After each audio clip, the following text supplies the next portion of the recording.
heard that you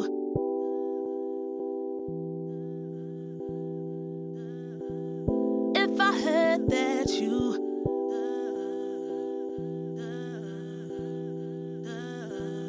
If I heard that you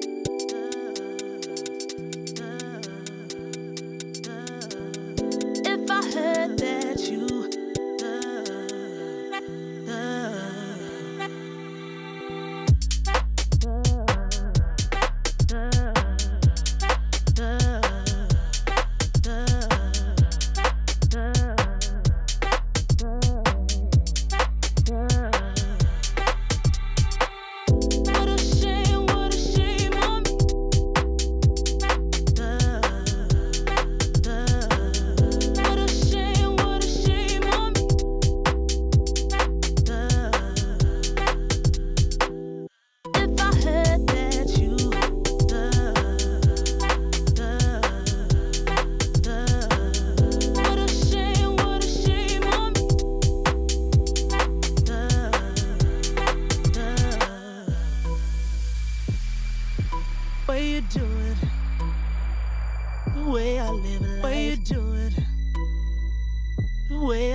Lately I feel I can't find my feet. Pushing closer, my heart skips a beat, and now I'm falling deeper than I fly. I can't control when dark against the sky. It's not so black and white. It's like I told him there's things that I can't fight. I just keep going. I just keep going. In my time, I've been dreaming of a space to really fill my place. I wish he'd seen what I had dreamed. Before these darker days, I thought I found my way. Quickly it fades, losing the race, closing the page.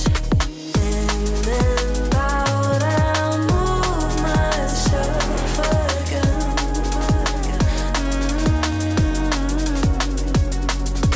Time moves fast, I feel my heart beating.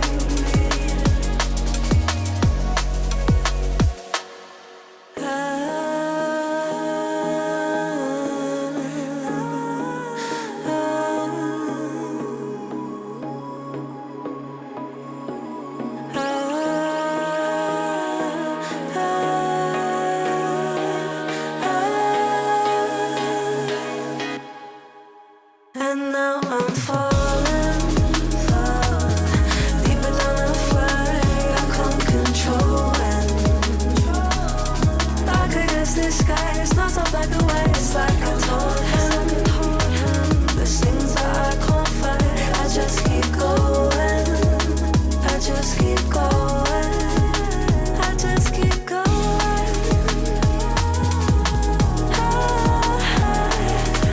I just keep going. Dark against the sky. There's things that I can't fight. I just keep going. I just keep going.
Rafa really making history.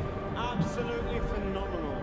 And Ace is the champion of the Intel Extreme Masters World Finals.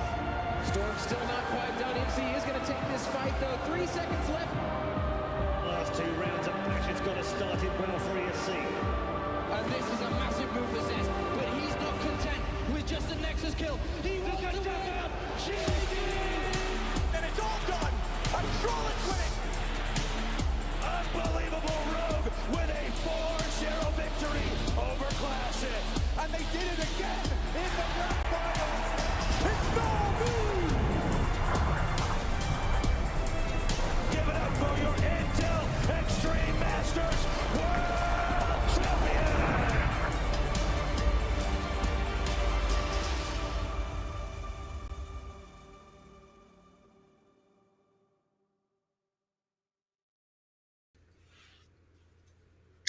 Hello guys, welcome back on in. It's the IEM Dallas 2025 Asia Qualifier once again, day number 2. It's technically like day 1.5 because yesterday did go into today. It was a very long day yesterday. I'm pretty sure it's day 10 at this point. I've lost track of time. That was a bit of a crazy day. But look, 2 best of 3s today as well. Surely can't take too long, right? Well, that's what you say, but we do have a repeat of that Huns versus Lin Vision game, which was the extremely long match yesterday that kind of put us madly behind schedule. Will we get a replication of that? We're going to have to wait and see. And then, of course, depending on the result here between the Huns and Lin Vision, we're going to have, obviously, Atox waiting for them in that upper bracket final. I suppose it's the grand final, really. It has to be said at this point. Winner of that next game then qualifies through to IEM Dallas, which will be fantastic for, look, any of these 3 teams, to be fair, but I think in particular, I'm looking at the likes of the Huns and Atox as being the 2 that would reap the greatest of benefits from that. They just typically haven't had as much of an opportunity to play internationally in comparison to the likes of Lin Vision. So to have a qualifier, first of all, in 2025 is somewhat of an anomaly with all of the VRS invites that are going out nowadays, and to have the opportunity to go through to a big event like that, it's not going to come around all that often. So for those teams, a very important one. But let's talk Huns and Lin Vision, Pilski. Obviously, quite some substantial changes for these 2 teams coming through from 2024 into 2025. And both of them, I have some positive things to say about, I think, going into the early stages of 2025. I'm quite interested to see how both do develop into this year. So this will be just another step on that journey. Yeah, for sure. We'll see how the veto does break down. These teams have already played each other once so far in this tournament, so you might see some veto shenanigans, but that series was very, very close. And as I look at this veto, it is identical to what we got last time around. Literally the exact same veto, so both teams quite happy to run it back. All 3 of these maps went to 24 rounds minimum, 2 13-11s, and 1 in OT. So I think this is kind of the situation where both teams are just happy to send it again. They know it was a very, very close game and that either one of them could have won. So they're just happy to run it back here. Yeah, most definitely. I think that's reasonable when you have a match that's that close. I'm going to be looking at this, though, and thinking, if I'm Lin Vision here, I think they will have definitely expected a little bit more out of themselves yesterday. I mean, we've sort of been highlighting Zaka for, I would say, a reasonable amount of time now that he's gone back into that AWPing role. It's probably been more like 6 months. So that's becoming a bit more of a normal thing. But, he's been a very, very focal point. And I think really only stepped up on Dust 2 yesterday, which was kind of, and is kind of his map, right? That is his playground. You very rarely see him miss out on Dust 2. But if he's going to be that guy that's going to push Lin Vision over the line, you want to be seeing that on more maps rather than just the Dust 2. So that'll be something I think that Lin Vision are looking at today and saying, you know what? It's probably a little bit out of the ordinary, maybe, that he only had 1 good map in that series. Maybe we just run it back again. Expect, Zaka to have that little bit more of a level coming through here and see how things obviously go. On the other side of the token, or even on the other side of the coin, again, I'm looking towards a couple of those big names on the Huns that we got to see last night performing 9. He had an insane series yesterday against Lin Vision, plus 29 over that series.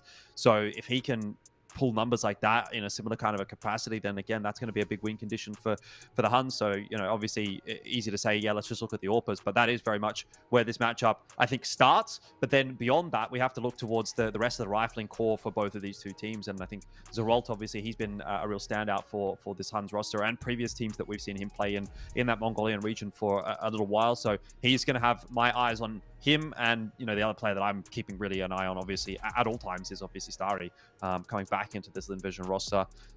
Didn't really have a great game yesterday, to be quite honest with you. Not the numbers that we necessarily need to see from him. So he, I think, is probably going to have to be another key person for us to keep an eye on tonight. Yeah, I think you mentioned a lot of names. As far as 9 goes, most of that big performance actually came in the third map where he went plus 23 and they only barely won 13-11. So I think if it wasn't for his heroics, that probably would have been a Linvision dub over on Anubis, which is what you'd be expecting. I mean, getting Dust 2 and Anubis in a veto as Linvision, you're going to be very happy with that. And they did actually end up winning Inferno against Huns. So, yeah, I think at the end of the day, could be a very close series again, but if Linvision actually steps up today and plays a little bit better, I think that this should usually be a comfortable series for them. In fact, if I was to go back a couple of months, I probably would have told you a series between Linvision and Huns would probably go 2-0 in the favor of Linvision. Huns seems to be hitting a bit of a good patch of form right now, and like I said in the cast yesterday, they need to take advantage of that. They are actually, for the first time in quite a long time, all of these players are in very, very good form. The new additions to their roster have been performing quite well. Zeralt and Vessel have both been doing very, very well. Vessel had a big map or two. In fact, everyone's had their moments so far in this tournament for Huns. So I think they need to take advantage of the form that they're in, because they have gone from being a team that wasn't even really competitive enough to make it into the late stages of a bracket or a closed qualifier like this one, to showing the potential to be able to win the whole qualifier. So they need to take advantage of this while they can, or they might return to kind of the mean of their form and then not really be a particularly competitive team. And as for Linvision, I think they need to lift their form as well, to be honest. Yeah, not to mention the fact that there's a not unbeatable team already in that grand final in Atox. Obviously, we saw how close they were able to take it to them yesterday. There was definitely a world where Huns potentially could have even won that series 2-0 over Atox. I think there was a couple of lucky moments for Atox on Nuke. On Nuke, legit, it should have been done.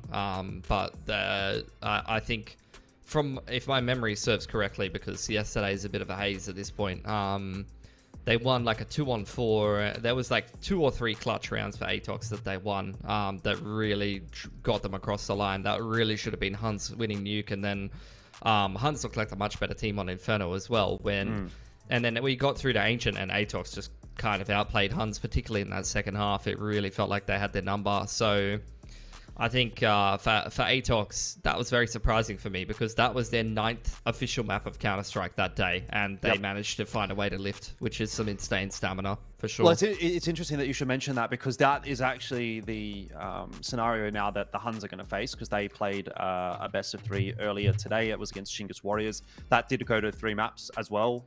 Maybe not like the closest of maps in all senses of the word, but a best of 3 already for them there. Then they have to play a best of 3 here against Linvision. If recent history is anything to go by, this is going to end up being a pretty close series. And then you go into that Atox game, assuming you do win against Linvision. And yesterday's game against Atox was quite a close one as well. So it could be a real grind for the Huns today, in the same way that Atox had to grind it out yesterday. Luckily, in the case of Atox, they didn't have to play their games today. They had that extra game yesterday. So they'll have a little bit more freshness. In fact, quite a degree more freshness by the third game, essentially, of the day, as it were, today as opposed to yesterday, because that'll be actually the only game that they have to play, which is, hopefully going to be something that is going to benefit them in the short term. It's going to give them a little bit of time to prep on in. But I want to pick up on something that you said a little bit earlier there as well, in regards to Linvision. Obviously, you sort of said something like, if we would have gone back 6 months, we would have said, Linvision should win this series 2-0. And even honestly, it kind of feels like that to me today. I'd be looking at it and going, yeah, I think Linvision probably should be the stronger side in this matchup, just on paper. But the fact of the matter is, unfortunately, at least in the case of Linvision, that has not been the case in their most recent 2 matchups. We saw what happened yesterday. That was a really, really long one. But even in an ECL, a 1-1 between these 2 teams, it definitely was nothing super convincing from Linvision in any of those maps, really. So I'm still wanting to kind of vote with my heart in a way and say I think Linvision should win this series, and I actually think they should do it cleanly. But that just, yeah, again, like, what can you use to really justify that opinion apart from rose-tinted glasses, maybe, because Linvision just have not been that team of late, and so it's hard to really say that they will be able to get themselves an easy win here today. They just need to lock in. Like, they should be the favorite team to win this whole qualifier as far as I'm concerned, but they're just not showing that level of form right now. Like, I mean, they did have a pretty clean game on Train against Tyloo, but they're not getting that in the veto very much. I think it's promising that Linvision is one of the teams that's happy to leave Train in there at the moment. Doesn't seem like a map that a lot of teams are wanting to play right now. So that's a promising sign for me. But, I mean, past that, yeah, they're really struggling to win a lot of these games that you'd be backing them to win pretty cleanly at the moment. It feels like...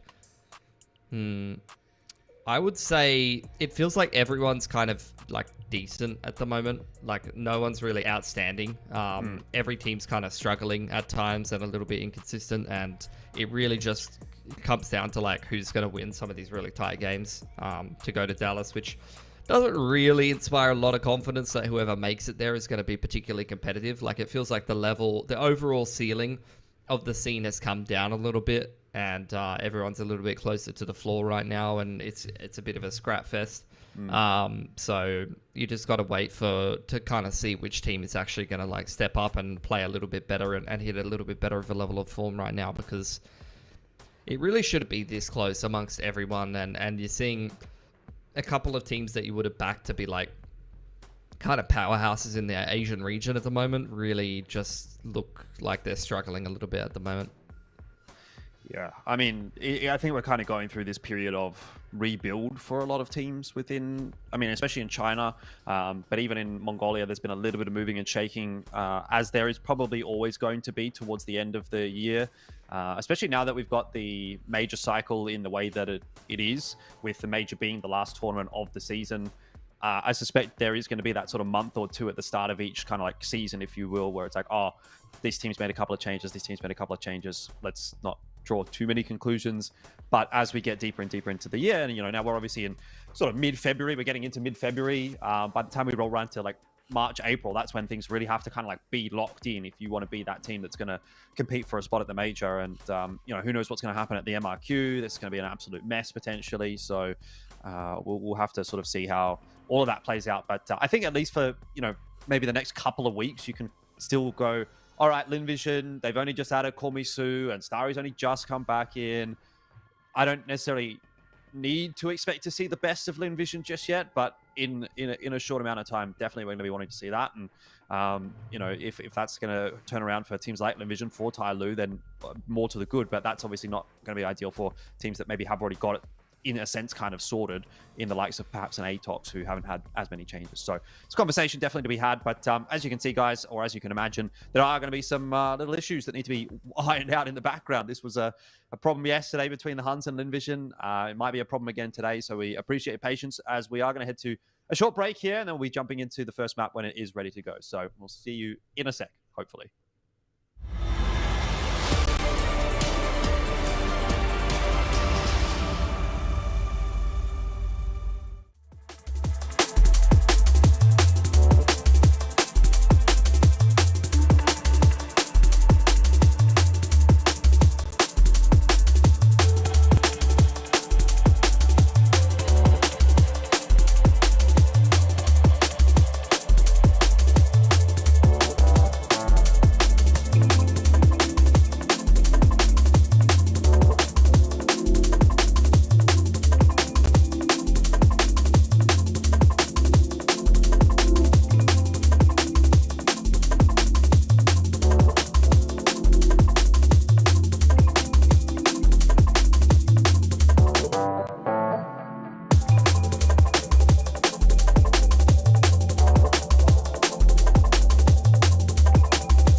All right, welcome back on in. Luckily, it didn't take too long for us to get underway with the first map here between Linvision and the Huns, but it could well be a very long night for at least one of these two teams, the one that does get themselves the win. We'll go forward to play against Atox. Let's find out how I think it's going to kick off here in the pistol on Inferno. It is the Huns to start things off on T side, and right now, keeping a bit of an eye on Banana. Yeah, Huns picking this again after Linvision did steal it away from them in 24 rounds yesterday. Huns full Banana control for them. Linvision waiting for this bracket stake to come in, but it's a full execute being prepped. Only Amelia over here on his lonesome on the B side looking for some kills inside of the smoke. Rotation coming in for Zaka. He's got a flash to lend to the site anchor here. Yep. So if that's timed well, that could be huge. One flash plus some dualies can definitely do some work here for Linvision, though that Molotov already causing problems. Amelia, he's got two. I don't believe it. He gets away with a couple. The flash must have been a good one. Call me Sue, even in there for another nice quick response from Linvision. And honestly, it didn't look like a bad call from the Huns, but Amelia comes up with a bit of a miracle getting those two kills, and that slows the Huns down just enough that now it's only Bartak trying to salvage this one solo. And he shouldn't really be given much of an opportunity against Westmelon and Starry, who do have control of the bomb still. So Bartak just trying to dance around, really, and see if he can find a cheeky headshot, but realistically, not landing a whole lot. To be fair, nor is Linvision. Eventually, that'll be sorted out. 1-0. Linvision take the pistol. Yeah, it's somewhat unfortunate for Huns. I mean, they did get full blind, but you've got Amelia stuck in a corner, on fire, just fires the first two shot of his dualies, and both of them connect with the head of the T. A little bit unlucky, honestly, for Huns to not get that one across the line, even though it was a pretty solid setup for Linvision. So they will have to take an eco here, and Linvision getting off to a good start already. Amelia with a couple of dualies kills just goes straight for an M4 early on. A lot of MP9s and a shotty straight away inside of apps here for Starry, and this should be a freebie onto 9 to start things off, which that's going to be the only deagle hitting the ground for Huns early on, unless they want to try to go into apps and retrieve that. So any potential of doing some damage to this CT economy is really starting to fall by the wayside already. Yeah, it's definitely a nice way to start for Linvision. You know, Starry in particular as well, someone that you want to be seeing on the front foot. So if he's going to be making plays like that, you know, making them work, getting a bit of extra cash in the bank early on in the piece. Zaka, another one that we've talked about in that pre-show. You know, these guys are in that sort of forward-leaning role, if you will. They're going to be the guys that are going to want to push forward and do the damage. Oh, it hasn't necessarily worked out there. Zerol, I think he gets away with a bit of a cheeky one. Zaka, I'm pretty sure, thought he killed him. But, you know, it's an MP9 and an XM loss. It's not a huge concern. And I like to see Linvision on the front foot in that way. So when particularly we're talking about Zaka and Starry, I think that's quite a good start for them. For sure, Zerol gets away with way too much, though, with the Glock there. It's going to help him get a few extra grenades actually going into this round as well. So not only taking guns out of the hands of the CTs, but also really helping try to streamline this T-side default, which in the first gun round can lack a little bit of util for the T-side sometimes. 4 players committed towards Banana here for Linvision. Really wanting to fight that and cycle in the utility, trying to harass Cobra. You can see multiple layers of HE nades and Molotovs just harassing the Ts, making their life difficult. But despite all of that, they really don't take very much damage, and they're not really pushed away very heavily. They're still sticking around behind Half-Wall here, and they've already forced out that first main smoke inside of the choke. Call Me Sue still with a full belt of util. Oh, that's a nice HE over the top. Yeah, hits Bartak for a good chunk of damage. That's done an insane amount of damage. He's literally eaten that. It's done like almost 50 damage. Yeah, full-blown meal for him. Full bracket stack for Linvision after investing so much util in towards Banana. Ts might have a bit of a misread on how many players are actually over towards this B side of the map due to how well Linvision have cycled their nades here.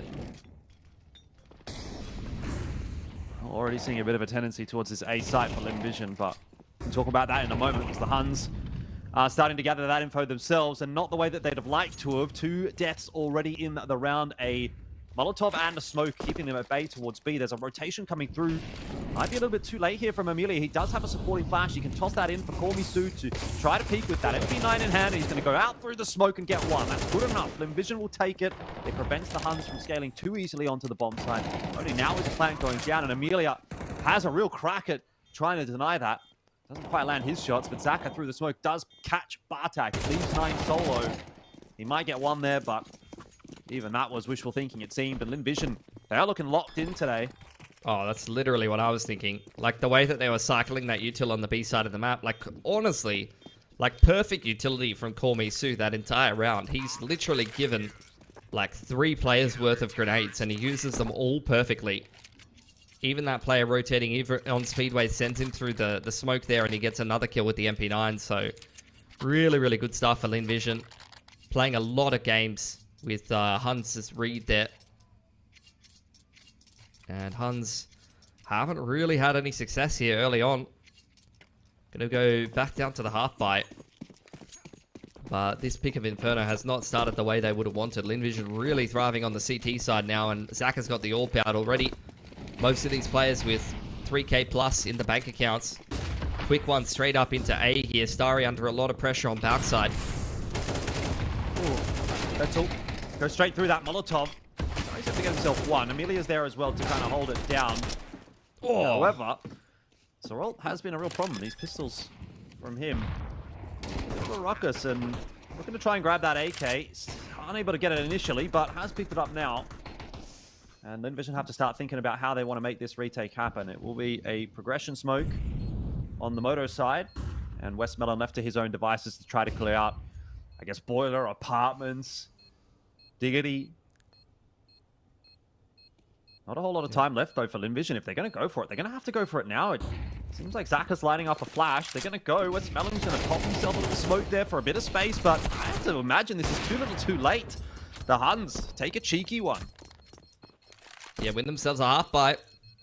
Saw a lot of half bites being won yesterday by various different teams. Don't get through the round with that many guns retained, but they still take 4 away from the CTs, and you can see the effect that has on Lin Vision's economy. Zaka has to drop across a rifle to Call Me Sue.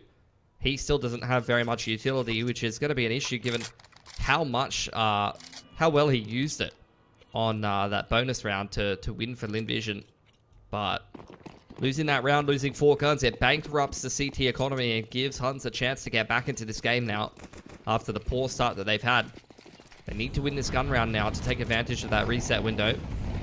A lot of pressure on Banana early on. They're sending Cobra straight up there. Vessel's lost his life inside of second mid, though, due to some aggression from Starry. And Zaka's already posted up, ready to punish Cobra for his aggression on Banana. The Huns are just dropping like flies in such a critical round. Already in a 2-on-5, and we're only 20 seconds in. Yeah, now we didn't get to watch the match yesterday between Lin Vision and the Huns because we were casting the ATOS Tai Lu game, but that was obviously a really, really tightly fought matchup. I want to say it at the moment, it's kind of feeling like a bit of a different ball game. Lin Vision, okay, outside of a little bit of a speed bump in that previous round, a little bit of a mistake, maybe dropping to the pistols. By and large, they have looked pretty comfortable so far on Inferno. It's a nice kill from 9 to grab, but it's still not going to quite break open the B site. Westmelon's playing a very passive line, and the rest of Lin Vision already on the move. He's on his own. He's been seeing, you're right. No. 9 definitely could have seen the gun. Maybe didn't. No, he has no idea, but you can see this Nana flank is coming in slowly, but surely that's the bomb dropped. That is disastrous. 9 really just looking for damage now. Finally finds the player inside of Dark. Gonna isolate him and pick him off, and he knows the rest of the CTs are in towards Banana. So he might even just pick up the AWP and save it, to be honest. How much does Lin Vision want that AWP? They don't have the money to really chase this down, to be honest with you, so... They can't afford to lose extra guns here. They've already lost a little bit too much given how this round started. They're put into a 5-on-2, and 9 is starting to make it more and more expensive. Lovely mid-round for Lin Vision, though. Despite having such a big advantage and pretty safe setup on the B side, they still take matters into their own hands and remain active on the CT side.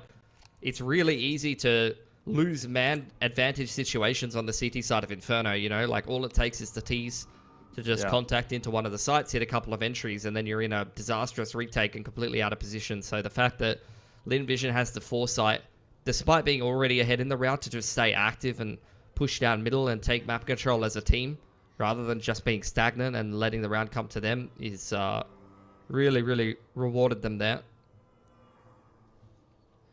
Pause. No. Yeah, I mean...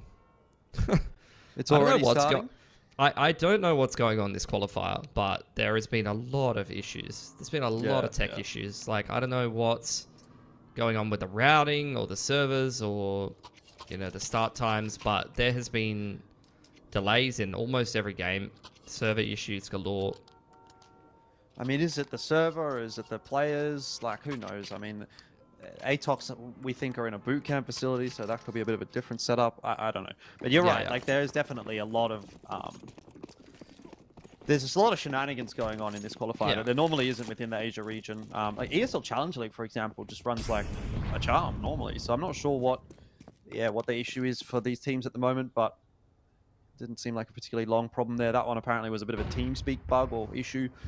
Either way, it's been cleared out. And we're ready to go into round number 6, which will have our eyes really turned towards 9. Again, we highlighted him as an impactful player for the Huns in the last series that they had, and even was quite good against ATOX as well, the game we got to watch. Now has that AWP. He will surely be the linchpin for the Huns to try to get something happening in this round. I mean, he hasn't really been that active with it, though. Like, he's kind of just been in the middle of the pack, holding angles, looking to punish aggression, but I don't really think you're going to get much aggression from Linvision in a round like this. They know they've got a pretty significant gun and util advantage. Starry did have a lot of that util dropped over towards the B side of the map. He's been dropped a couple of grenades since.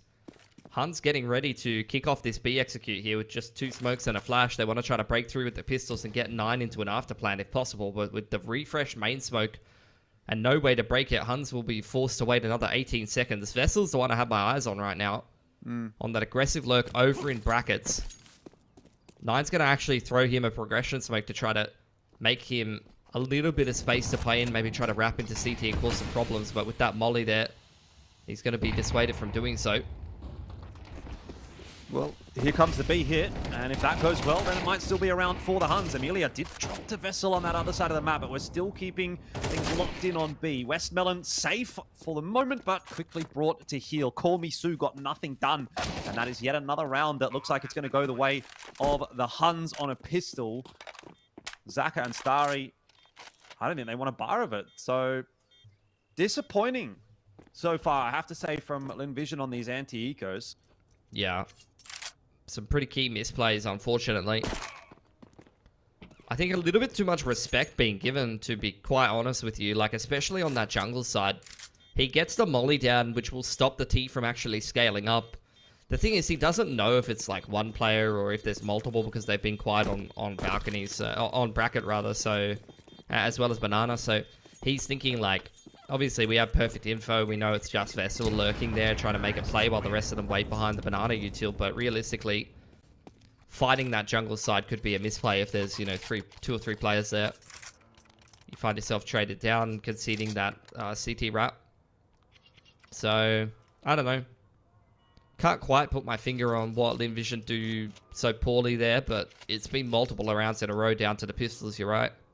And as a result, despite pretty much perfection in the more standard rounds of the game, they find themselves in a pretty crippling position on the CT side now. Only 2 rifles, they're going to have to take a full save. And even after that, they're not going to have the best of money to be working with.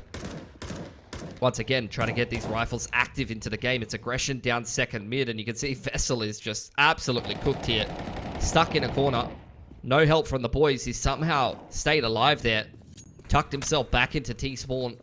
Yeah, after some cheekiness. Oh, he's got the headshot. No way. You don't win that duel. You never win that duel. He's going to stick around and try for more, and then scurry back into the tunnel. Oh, this is actually egregious how much work he's getting done. If he would have just had maybe a little bit more help, yo, that look would have been big. But look at Zaka.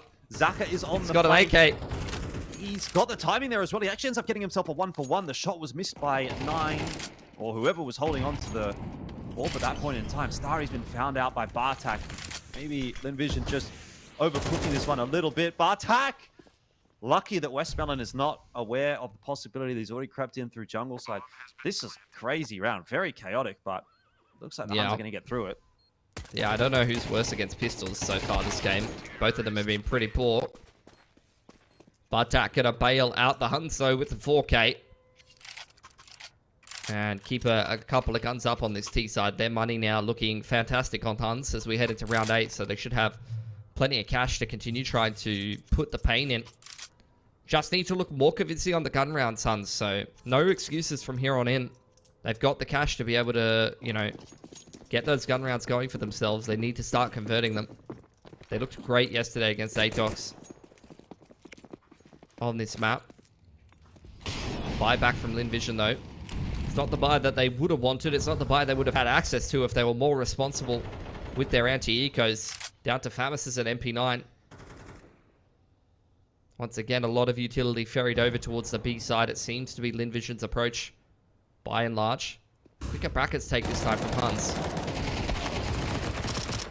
Well, that's not worked out very nicely at all. Amelia How gets the three hell? with an MP9. I don't think they were looking at him. It's one clip. Literally 3 with an MP9, 1 clip. That's not easy at that range. No, for sure. Well, the reroute from the Huns is going to send them in the direction of B. Making a bit of noise over there. Just going to draw the rotation across from Westmelon.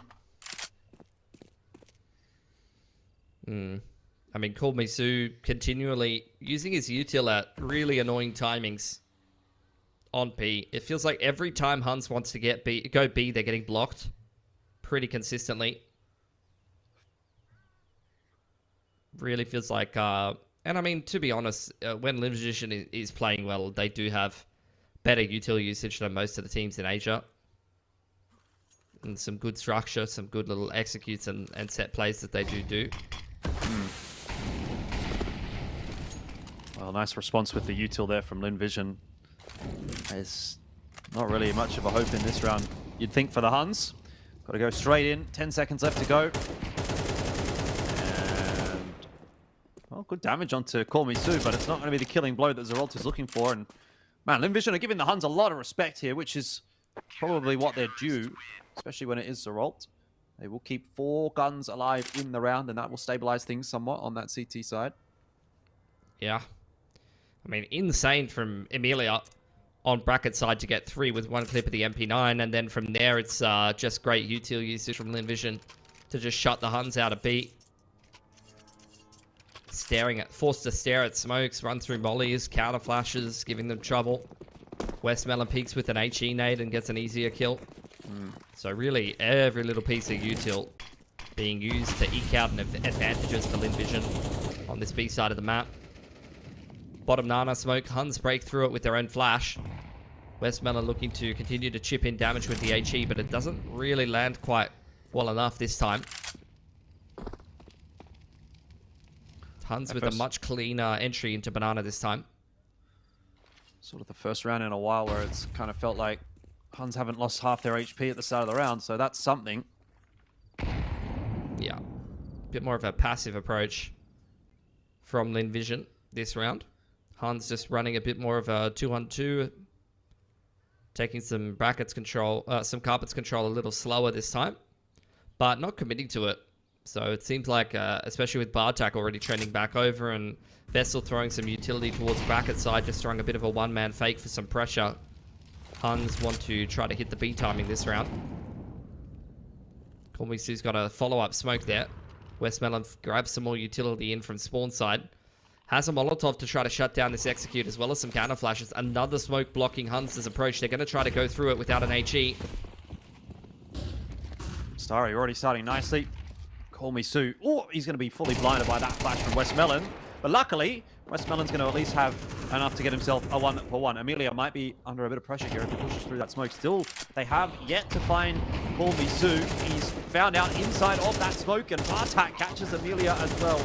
Now it's on to Starry. His timing up from Banana's good. He's got a double. There's no way. Bartak, 16 HP. Can he find something?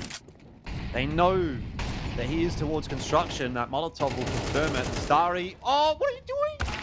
He's jumped up. Luckily, Zach is going to hit the shot with the AWP, but man. Why has he jumped up on Coffins? I don't know. He did get 3 there, so he's allowed. He's got the pass, as I call it. When I used to coach it, it was you know, you get 3, you can do one you can stupid do something play. dumb. Right, Yeah, so you get 3 in a round, it's like you get a pass mark. Yeah. All right. He's got the pass.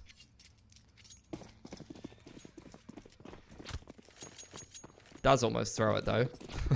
If Zaka doesn't come up with the goods. I'm surprised Call Me Sue doesn't get away with more there as well. He got no-scoped inside of a smoke by 9, so maybe a little unlucky for him to not have some more impact there. Hunt's back on a half-buy, which is very scary for Lin Vision, because they've pretty much only lost the pistols so far this game. Westmelon, decent start from him. Doesn't quite manage to double down, but gets a lot of damage done onto Bartak, and you've still got 2 CTs here, so Lin Vision feeling pretty comfortable about this B hold at the moment. I'm not enjoying the fact that they're not actually getting any kills, though. They've done so much damage. They're fighting the pistols very heavily, but like it's not really working. They're just kind of donating guns to the T side and doing a lot of damage, but like you said, not securing the kills. Trying to set up Amelia with a flash now to crack back into the side. It's only going to take, you know, a certain number of bullets to deal with the rest of Huns, but the time is ticking. Do they know it as well? They don't seem to. Starry's not interested. He has a grenade. All he has to do is chuck that grenade and he's almost guaranteed a kill. Amelia is going to die as a result. This is unbelievable that the Huns are going to win this round. Third round, they've lost to pistols. Yeah. Out of 4. Yeah. Huns have won 3 ecos this game. Like, Lin Vision is dominating them in the gun rounds, but they just cannot win versus pistols. This is unreal.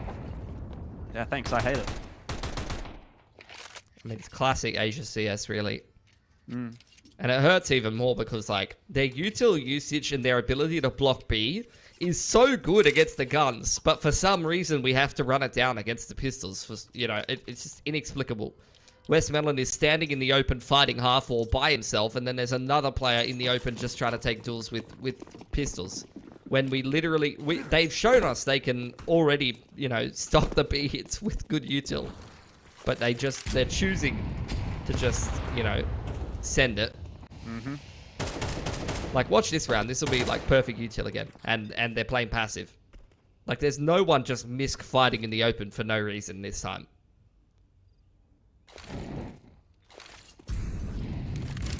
Well, the A site is going to be tested this time around. Honestly, it's going to end up being a 6-6 half, which I feel like would be a massive mishap for Lin Vision. That's unfortunate for Starry. But Yeah. nice clean headshot, though. And now Amelia caught in no man's land. Yeah, it's the right play, but the wrong timing. Amelia's got a lot to do. He did a lot already with the MP9. This could be another multi-frag from him from an untenable position. It's ridiculous that he gets 3 there. How's he not traded? How is he not traded by Zeralt? Finally, he gets chased down. Now Lin Vision are going to go charging through the smoke together. They just full send on the site, and it turns out to be the right choice. 7-4.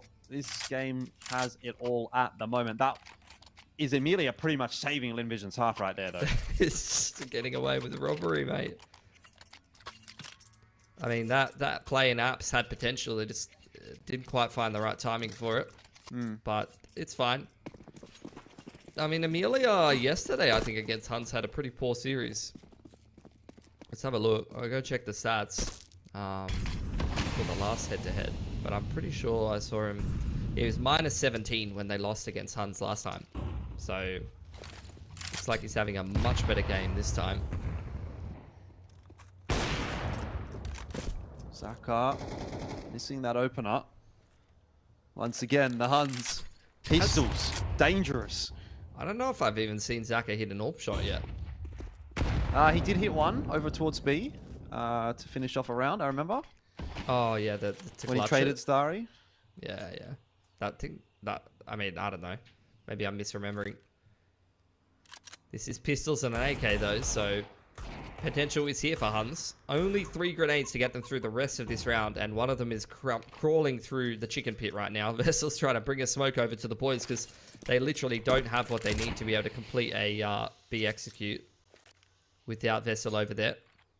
Call Me Sue still with a Molotov to block. Third rotation coming over from Amelia. He's also got a molly. This is looking really cursed for Huns. Would take a pretty big misplay from Lin Vision to lose this round.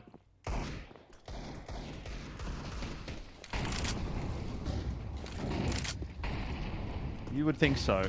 Let's see what Call Me Sue can do with an AK in hand. Hasn't been quite as stellar as the opening game that we got to see for him in the ESL Challenger League. But able to lock down that kill at least, and with that, probably secure the deal here on B. Bit of a over-eager swing from Amelia, and Misu does drop. So Westmoreland's now on his own, but USP is getting the job done, and they both run out of bullets. 7 seconds left in the round. Doesn't matter. 8-4. Lin Vision secure quite a solid first half lead.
Alrighty, 8-4 right now. The scoreline and Vision looking much better this evening. Although there are still some things to work on, namely the anti-ecos being a bit of a problem. They lost 3 anti-ecos that half, but otherwise it was generally looking pretty good. So Lin Vision, at the moment, in pole position to close out Inferno. Yeah, they should be. Especially if they can get this T-pistol, it's going to put Hans under the pump pretty substantially. Just a couple little pieces of util here. Mostly thrown over to Zaka. We'll see what Lin Vision do have in mind. Does definitely feel like Call Me Sue has taken a bit more of a util heavy role in this team though. Saw it on the defensive side of the CT as the B anchor, but also a lot of the time I feel like on T side he's got a lot of the grenades, which is interesting for a player that just stepped into this team. Well, slow and steady approach so far from Lin Vision. Amelia just going to be creeping up by that half wall. Gets his timing right here. He might get a freebie onto Cobra Zera, who is being helped out by Bartak. There was no flash from Lin Vision, but surely one to follow. Zera going to be peeking off the back of it, and it is the USP to do the lion's share of the work. The flash is huge. Cobra Zera couldn't see anything, but they need to find Bartak. So Rolt's there as well. Oh, a mess. Great shooting, though, from the Huns, and they will take an important pistol. Without even really doing anything that they hadn't shown yesterday. Like, we've seen them run that exact same setup multiple times. Cobra's actually having a pretty rough game, as is Vessel, and these guys had some standout maps yesterday. In fact, even Cobra was pretty phenomenal on this map, especially on the B fight, so he needs to step up a little bit if Huns are going to have any chance, and winning that pistol is really going to help them get back into this game on this CT side. No force coming out for Lin Vision in round 2 here. Yep, no bomb plant. But the person that I've been most impressed with in this qualifier Zaka is is shooting the Bartek. bells. Like, he's you love that. Trying to get the morale back up. Yeah. Look at him. So they're definitely not taking this round too seriously, Linvision. Bit of an old school tack timeout, mate. Yeah, maybe. Have a chat. Try to bleed out more grenades from the CTs. Grenades are not free. And catch someone pushing, maybe, being a little bit silly. Then just group up, do something in the late round.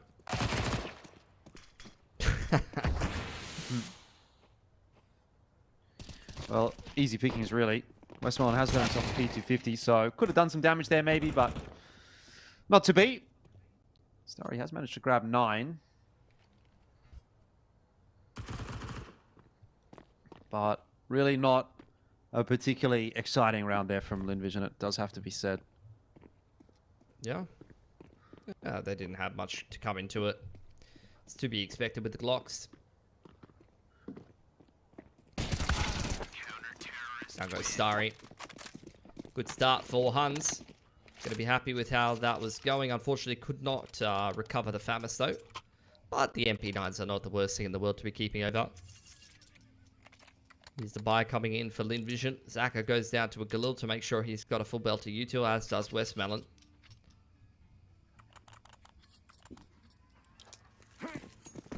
Still a winnable game for both of these teams. One of those MP9s heading over to the B side of the map. And Vessel going to take it in towards A.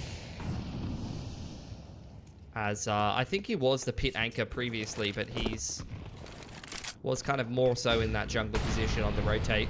Linvision, very quick pacing. Straight into apps here. Forces out an early molly. They're just going to respect that banana control early on and try to put a lot of pressure on brackets instead. But still with a couple players hanging around towards the B side of the map, it does look like they're kind of intending to wrap back and take this B control. Back off of Huns.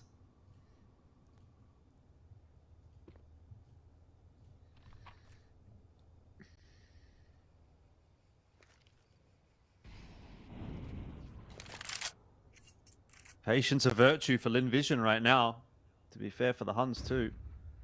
I don't think the Huns are feeling too bad about things, though. The Cobra Zero fact that he's now being pushed off of Banana is going to cause some toing and froing from those CTs. It actually pulls 2 away from A, and that seems to be what Linvision wants, because they are still set up outside of brackets, ready to go. Bombs headed in that direction. Smoke down over towards B, but the Huns very, very committed towards B, which leaves just 9 and Vetzel over towards the A bomb site right here. This is just a contact play from Linvision. It's going to work. This is going to work perfectly.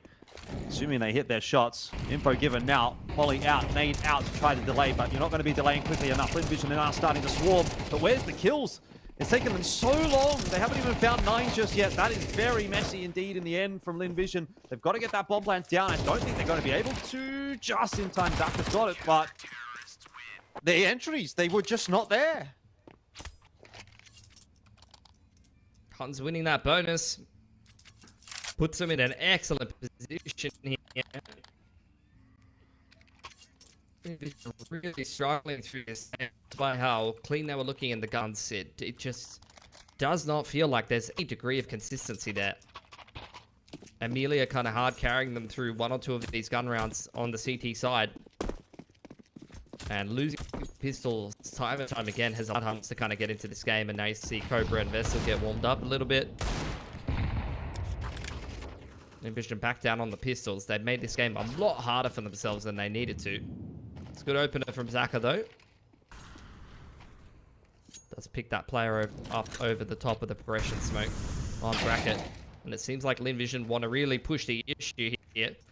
It's a bit miscellaneous from Westmelon. Just walk up bracket. Oh, what a shot. Yeah, Vesselon's as well. Lining very nicely to hold on to this ace site. And the scoreline immediately starts to look quite good for the Huns. Yeah, money's great too. lose a couple guns, so that's going to shave down their economy just a little bit. Back on the bar though for Lin Vision. Game could go either way at this point. The T's have maxed out the loss bonus. CTs have built up a little bit of money, but nothing are very resettable here after the damage done in the last round by Lin Vision.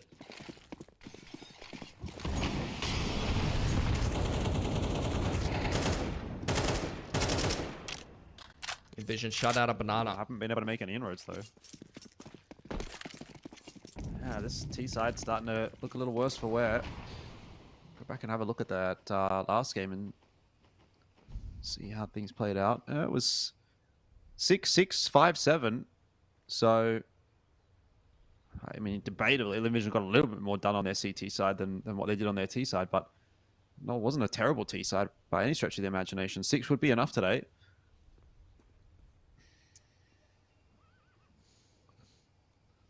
Really respected that banana control. And Nine's been left to just sit on that info line with the Naught.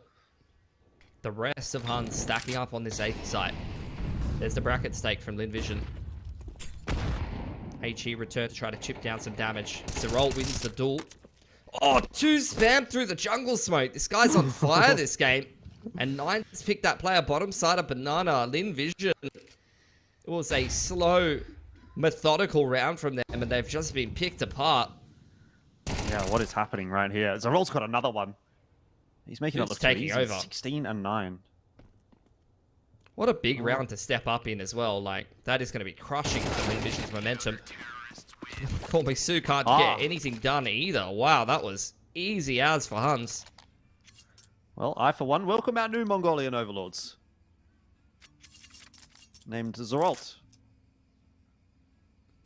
Bartak's not new, I mean, guess. how many times did we say, like, yo, Zerolt's right there? I mean, how many times did we say you teams. could make so many good Mongolian rosters and then just none of them were good? Maybe 2025 is that year, you know? Like, please. I think I'm starting to get worried for Lin Vision. For sure. Okay? I know Dust 2's up next, but it was super close yesterday. Huns seem locked in. They want to guarantee a Mongolian team through to Dallas. I mean, I assume Mongols will be getting an invite, so there probably is a Mongolian team already invited to Dallas. But, you know, another one. Why not?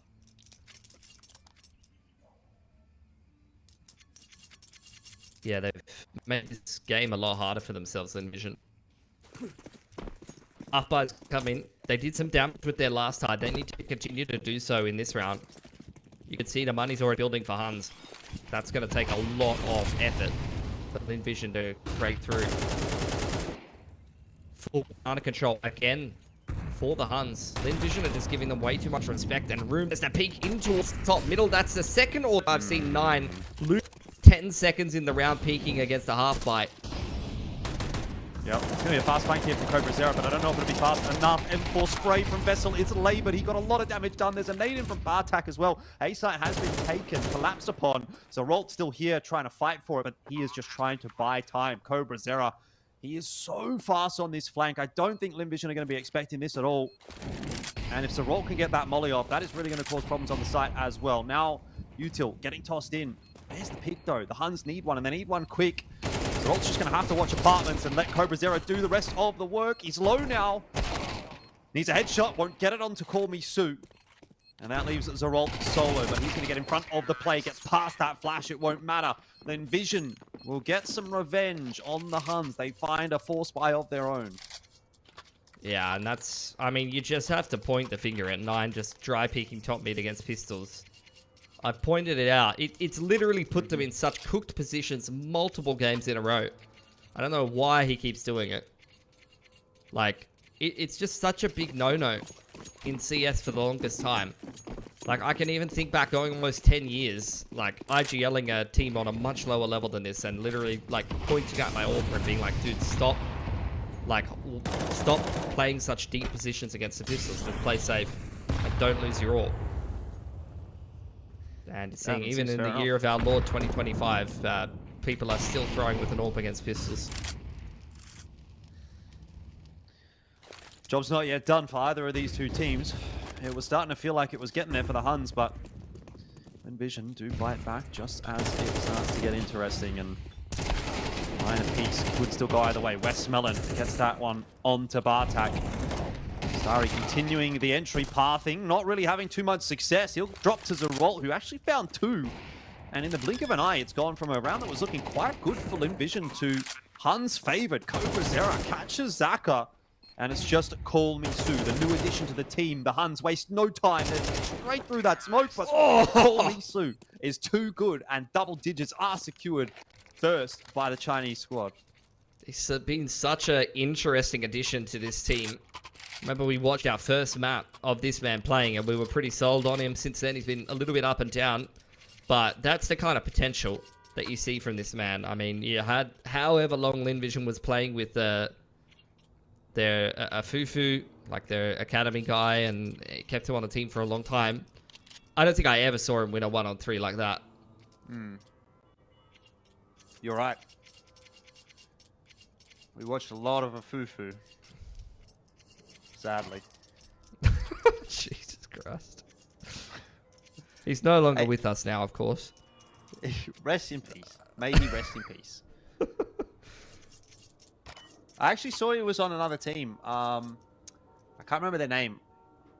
I think it was like TNC or TLC or something. Like one of these random Chinese teams, mixed teams. That was playing in like an open qualifier somewhere. So he's still kicking around. Yeah, I mean, look, God bless. He got his shot on a pretty good team, but he just didn't deliver. So it wasn't quite there. You know, if he does want to succeed in CS, he does have to take a drop down to a lower level and prove that he can hang. Yeah. Yeah. You know, the player that I feel a little bit more aggrieved for, I guess, is flying. I just don't know that there's much of a way back in now for him. You know what I mean? Like he grinded for a long time. You know, finally got his chance to play that RMR with Vision. It didn't work out. You could see, like, I think he was honestly the most devastated player. He was crying. He was literally crying when they lost that game to FlyQuest. And, you know, what team is he going to get into now at this point in his career? So that's rough. Afufu maybe a little bit more of an unknown quantity, you know, so potential to perhaps see him back down the track if things do change in the future. yeah. Some nice farming, though, from Amelia. And how the tables have turned, it was looking like it was the Huns just stampeding towards a victory at one point, and then 3 quick rounds in a row now. Vision are right back on top.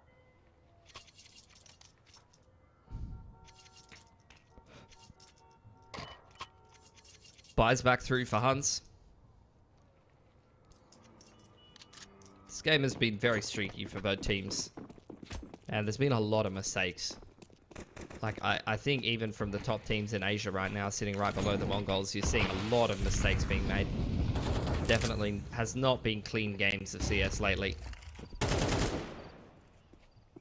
Vision just continue to just respect this banana control a lot of the time, and this may even be a Carps pop with the Mac-10 leading the way. Yeah. So kind of waiting for that. He's going to see a couple. Line him up, do a bit of damage.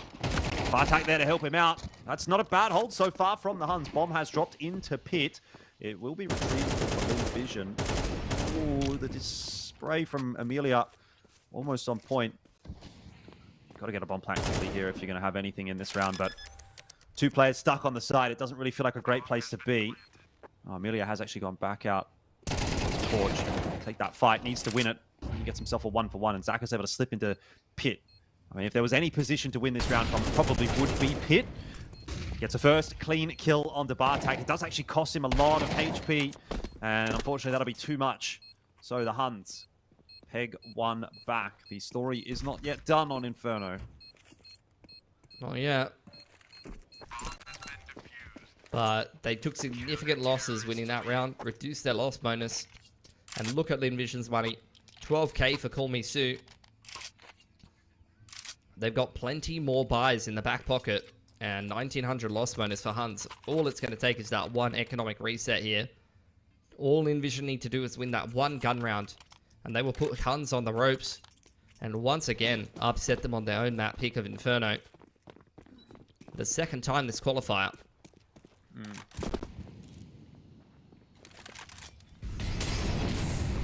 More Nana presence this time from Lin Vision. Amelia eating a lot of nade damage for his trouble.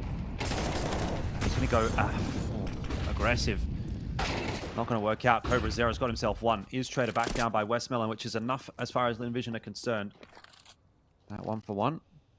I love it. As soon as Lin Vision get that pick, Westmelon just sends it straight up bracket. He understands the rotations. You already see the movement of the second player leaning back over towards B, and 9 again overextending and punished for it. It's only Vessel in this A site, all on his lonesome. He's completely surrounded with nothing but an MP9.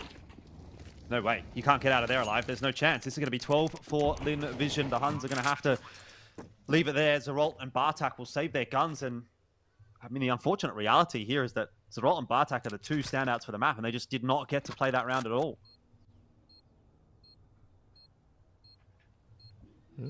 Well, sometimes that's what you want to be doing. Just isolating the players that are liabilities. And credit to Cobra, he started off the round well and had some impact in Banana, like we saw from him yesterday. But yeah, a little bit of inconsistency. 9's been by far the standout for Huns on this roster. I've been giving him credit and saying his praises all qualifier, but he has been a liability in this game. Lin Vision have punished him multiple times when he needed to deliver with that AWP on the CT side to safeguard this map for the Huns. So Lin Vision on map point now. Huns scraping together whatever they can in this round. It's a better buy than they might have had access to, courtesy of the fact that they're able to save 2 rifles. Zaka's got the AWP out now. Picked that up from 9's corpse. Cobra popping a lot of damage early on here. This does Amelia. Oh my goodness. Aggression into Cups. apartments. Unexpected. Yeah, Carp setup works a lot better this time for Huns. Lin Vision have had actually a lot of faster pacing towards Carps. Whoa, Westmelon's read that so well. Goes dink for dink with 9. That's literally the 4th or the 5th time that 9's been picked in that same spot or around on jungle site. He's kind of getting bullied this game. Westmelon's really stepped up in the last couple of rounds. A couple of big impact plays. It's not going to be enough to seal the deal just yet for Lin Vision. But only Cobra Zero over towards B right now. 42 HP. Not feeling confident. He will be calling for some assistance. That will pull Zeralt over. There's a flash into Banana just to, I suppose, signify to the Huns that Lin Vision are taking sandbags. That will not be obviously the case as we can see, but it may draw out some util earlier here for Zeralt or keep him over towards B. What a shot from Westmelon! The guy's on 18 HP and he's found another entry. This might be over for the Huns. It is just Vessel up there in carpets with an MP9, and what hope does he have of holding this site? Ooh, hold on. He's getting a little bit of help from Zeralt. It's a nice pick through the Moto smoke, but once again, Vessel isolated and picked by Call Me Sue. Feels like deja vu. No util for Cobra or Zeralt to complete this retake. Yeah, no one picking anything right now. Lin Vision happy to play the contact. Push coming through now from the Huns. It is going to be Westmelon that will initially take the fight. He'll lose his head straight away. Colby Stu drops as well. He did get some good damage in. Now it's just down to Amelia up against Cobra Zero. Bomb needs to be defused, and Cobra Zero, well aware of that, just going to sit in the back of the site. Oh, Amelia's called the bluff. He might have heard a step. Either way, back on into it. Needs to peek now, and the defuse is on. No way. We go another. This game is such a mess, man. I'm surprised they even planted back left there instead of even just for pit. Like, felt like they had some decent side control, and they still kind of planted in one of the most difficult post-plant positions to defend. It's like these small things that a team of Lin Vision's level should be on top of, really. I think Westmelon, when he was planting, might have been a little scared of Vessel in carpets. I don't know if Cormisu would quite clear that out just yet. So just elated for the safest possible plant that he could have gotten. There you go. 9 getting some success. Still sticking around for more. Like, What? he found the opener, but he's still thrown his life away. No, That's Starry. such a weird gap in the smoke for Starry to take advantage of. Once again, this A-site defense is crumbling. Well, Vessel, we'll see what he can do. M4 in hand, position now known. Amelia and Colby Sue should be swinging this one together, and they will, and it's going to be clean enough in the end to get rid of him. Cobra Zera did cause a bit of a ruckus. Now it's onto Zerolt. He's been the standout. Call me Sue. He's got to be locked in on this smoke. Zerolt is creeping through. The timing will not work out for him. They've escaped. They've escaped through Dig. Oh, they Where are they haven't gonna quite go? made up their mind about what they want to be doing here. I think it just ends up being an A plant, right? And then you have that second player stay in Carps. Yeah, I think so. Amelia's low HP. Give him the bomb. Call me Sue to clutch if needed. They are really, really being patient, though, in Vision.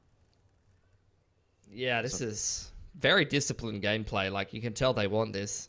I mean, if they plant the bomb right now, they've pretty much won the round, right? Like, Zerolt is going to have a long jog to get over to A. But the longer this goes, the more he's going to be able to think, it's probably not B. So he's already on the move.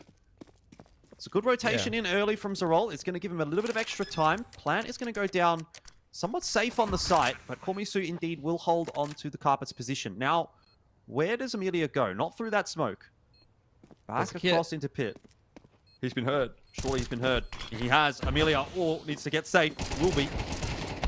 And the shot's starting to come through. Zerolt will fall, and it was a good effort from the Huns, but once again, they will be falling 13-11 on Inferno.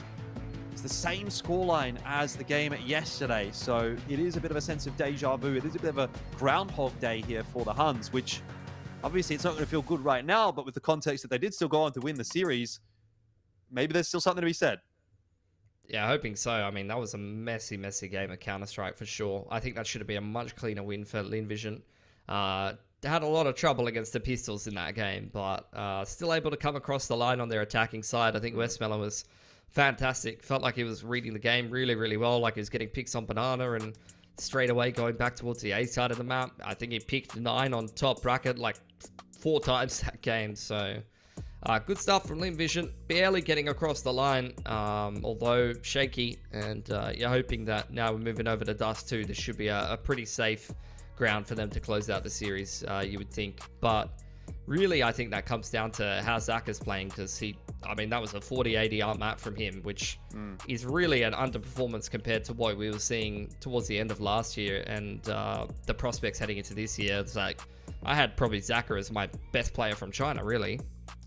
Yeah, I mean, but you say that, but then he had a pretty rough game yesterday on Inferno as well. Went 10-16, 50 ADR, and then went on to Dust 2 and went 28-17. So I think Dust 2 is just kind of his map. I'm still expecting him to pop off here. It wasn't enough, actually, to win Dust 2 yesterday, so we'll see if he maybe has to do a little bit more. Either way, it's time for us to go to a break. You can see down there, bottom right-hand corner, 11.5 minutes until map 2 gets underway. We'll see you there.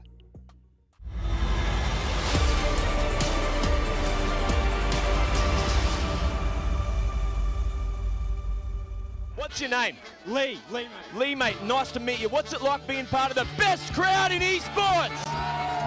If you're not here, you're not living. Let's go, the boys!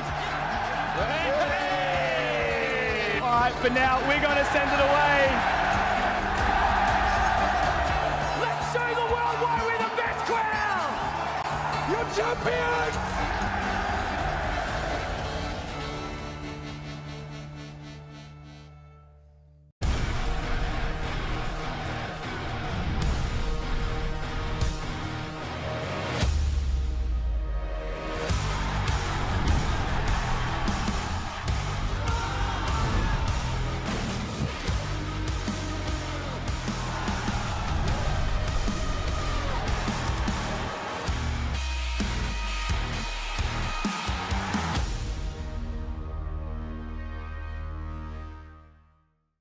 Think you've seen it all? With Faceit Watch's Point of View Selector, you can experience the game from any pro's perspective. Use the multi-view feature and customize the stream with up to 4 angles. Control what points you see while earning rewards. Drops are activated and lucky winners will receive Face It points. And if you ever miss a match, VODs are now available. Get instant access to demos with multiple POVs and commentary. Watch it, control it, face it.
Hello, welcome back on in IEM Dallas 2025. Asia is I guess it's the closed qualifier. It is just the qualifier really at this point. Doesn't really matter anyway. Pilski right now, scoreline 1-0.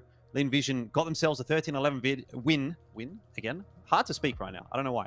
13-11 win over the Huns, which is exactly what they had yesterday on Inferno. Does the rest of the series then continue to play out the same way? Is it literally Groundhog Day? Are we literally repeating it? Could be at this point. We'll see. I think I expect a better game on Dust 2 for Lin Vision. I feel like Dust 2 is that map for Lin Vision that I'm always very confident they can win it.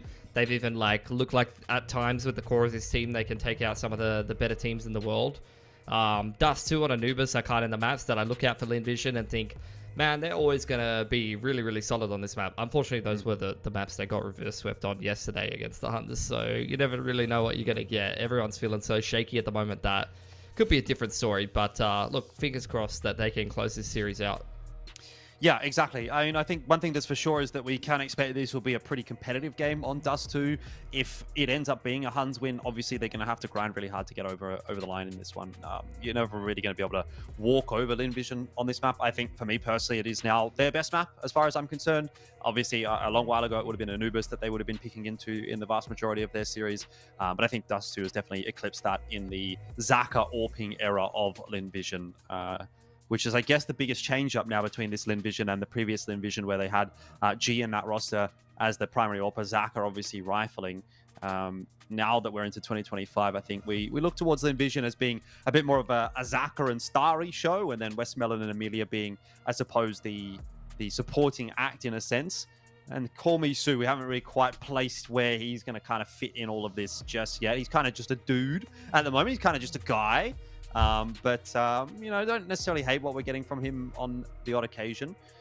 Where do things have to go right for Huns, though, as we're moving into this map? Because they've already had a massive pop-off game from Zeralt, which was not enough. Bartek did quite well in that first map there as well. So I think for me, again, obviously we talked about 9 at the start of the day. He definitely has to have a big one here on Dust 2. It is, you're the AWPer, it's Dust 2. Need I say more? Vessel and Cobra Zero, though, do need to kind of come online a little bit. They were, I thought, a pretty big proponent as to why the Huns were able to make it so close yesterday against Atox, in particular Vetzel. So if they don't show up, then that's the way that I think Lin Vision do sort of wander through this one and get themselves a 2-0. And honestly, that'll be best case scenario for them, knowing that they do have to now play another game against the guys on Atox later on. Yeah, I'd agree with that. I think for sure you're expecting 9. I think Zeralt was kind of like the standout for Huns yesterday. Zaka almost dropped 30 on this map on Dust 2, so you're probably looking at him to be able to, pop off for Lin Vision as usual. I think looking at how the game went yesterday, you had 2 pretty big streaks of rounds from both teams. Huns lost most of their T-side rounds until they really started to get going late in the half, so looked like a bit of a streaky game from them. We'll see what we're going to get today, though. It is going to be Huns starting off on CT, which is exactly what happened yesterday. And Lin Vision looking to breach long control. There's already 4 players ready here for the Huns, though. Oh, okay. Okay, it's one of these games from Starry. Starry's just dominated them, and that's the round over, more or less. Yeah. That's all USP. He's going to have to be an absolute demon on the 6 to get anything done here. Some lucky taps through the smoke. It's not impossible, but it's very improbable. And it doesn't happen. No. Not happen. What a round from Starry. I mean, that is just his raw skill and mechanics on full display. Flashed as well and finds the 3rd player on car. Vessel does put him down, though. He's getting pretty confident.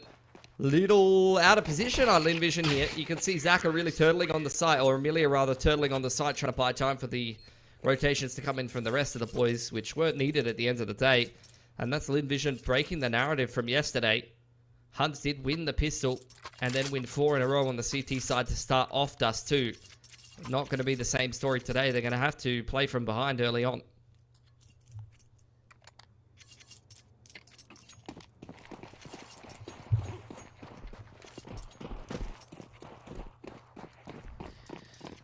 Yeah, they're going to play from well behind by the looks of things, because Lin Vision... Oh, Starry. Not sure about that one. First round was great. Second, a little bit of trolling happening, but yeah, well, you can look at this and you can see what's going to happen in this round. Not much to be said. Maybe just send Westmelon and Call Me Sue for a little bit of an expedition. Zaka. Maybe doing some tap and get some information, but really it's the MAC-10s that you would want to get these kills. Yeah, if possible. Triple push through lower dart. Oh, Starry's already copped a bing, so he could definitely lose this AK here if he's not careful. Smoke thrown in to try to provide a little bit of cover for him, but he will still go down. So AK lost. Surely Amelia should be able to juggle an AK over. He's pinging it, but it still wasn't recovered. So nicely done from Huns. Taking at least 1 AK away from Lin Vision, but all in all, it was still a pretty clean round for them. Now, Huns yesterday got off to a really good start on the CT side. And looking at the stats here, looks like 9 had a had a great CT half for himself. So what that really says to me is CT started well for them. We'll hold that thought for a second. You're getting the quick lower dark aggression. It's been swatted away pretty nicely by Vision. Vessel barely holding on here. Gonna get double peaked. Really can't stick around there or he's gonna lose his life. Yeah, they're really sending it out. Look at Westmelon. He's lost the plot. The bro does not care. I mean, I know he had the crunch coming through from middle as well, so even if he would have died there, he probably would have been pretty happy with the result overall. Yeah, I mean, picking up on what I was saying before, it really shows to me, like, looking at the stats and the way that that game went yesterday, that Hun started off CT well. They got an AWP in Nine's hands nice and early on, and he started to deliver with it. Because he's had quite a good CT half there, as has Zerolt. But in this game, that is not the start that they're going to get. They're going to have to work their way into the game. And it's already starting. I mean, this is why you pick this map as Vision. Zaka with an AWP and a Scout is an absolute demon on the shots through the door. He hits those such a high percentage of the time. It's actually a little bit unreal.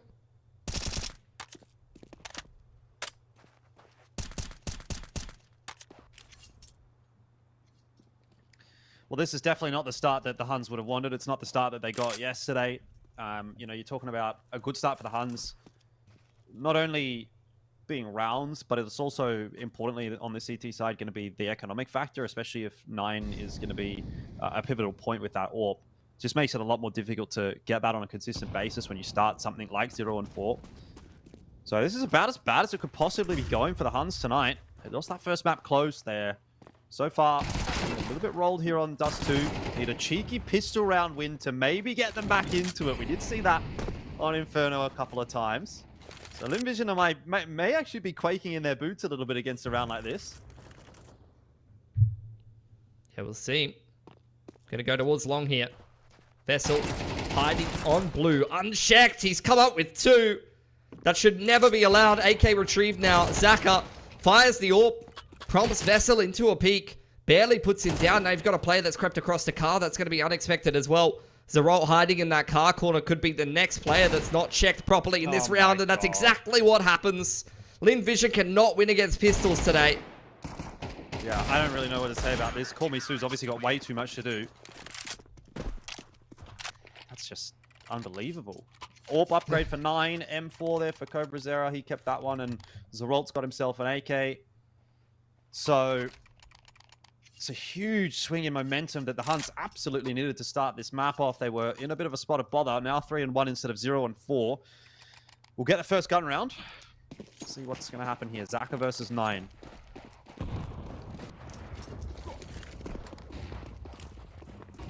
Long take from both teams. Hunt's going to shut them out with double mollies. Vision going through the mollies with a couple of flashes and a smoke. Starry sent out on the attack. Emilio, great trade from him, but you see Vessel popping out of the smoke. Zerolt straight through it. Vision are getting picked apart, trying to force their way in towards long. And now they've got to try to recover this in a 2-on-4. They got the bomb. It feels like an Inferno all over again. Like they had a good start to the map, and then they've thrown against the pistols, and things are really slowing down. It's really allowing Huns back into the game now. Yeah, so what is the process then for Westmelon and Call Me Sue? Molly into bedrooms, going to keep them from heading in that direction. I don't think they really look to go there anyway. That smoke in mid would indicate that they probably want to be going up through short. Got a smoke, Molly, and a flash to do that with, so might be able to get themselves out onto A. It is actually undefended. If they contact their way onto A and get a plant for short without having to take a fight, maybe there's still something in this one. And they are going to do just that. They are just contacting their way, and obviously there's no contact to be made, so this is at least going to result in a bomb plant.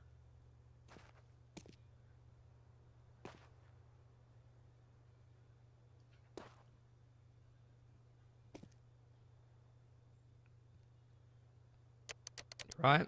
Player goes down for short. Round gets a little bit more winnable now. Huns a little bit behind the 8 ball. Starting to make their way in towards spawn. Huns pushing up long. Flash goes up onto Catwalk.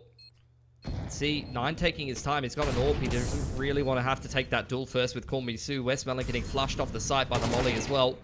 Just biding his time, but isolated by Zerolt, and Nine's patience is going to pay off here.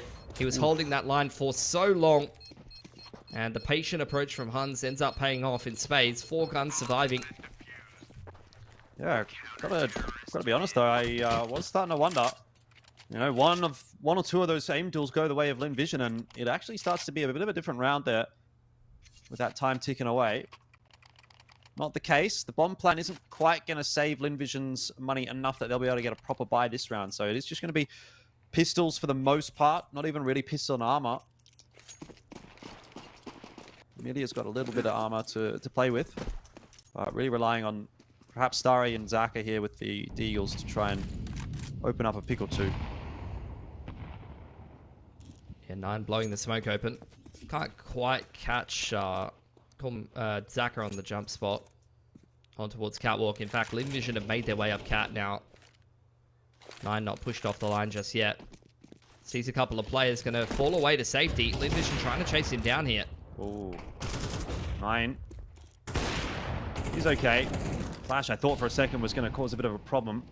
We should get a bomb plan here again for Amelia, so that's at least something for Lin Vision out of this round. Starry. Oh, Starry. He's having a round. Amelia's got one as well. Hang on a minute. Deagle in hand. Starry. He's already done a lot of work with the pistols, and here's yet some more. He's going to push his way forward. Not necessarily conscious of the fact that he's getting flanked in bedroom, but perhaps worried about it anyway. Cobra Zera is going to go down. There should be a trade here for Vessel, but now Zaka has all the cards in his back pocket. AWP in hand. He gets a tag, and he'll be aware of that. Flash is trying to delay. That's really all he needs to do at this point in time. Vessel does not have a defuse kit. He's trying desperately to get up on that site and find Zaka, but the box is just too good, and so is Zaka. But you do have to say that round comes down to Starry once again. Yeah. I mean, star player for Lin Vision when he's feeling himself. And Lin Vision, despite a scrappier affair against the pistols and letting Huns back into the game a little bit, inflict a pretty mortal wound on the CT economy. Chance now for them to put pressure and reset, and they recognize that potential. They're going to take attack timeout. Really want to ensure that they can 100% this round, because it would really start to allow them to just storm ahead with the momentum on this T side. Huns have everything they need to have a good round here, though, as well. And they have the better end of the loss bonus, so this would actually be a round where you look at the 1400 loss bonus for Lin Vision and the fact that, you know, Westmelon, Amelia, Kormisu, they're all pretty broke. If they drop this round, it's probably going to be down to like a hero AWP on Zaka or a hero AK and a save round. So, pretty important round for both teams here.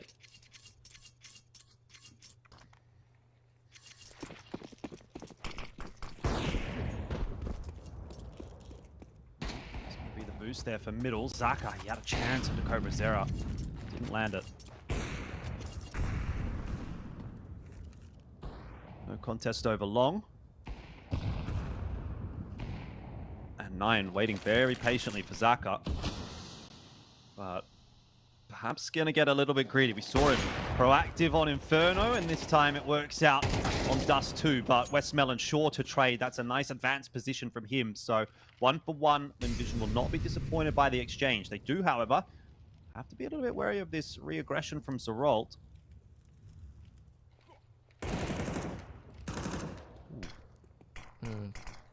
Cobra also peeking in towards middle. Hunt's taking matters into their own hands in the mid-round. We'll start to hear the movements here. Straight up catwalk. Zerol's trying to get ahead of that. Molly up onto the site, trying to disrupt things before the plant goes down. It's not really burning away there. The HE is going to take a... Oh, actually doesn't quite make it. He's got multiple HEs in towards spawn side. Wanted to try to take a chunk out of Westmelon, but not as much damage as he would have bargained for. Yeah, I think the Huns are gonna again be somewhat under that time pressure. Westmelon not gonna make it any easier with that headshot onto Cobra Zera, and these smokes all over the site are providing some pretty unique angles. Westmelon up on top of the boxes, and Amelia now popping off. He's got himself a double. Westmelon one more. It's the veterans of this Lin Vision roster that get it done this time around, and that, as you said, an important round for Lin Vision will get them to 5, but more importantly also will start to crumble that CT economy somewhat. Yeah, they took the tack timeout and won the swing round. It's exactly what you want to be seeing from Lin Vision. They are a team with good supportive elements, a good calling structure, as opposed to what you'll see a lot of Chinese teams have. So Huns will have to respond with the tack timeout of their own. You can see already some investment in the pistols. Knight's probably going to want to hold on to it, a bit of extra cash to get the AWP going for himself. There's only so many rounds left in this game where he can have that in hand on the CT side and try to have some impact.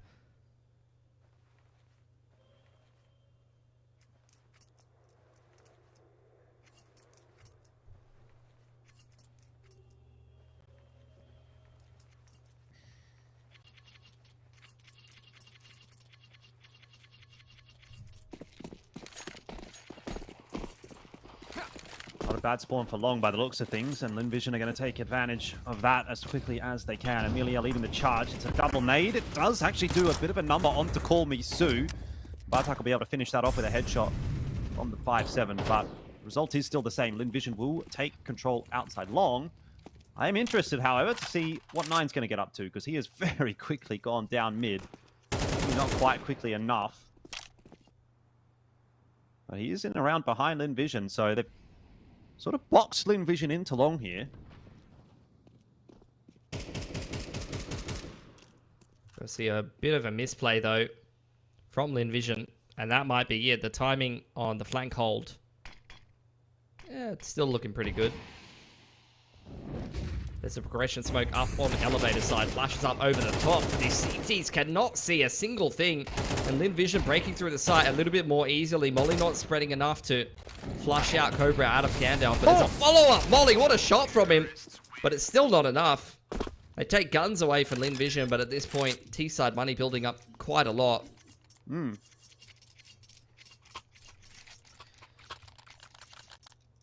Still, 6-2, still a salvageable scoreline for the Huns. And the way some of these rounds have been playing out, I'm not really ready to write my check in the direction of Lin Vision just yet. Yeah, I mean, see more out of this half. At the end of the day, they've still got a lot more Counter-Strike to play today, or they're off to Dallas.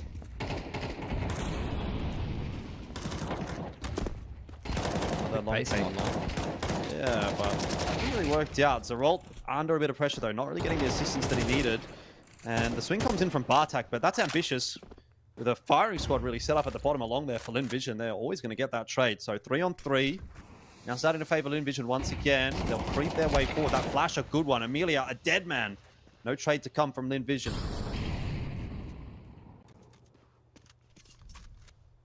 Nice. See Zaka. Definitely does now. Great shot on the single zoom. And Westmelon just can't get it done. Good recovery from Huns. Money's a little shakier now for Lin Vision, actually. 2.7 for Westmelon, 1.9 for Call Me Sue. They're probably still going to buy here. But they're going to have to be a bit more creative about their approach in this round. If they don't win this round, this could very realistically be at least 5 for Huns.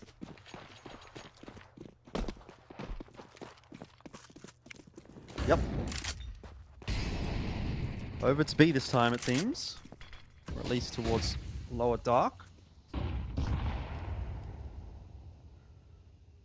Which hasn't really been probed too hard by Lin Vision. In fact, I don't think that they've really gone B pretty much at all this half. That would be a little bit of a change up. Yeah. They're throwing a little bit of pressure across the map first. They want to work that catwalk control, but I'd agree. It looks like a B ending, especially because you're seeing Zaka just sit in the upper tunnels with the bomb the whole round. So that really indicates that it's going to be a B ending one way or another. 9 at plat here. Needs to be flashed off the line well enough. Cobra's still got a full belt to util as well.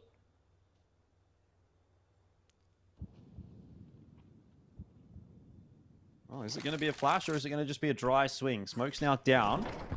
Oh, it's gone very deep. Interesting smoke. And Amelia's caught Quad Brazera, so this actually starts to be a bit problematic now for Linvision. Oh my. Amelia is absolutely frying at the moment, 13 and 5. He's on a tear today. Plant going down. A lot of that util picked up by the T's now, going to make it harder for Huns to attempt this retake, and that's not even something they're considering at this point. No money. Can't be doing that. This will be 7 for Linvision at least. And some nice upgrades as well.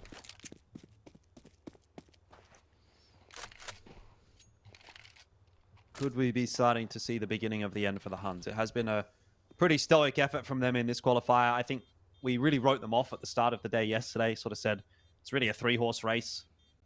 And they did kind of humble us with that initial win over Linvision and a pretty close game, it has to be said, against Atox too. But the way things are going, it seems we are going to be proven correct in our assumptions.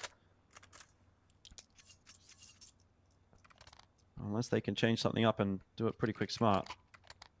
A round loss right here for the Huns. If they lose a lot of guns, it's pretty much a death sentence for the map. Yeah. Got that 2.9 loss bonus, so it could be a couple drops on over. They can save at least 2 or 3. They should be alright to try and buy up into the last. Vision. Oh, I mean, Zaka. Hasn't been too much lower dark aggression, but that's the perfect round to be holding for it. 9 spots him out as well. And he's going to continue to aggress into lower dark. Almost certainly that's been seen by Zaka. The CT's trying to make a play.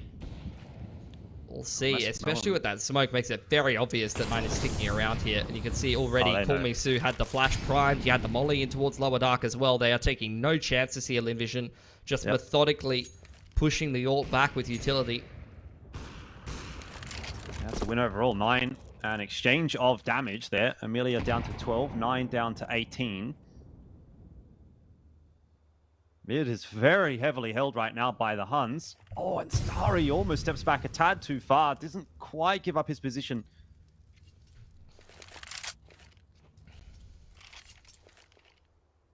Really playing with fire. Juggled over. Re-aggression from 9. Does come up with the goods. Mid to B smoke coming out, but that pressure is not really going to do much. The roll is still sticking around. The middle hasn't been pushed off the line. 9 now. A little out of position. That shot looked like it hit, but unfortunately connects with a little bit of the rail. So it won't finish off Westmelon. Yeah, and once again, it's going to be a short setup, short plant for Linvision. They've been good at converting those, and I have to imagine they're going to be good at converting it right here as well. I'm kind of surprised that Vessel is even still hanging around right here, because we were talking about the implications of the money in this round.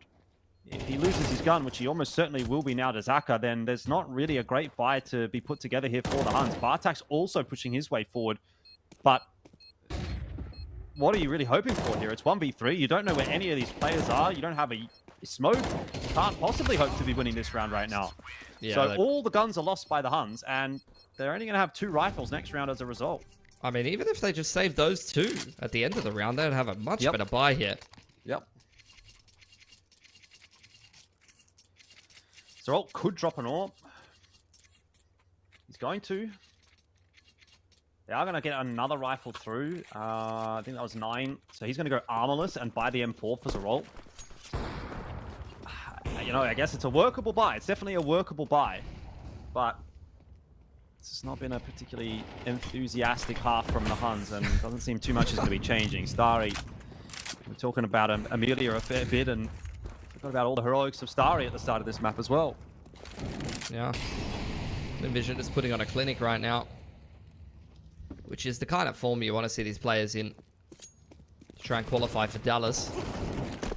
Good aggression from Bartak, but only goes 1 for 1. Vessel and 9 are hanging around in mid doors as well. You can see the CT's really trying to punish Linvision, trying to go up catwalk. Flags coming in from Cobra into lower dark though. He hasn't been seen. We cast our eyes over to Westmelon. This is a great timing up long. Cops a leg, but still gets the kill. Yep. Smoke down there as well. Linvision milling around at long for the moment. It is allowing some time for rotation to come through here from Cobra Zero, but they have dropped off Westmelon to kind of keep an eye on things in pit.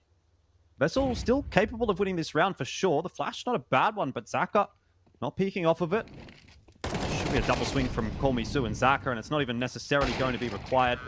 Easy done for Westmelon in the end, 9-3. Lin Vision looking poised to go to the grand final.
Welcome back on into the second half, and it is starting to feel like this might be the final half of the series. Look, we've had some very, very close series in the Dallas qualifiers for Asia this time around, but Hun's just not really showing up here on Dust 2. So a massive half is going to be required for them to save this series and give themselves a chance at a rematch against Atox. We'll see how they go with it. Their CT side was the better of the two, it looks like. So Roll was pretty key on this T side for him. He's been having a good game today. But they've got their work cut out for them. They're now going up against Zaka Orp on CT side. Ooh. Nice goosh to start things off. Pressure on the B side of the map. Smoke to Xbox, obscuring the vision of Westmelon here in middle. He can still set up Zaka with a flash. Zaka gonna call for it and go for the peak, but he's not going to land too many shots, so he's just going to have to back out of there. There's information being gathered, there is time being wasted, but there's no kills being taken by Lin Vision. Cat control for Hans. Zaka still looking to stick around. Him and Starry are the only two on this A side of the map, and they're getting crunched from both angles at once without finding any picks. They are stuck on the site, completely surrounded. Oh my god, of course Starry delivers with 3 though. That's unreal. What is that? You're kidding me, bro. How does he do it every time? Every time he's got a pistol in his hands here on Dust 2, he's got at least 3 kills. This time 4. He's turned an absolute horror of a pistol round on its head, and it's going to go the way of Lin Vision now. It should have never. That was the perfect setup for the Huns. Yeah, A bit I of mean, individual brilliance makes the difference. it's literally 5-on-1 and he's stuck on the site by himself. And he's found 4. Yeah. It's just crazy when this guy's in form. Really one of the bright stars from Asia for quite a while now. Back on Lin Vision, they almost paid bloody 6 figures for him just to get him back, and that round is exactly why. Yeah, it was like $95,000 to get him back. Tai Lu. So that's a $95,000 round though, Pilski. Hey, if you're gonna chuck in an extra that, 5k and he'll give you the ace next time. yeah, exactly. Go big or go home. All in Starry. Yeah, he's a good player to put your money on. Theoretically, of course, we're not.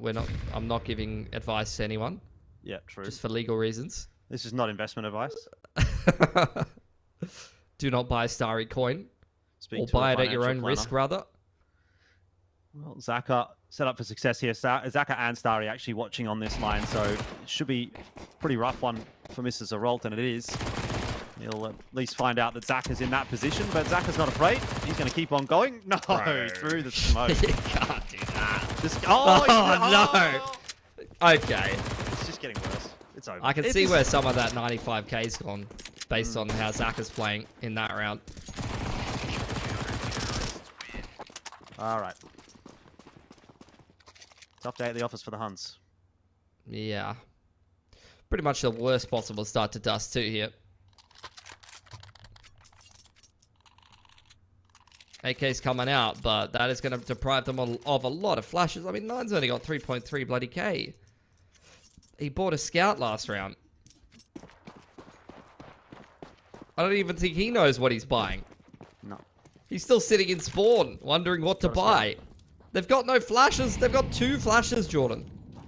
Don't They're worry. gonna try to break Zaka's long not on the even that good timing. on the AWP. Zaka's not that good. It's fine. You don't need flashes. That's true. He'll whiff every shot, right? Yeah.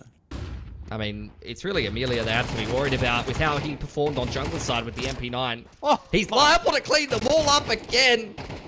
This is just ridiculous. got a headshot with the USP there as well. Starry's almost going to finish 9 off. Yeah. It's over. I think we can all really see that. This is just not looking like it for Huns. No. Big old rap coming in from Call Me Sue while 9 exits bedroom. I mean, yeah, look. This is kind of what I expect from this series. I think we've regressed back to the mean here. Mm-hmm. Like, Inferno was close, but let's be real. At the same time, guys, Huns did win like 4 eco rounds. And still lost 13-11. It's true. So without some of that magic here on Dust 2, I mean, this is kind of what you're going to get. Especially when these Lin Vision players are feeling on point. What you see is what you get. Yeah. Last chance for Huns. Not the buy you'd want to be fighting for the game with. Bartak looking for a pick on long. He's shut out by a molly. The rest of Huns turned their attention back towards middle. You can see Zaka playing a little bit more on the safe side. They know that Huns' buy is a little bit weaker than you'd expect. I think if you're going to see some more map pressure, you're going to see Call Me Sue walk into uppers, probably. He was doing that in ECL not that long ago.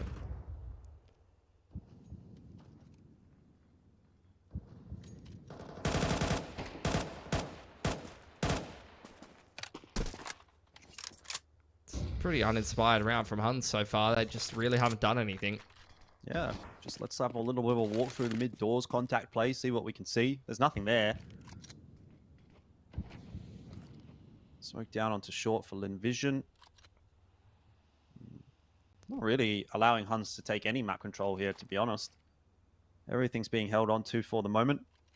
Exception obviously being short, but that smoke doing what it needs to for now. 9 prep in the mid to B smoke. Hunt's looking to go towards A. Zaka's here on the line. Wants to try to get a pick. I mean, this is a classic CT round, really. Set up the AWP on the cat cross and then play for the retake on A. Zaka gonna have a little bit of a looky, and he's going to have a little bit of a C as well as Cobrazera. will go down. And 18 seconds here for the Huns as they are going to have to desperately try to scramble to get a bomb plant. I just don't see it really happening, even the bomb plant, let alone the round. Mine gets one, but Zaka with the USP looks to finish it off. It comes down to Call Me Sue. It was closer than it could have been. Either way, though, the scoreline is not 13-3, and that is a 2-0. Exactly what Linvision wants on a day like today, because they do have to still yet go into that grand final, which is going to be up against Atox.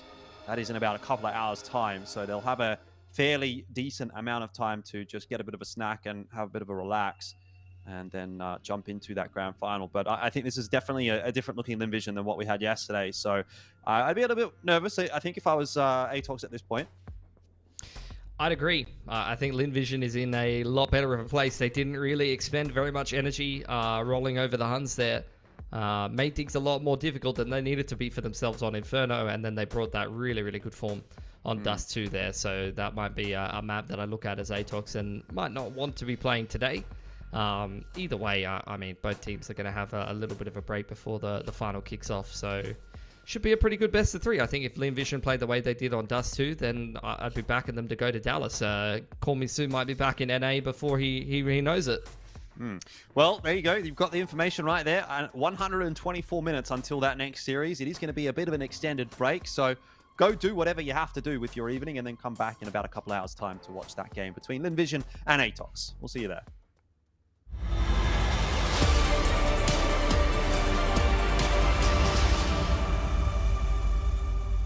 What's your name? Lee.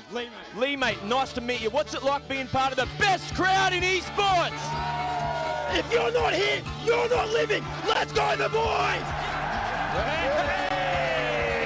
All right, for now, we're going to send it away. Let's show the world why we're the best crowd!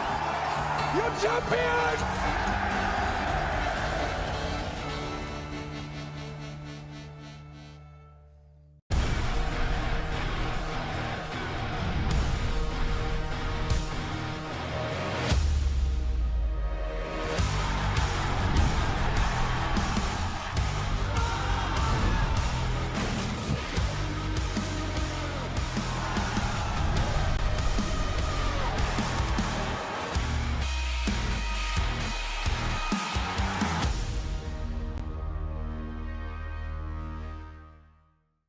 Think you've seen it all?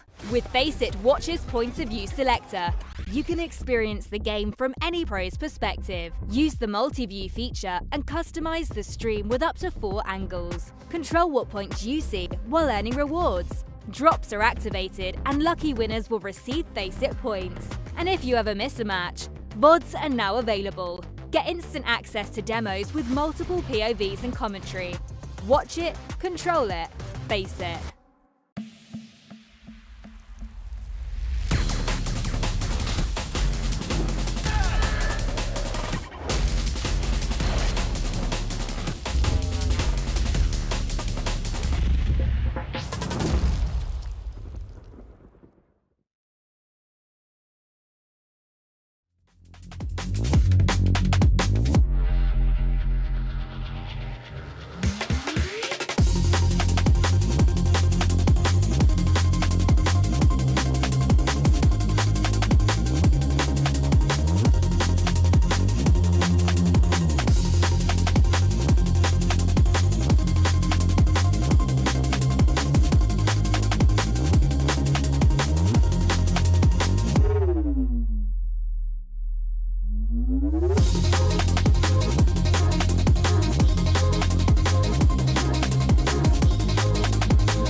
heard that you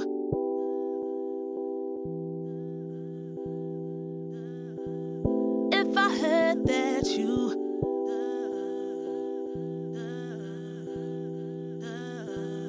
if I heard that you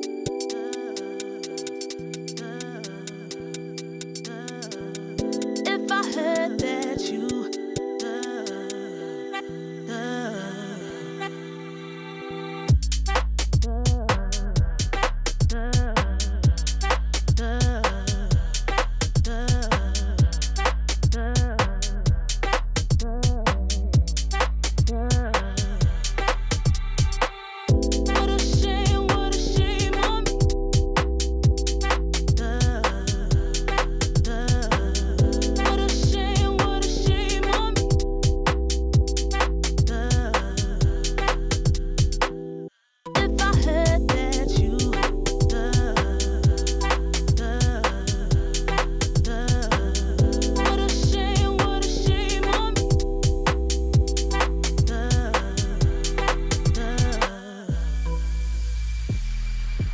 way you do it, the way I live life, way you do it, the way I live life,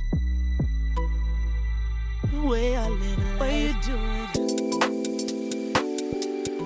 way you do it, the way I live life, way you do it, the way I live life,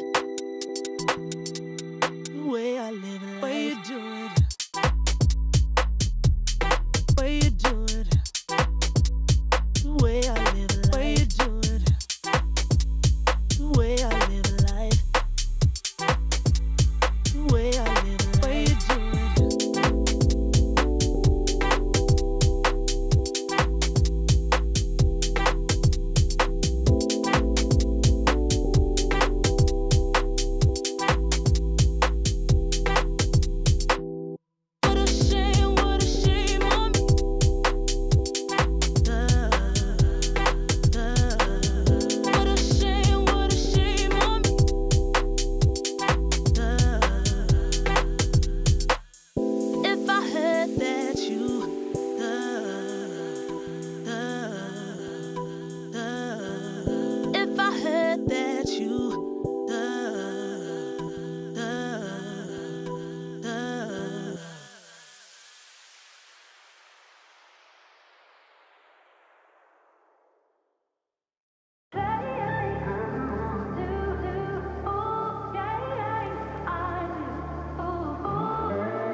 Lately, I feel I can't find my feet.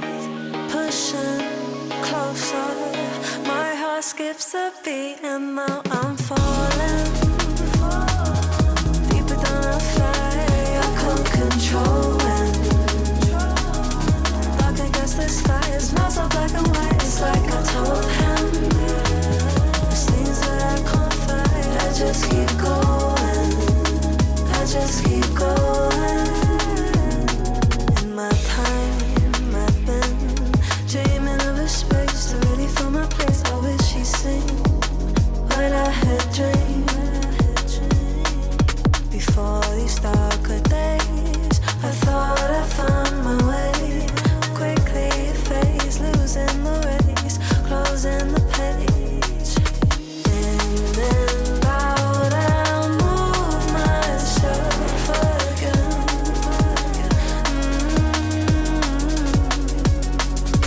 Time moves fast, I feel my heart beating.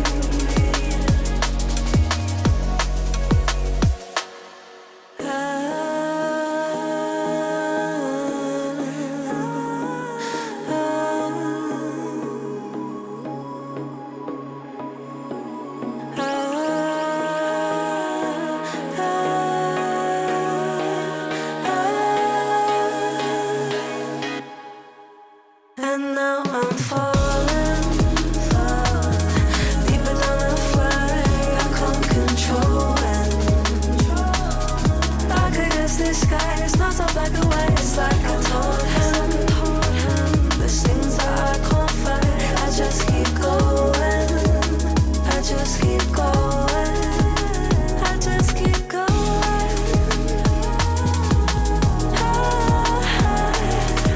I just keep going.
heard that you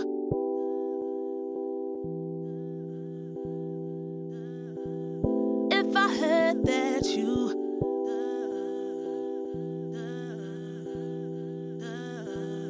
If I heard that you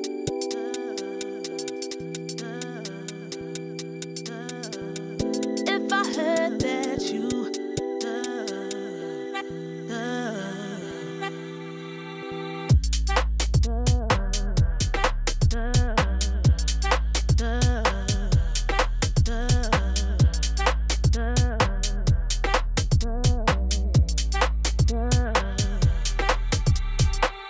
What a shame on me.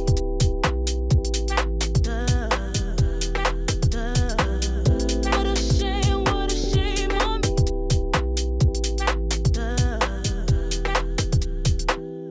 If I heard that you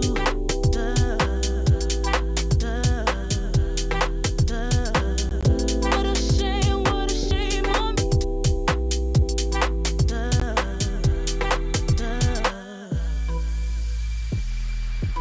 Way you do it, the way I live a life. Way you do it, the way I live a life.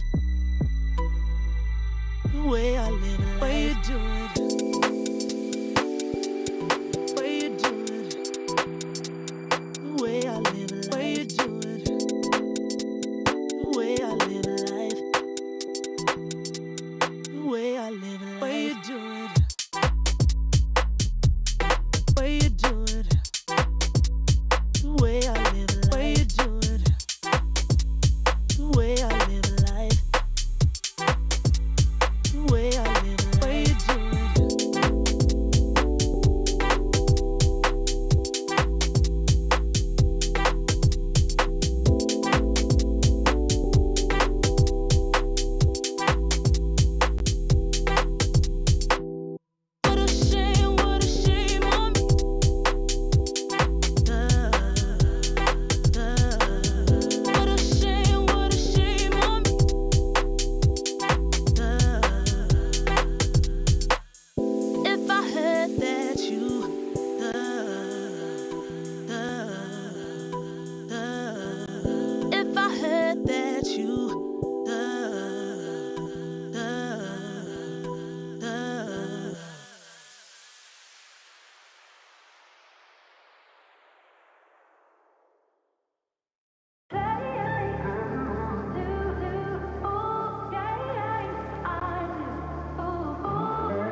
Lately, I feel I can't find my feet.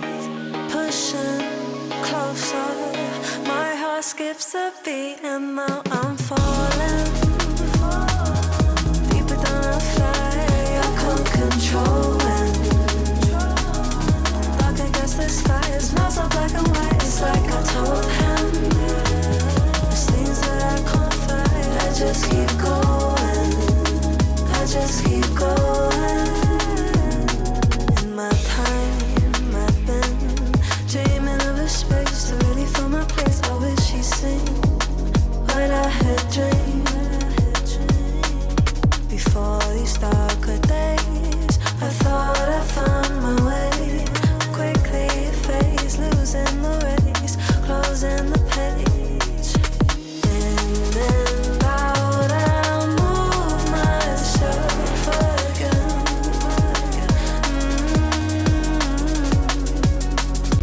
Time moves fast, I feel my heart beating.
Okay, here we go. It is time for the grand final of the IEM Dallas Asia 2025 Champion Qualifier, whatever it is. We're in the grand final. It's Linvision, it's Atox. It's nearly midnight for me. It's already past midnight for you, Pilski. Hopefully, this is going to be a good game because we've had a long qualifier up to this point. All of the matches have gone the distance except for the previous one we just watched. But I have a feeling this grand final could be a close one as well. Yeah, for sure. I think, a lot of the games have been close. A lot of the games have been delivering. But Linvision definitely throw their hat in the ring with that dominant win over Huns after taking them very, very close in the previous game to that. So Atox are going to need to be very switched on today. I do think that they have the potential to be able to beat Linvision, but if Linvision is playing like the way they did on that last game of Dust 2, then I think they're pretty safe for a spot at Dallas. Yeah. That's definitely valid, I think. But then again, I've also seen Atox look pretty good over the last sort of month or so in some series, not in every series. The thing about Atox is they often get to this point. They often get to the grand final and then fail to win it. If we go back and look at the XSA Pro League, they got to the grand final, lost it to Rare Atom. At Extremesland, they got to the grand final, lost it to XO Esports. Will Dallas be the same? The Dallas qualifier be the same? They get to the grand final only to then lose it to Linvision. It would be a little bit disappointing. They would love to get a win somewhere, and maybe tonight is the night. Dust 2 Inferno Ancient. It's going to be the map pool. I don't think that's going to be much of a surprise to anybody. We know Dust 2 is a great map, obviously, for Linvision. We know Atox love to go towards Inferno. Ancient, definitely a middle ground map. It feels like these have been the maps pretty much that we've been watching for the vast majority of this event. Yeah, I feel like we've been going the safe route, going straight down the middle of the map pool a lot of the time. I think the only funky pick, and I mean, you wouldn't even really call this a funky pick, is that you got Nuke in there. I think Atox, they haven't really played much train. They have to respect ban the train because Linvision just kind of slapped Tai Lu the other day on it. So they don't want to be risking that in the grand final. We're just going to go straight down the middle of the map pool. Some of these maps have been played between these two teams in ECL lately. Wait, no, not even lately. That was like halfway through last year. So yeah, it's been a while since we've had a head-to-head between both of these teams, but I have to say, these are probably some of the most played maps from these teams in this qualifier so far, particularly for Atox. I feel like pretty much every single one of their series is like some combination of Anubis, Inferno, like Dust 2, and Ancient, pretty much. Yeah, exactly. That said, I feel like this is actually starting to become a little bit of a low-key, a little bit of an Asia rivalry. Talk about the EPL final they played against each other last year. They match up against each other quite a bit in a lot of these kinds of events. Obviously, ESL Challenger, etc., etc. So I think this is going to be a pretty interesting one to see how it kind of develops throughout this year, just because, again, Linvision have still kind of got some work to do with this new roster, with the addition, obviously, of Call Me Sue, whereas ATOX are probably a good sort of few months ahead of them in that respect, in terms of having had their roster a little bit longer. But I think, you know, they've kind of gone back and forth quite a lot throughout their history.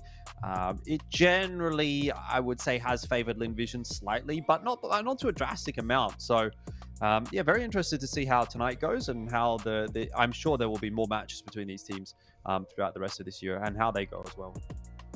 Yeah, I mean, these are kind of emerging as the best couple of teams in Asia, really. I mean, Tyloo's kind of fallen off a cliff a little bit. We thought they were going to be some kind of super team, but doesn't really feel like it's coming together at the moment. Linvision have made some good changes, even pitching some players from Tyloo. And starting this series off on Dust 2 is looking very promising from them. They just absolutely dominated the Huns on this map, like, 2 hours ago? So they're going to be feeling very confident going into this game, and they'll be starting out on the T side, which means that you have seen ATOX choose to start on defense. Very, very quick one straight into B. It's going to be accuracy to defend. Kabali's in the backside of the site, unchecked on Car though, and Linvision are having a tough time getting out of this smoke. Yeah, they have now, though, started to filter their way across, but there has been a big rotation out from ATOX. They've got all their members over here on B. There's nothing to do for Amelia. That's a pretty straightforward pistol. Very nice and clean from ATOX, and remembering that they're coming into today really quite fresh. At this stage, last night, they'd played already 2 best-of-3s. Massive grind of a day for them, but looking fresh and ready for this grand final. Yeah, been playing a lot of CS lately. A lot of different series in multiple different qualifiers. Lots of Asia qualifiers going around at the moment. Linvision buying Skaka the Scout. Just going to go with Glocks and a Deeg. Outside of that, straight through the box. That didn't even look like it was on MIQ's head, to be perfectly honest. And Cabal is very brave to peek into mid after that's just a lapse. Flash up over the top to try to send in Dobu. Amelia's recovered the Scout and wants to continue to try to do some more damage with it. This is a very dangerous play from Dobu. Zesta has managed to grab Starry. That's over towards Long. It looks like Cabal is kind of helping Dobu out here in a sense, but he does have to be aware. I think he is pretty aware of Westmelon's position there. Obviously, with the way that he peeks it, you know, you look at that and go, okay, well, he knew. But just from what we've been seeing over the last sort of day or two, I've actually seen Westmelon try and do that exact kind of thing a couple times, and ATOX will be very familiar with Linvision's game, having played them quite a bit. So if that's not just a today and yesterday kind of a thing for Westmelon, I think Dobu's kind of read into that a little bit, being aware that there's a player close by, kind of knowing some of those tendencies, and cleared it out pretty comfortably, because it did look like he was really locked in on that fight in lower. Once again, the buy comes through for Linvision. Zaka doubling down on the Scout. Much slower kind of defaulty round. Just a little bit of util pressure and grenades being exchanged on Long to start things off. HE nading towards lowers does find Westmelon. Another one thrown into lowers. Westmelon's ate both of those, so he should be pretty full for a while. Some nade juggling here from the CTs, and in towards middle off the back of the flash. Despite being low, Westmelon really trying to open up the middle of the map.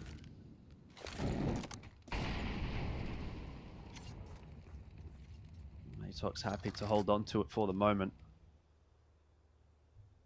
Got a little bit of util still to play with. Accuracy's got an insend, but playing close behind the door might not get the chance to use it.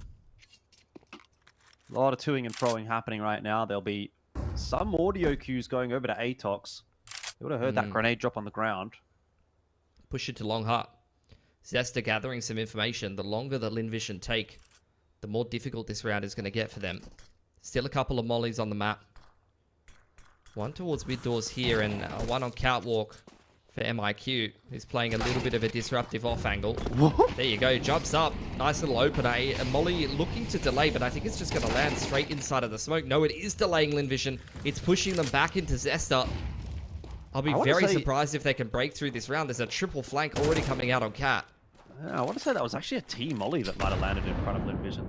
Just having a look at the minimap, I'm not sure. But either way, actually Linvision are going to push their way through here, because everyone from ATOX is actually coming from behind. There was no one on site to hold them away, and that ends up actually being an incredibly clean round for Linvision.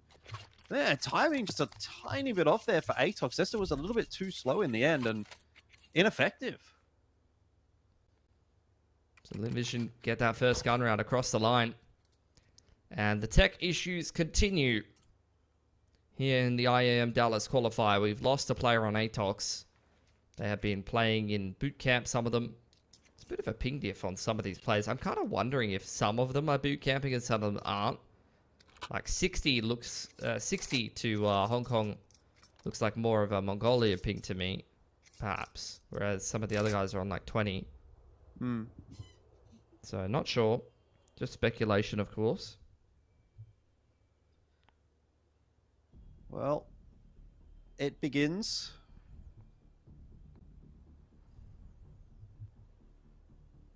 Only 3 rounds into the game. Westmelon hasn't really been doing a whole lot, has he? 27 damage over 3 rounds. It's just been a bit of a punching bag. Probably time to cut him, I reckon. Yeah. Yeah, it's just not the performance you want to see in the first 3 rounds of Dust 2. That's facts. I think I've seen enough. All right.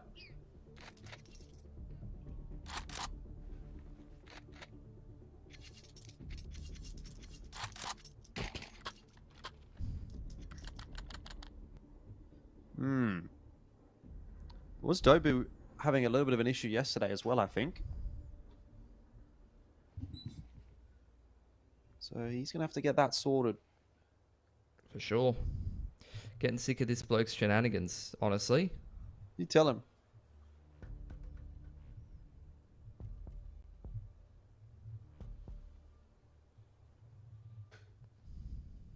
Thinks he can just do whatever he wants, you know? He thinks he can leave Atox when they're trying to qualify for EPL and just pop off to the minor. He thinks he can hold up the main ESL CS channel. Like, this guy's unbelievable. Unbelievable.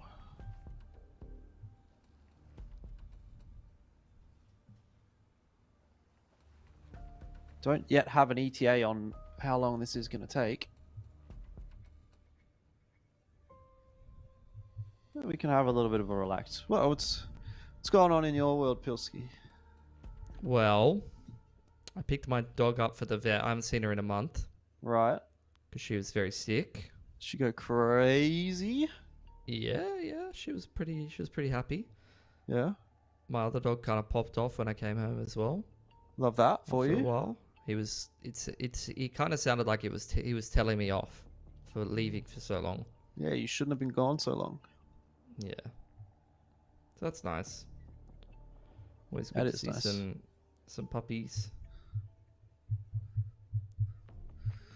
All right. Well, as you can see down there, we've got a bit of a tech pause, bit of an internet issue, it seems, on the behalf of Dobu. So we might just have a little break here and come back when the game's ready to go.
And we're back. Hasn't taken too long. Dobu ready to go by the looks of things, and hopefully Atox are as well. That last round didn't quite come together the way they would have liked it to, so jury's out as to who's going to run away with things early on here, and the answer might start to become a little bit more Lin Vision favored as this round plays out. Amelia catches up with Zesta around the side of that smoke, and that is now a nice long take for Lin Vision. Yeah, Atox on the verge of economic reset. If they cut, what is MIQ doing? Like, genuinely, what on earth is that bloke doing? He wants to be the hero. He wanted to be the hero. Oh, my lord. Okay, Dobu's got the scout tag. Nice little trade back. Flash is being scaled up over the top to try to set up Amelia. And accuracy's got a CC and no armor. And no real hope of winning this round, let's be honest. Yep. Everyone just trying to do it on their own there for Atox. Not exactly the best of looks. And so accuracy's going to go have a little bit of a look, see if he can grab himself a gun. That is actually going to be allowed in the end. Well, never mind, not quite. He got a bit stuck. So, immediate response really from Lin Vision, and they're going to start to put themselves together on this T side of us too. Yeah, 2 really clean rounds in a row. You can see the effects of that on their economy. T-side money's out of control. They're going into the anti-eco. Even after Atox finish off this eco, they're still not going to have great money. They only got 2.4 loss. Like rifles and bare bones util, unless they want to go down to MP9s. Full long take for Lin Vision. Not wanting to get anywhere near any of these pistols. Atox going to respond by taking the middle of the map. Trying to contest here on this long take, but they don't really have a flash to be sending through the smoke. They're going to throw their own long smoke there and try to push through, but it's pretty much a firing squad here. Lin Vision really dotting the I's and crossing the T's. You can even see a player or two anti-flash at long there, anticipating the flash play that was never to come. And this is looking like a very clean round for them. As it should be. That was a bit of a problem in the earlier match against the Huns. No, maybe not that kind of round against the USPs, but certainly the sort of pistol armor buys were a problem. At least nice to see Lin Vision getting that one over the line pretty comfortably.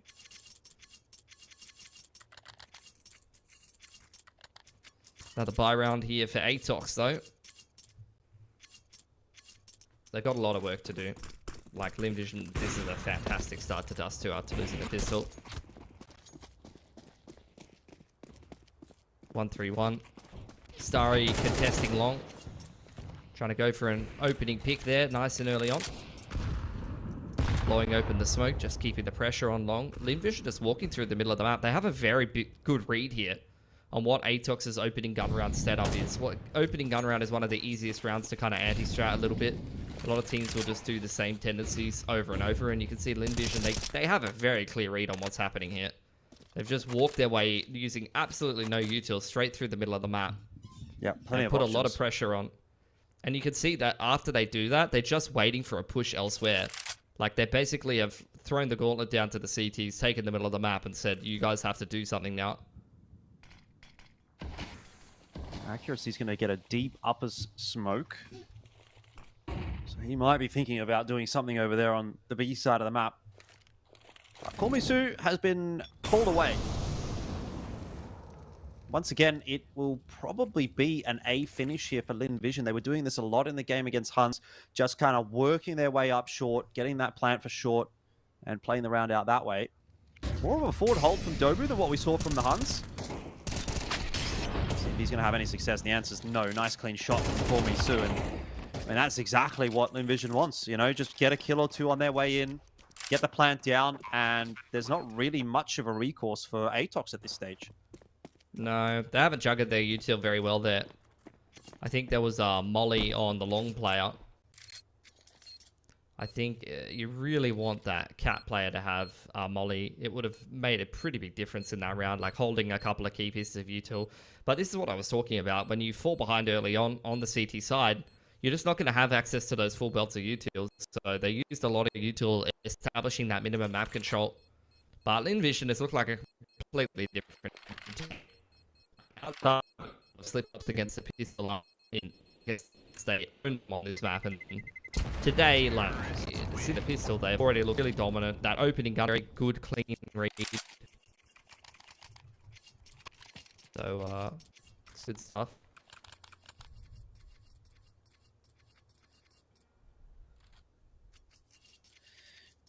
Yeah. Rough going at the moment for Atox. They do typically like to lean into the double AWP setup on this map, and unfortunately they don't have the money to even get a single AWP at the moment, so that's a long way away for both accuracy and MIQ. MIQ, who really is on struggle streak. I don't know how we've played 6 rounds and he's died 7 times. Same for Dobu. But anyway. I think it must be like when they DC and reconnect, Yeah, they die. counts as a death. So that's probably like bugging out the HUD a little bit. First good thing that Apox has had going for them though. Opening pick in this round. Now they just need to convert. A little bit of a jiggle from accuracy. Wants to try to shut down any kind of B pressure. There's the mid to B smoke, but Linvision just wanting to contact uppers here. Accuracy going to slow them down. Wants to buy time for Cabal to come in on the rotate, but Cabal is very convinced that this is going to be a mid to B. Atox just cleared catwalk. So they're just going to play retake B here. Trust the numbers. The issue is that B is a notoriously difficult site to retake. So a 4v5 conversion is very much on the cards for the T's, especially when they get an entry like that. That should be pretty easy to secure here. Kormisu's going to toss that one across to Westmelon, who will plant it on the floor. Fast retake attempt here from Zestar. That's worked out in a sense, but quick trades back on through. Kormisu has brought it down to the 1v1. MIQ is out on the side. He is defusing that bomb, sitting inside the smoke. Zaka is going to chance it, and he chances it incorrectly this time around. So that'll be a round for Atox, an expensive one to be sure, but a round nonetheless. I think that's fine. Their money is really good on the T side here. Like, at the end of the day, they've taken almost all of the guns away from Atox and put them on the verge of getting reset. So, min-maxing things over time. Linvision will still be the team that comes out ahead if they can just close out one of the next 2 or 3 gun rounds and keep things close in the meanwhile. Quick approach in towards upper here. I don't know if a smoker's gone awry to try to pull out the molly there. Straight out onto the site. Cabal trying to fight for his life on top of it. Flash is going over the top, and you can see Atox again trying to fast flood back in.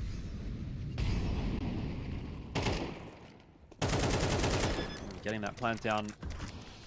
Taking a little bit of time in the end there for Linvision, but this will be a real test once again for Atox. MIQ having a look. Doesn't seem like he's going to be able to catch Starry here, but definitely getting into position. Starry seems... Is he aware of this? Is he looking in that direction?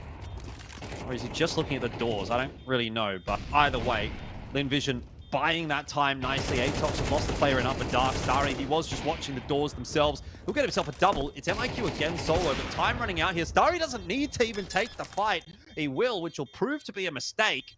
Defuse on once again. MIQ saves it for Atox, and they're up to 4. Yeah, they're scraping these CT gun rounds together. Once again, that's another expensive one, and their loss bonus is even worse than before. All Linvision need is just this 1 T round to break that money. But you've got to give credit where credit's due for Atox. Coming up clutch every time. It'll definitely add to their round count towards the end of the half and make their life a little easier on that T side.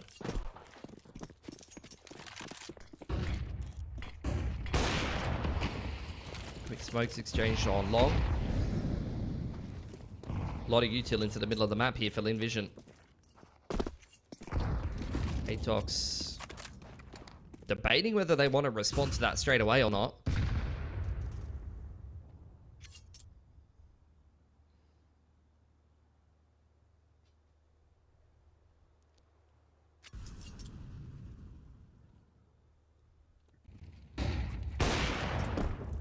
Flash. Pushing MIQ off the line. Linvision established catwalk control.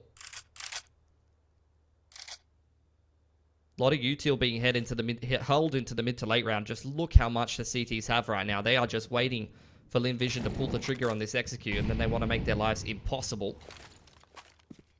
disrupt them as much as possible with the util. You can see that's a very clear adjustment from Atox to hold much more util over into the mid to late round here.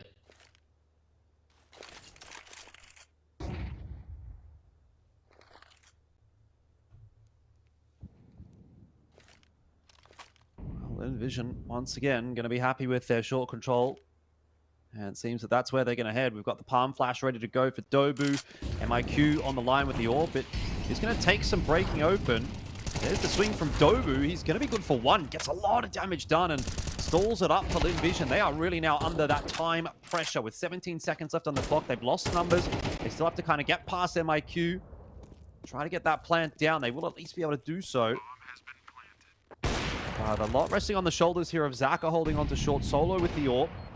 While the two remaining riflers try to hold onto the side, and that doesn't look like it's quite going to happen. Zaka has to trade things out. He's in all sorts of trouble. Oh, the spray. Not quite good enough to get two. Westmelon solo. He was low. He'll be finished off, and Atox have strung together now 3 rounds in a row.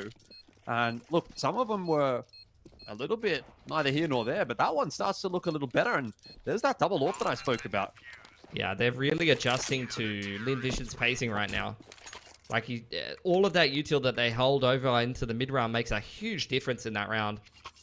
Envision just playing with the same pacing over and over again, and it's getting a little bit too readable. They need to mix in a bit of a faster round here or there to keep Atox honest. But I agree with you. That's a cleaner round for Atox. They get a double AWP picked up. Retain 3 guns. And 5 rounds on CT. You're already pretty happy with that. Anything more than that is kind of a bit of a bonus. Envision going to go for this B contact behind the AWP, it looks like. Cabal flashing them off the line. Accuracy gets that opening pick on top middle, though. So Envision has lost their lurker. They're going to try to burst out. But Zaka's killed his teammate. Oh, dear. Yeah, it's gone from bad to worse. Call Me Sue's going to try to salvage. It's not really going to be enough. A 4-on-2. We've already seen Atox can retake this site at an even numbers. I'm not sure they're going to have too much difficulty doing it with 2 players the advantage. All right, now the bomb fight hasn't even gone down. Yep. So, time... Not necessarily a pressure here for Envision, but they are feeling really quite trapped on this B bomb site. Atox not going to be making any moves until they have to. Nice tag in there from MIQ. On to Call Me Sue. Dobu to finish off Zaka. Here comes the flood. Call Me Sue. It was exciting for a moment, but there was always going to be a bit too much to do. And that is now 6 for Atox on the CT side. Hell of a shot. He's having a great game here, Call Me Sue.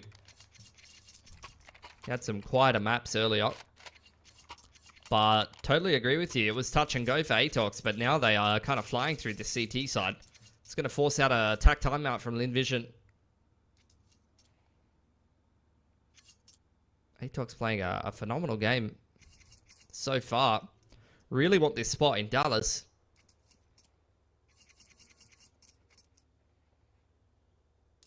Could be a 2 Mongolian teams at an international event kind of angle.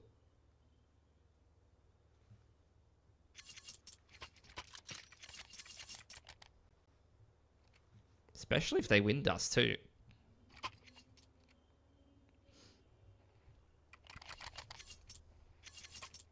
I don't think when we're going straight down the map pool even, there's any real free wins for either of these teams though.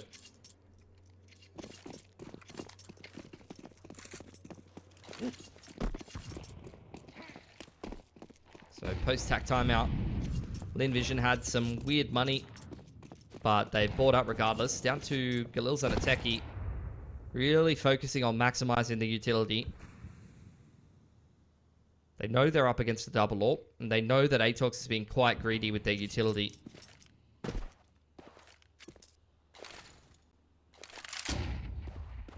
See what they come up with.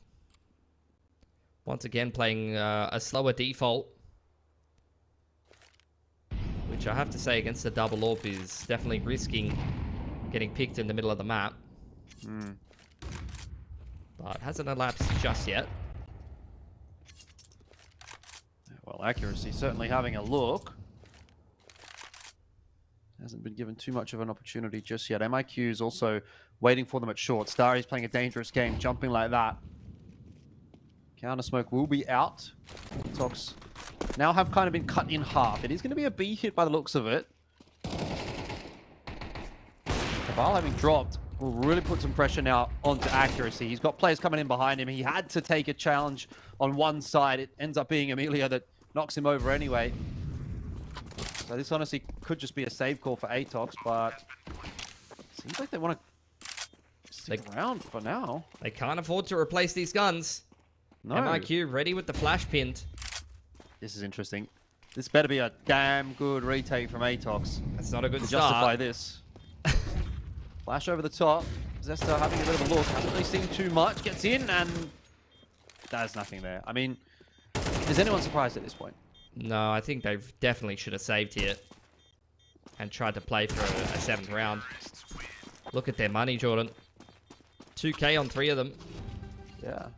That is... 3 guns. Yeah, they could have had 3 guns and like M4 light armor or Fatmas with an MP9. Like that could be their buy right now in round number 12. They had a better chance at getting a 7-5 saving those 3 guns than they had at trying to force the retake. For sure. So, yeah. What can you do? Decisions were made. They weren't good ones. But you still got to praise Atox for scraping at least 6 together here. We'll see if they can cause an upset. Bar's got that hero rifle. There's really nothing else going on in this round for Atox, though. Let's be honest. 3 flashes and a half buy's worth of weapons with the hero rifle. You can very much see they don't want to go into the late round. They're stacked up around Catwalk. They want to crunch mid. And Lin Vision is very, very safe right now. They're doubled up in backyard. You can see Lin Vision, they're just using so much utility moving through the middle of the map. They know exactly what Atox wants to do. They wanted to try to play anti that B crunch. So stop. Getting aggressive there on short. No. Amelia's dealing with it nicely. It's all over that. Another good map from Amelia. 9 and 6, nothing crazy, but it's definitely been solid. Driving force behind Lin Vision's win over the Huns earlier on. And if he can continue that form, then today might be a good day for Lin Vision. The flick doesn't connect for Zaka. But Westmelon's there for the kill anyway. So far, so good for Lin Vision. It looks like they're about to equalize the 6-6 scoreline. For Misu can't quite get it done, but Zaka will. And that is it, even as we can get at the end of the first half. 6 apiece.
6-6 the scoreline in the first half of this first map.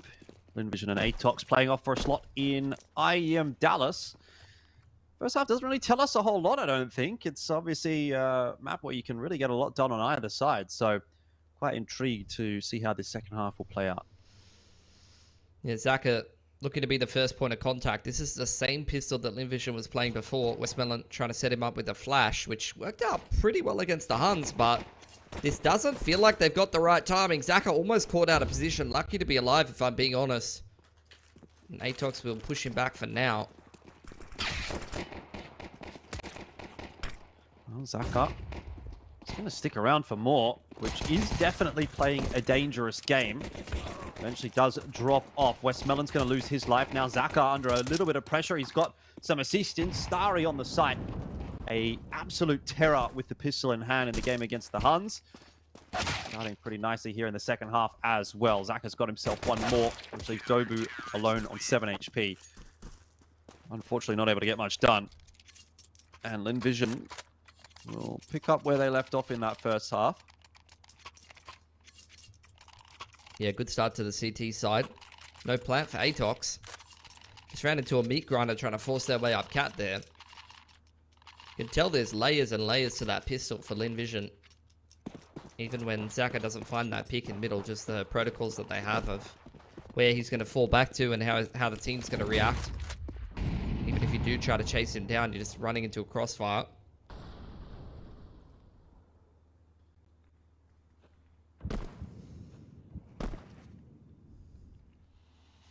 Atox just misking it around the place. Trying to bait out grenades, and look, if you take a look at the bottom left, not many left for Linvision. So at the minimum, Atox just bleeding those nades out,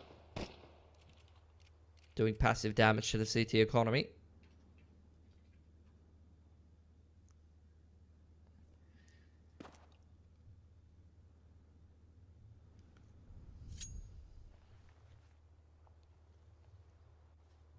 Well, not much really for Atox to do here, apart from the aforementioned. Do just want to be making sure, as Linvision, that they lock this in pretty comfortably. Pistols were a problem for them against the Huns. Wouldn't be the ideal start to the second half here if they would lose a lot of guns here, or, God forbid, losing the round to a full Glock setup. Westmelon, perfect spot to farm a bit of cash up, but he eats a bink initially, so that's already a cause for concern. Gets dropped. Call me Sue now. Running out of bullets, has to pull that USP out, but luckily he's got the assistance from Starry, so all that is lost is going to be the MP9 for Linvision. That's okay. Yeah, first gun round time for Atox. Still plenty of time to get into this half. That is the benefit of them.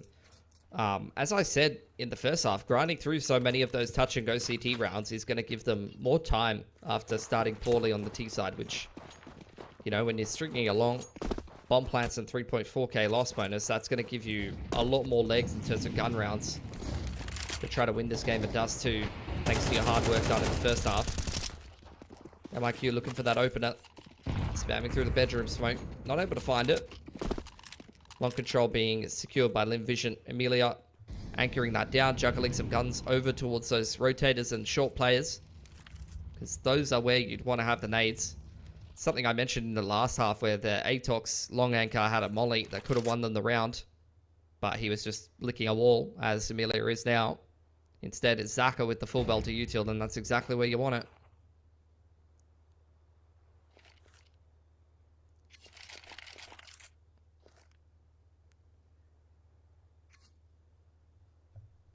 Zaka not going to be throwing any of that util initially. Smoke's going to come through now, but it might be too little too late.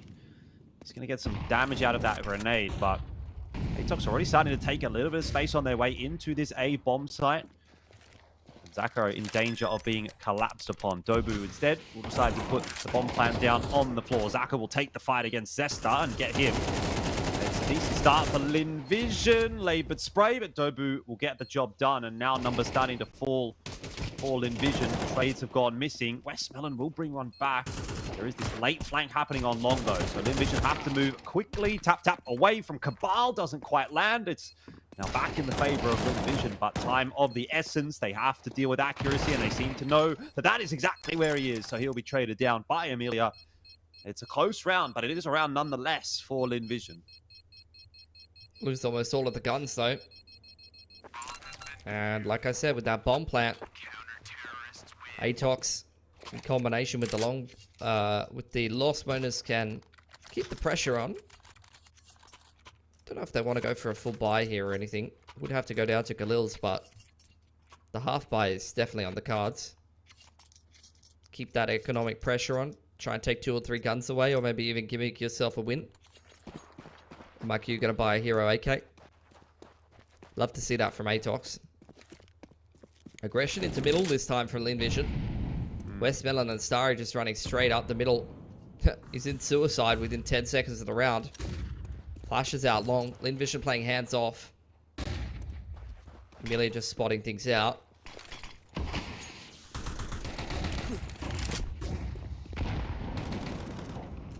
Atox trying to progress quickly. Have slowed things down for now. Melon can be on the fast flank if he wants to be. Has elected to slow it down. Dobu burns alive in his attempt to get the bomb plant down. At least he was successful. But Lin Vision, a 3v5 retake. This should be their round. They've got util, they've got flashes, smokes, they have a defuse kit.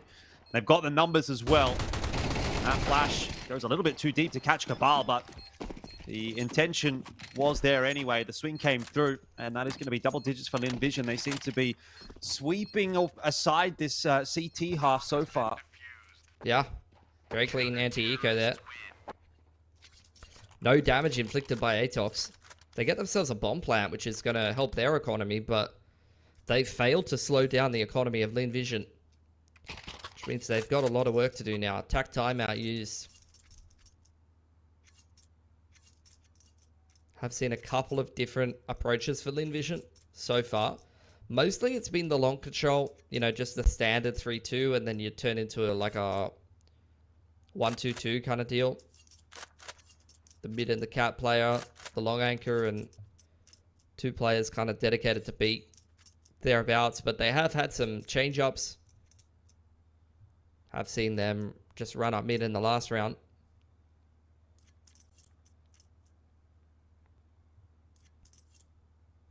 Atox have got a long spawn this round.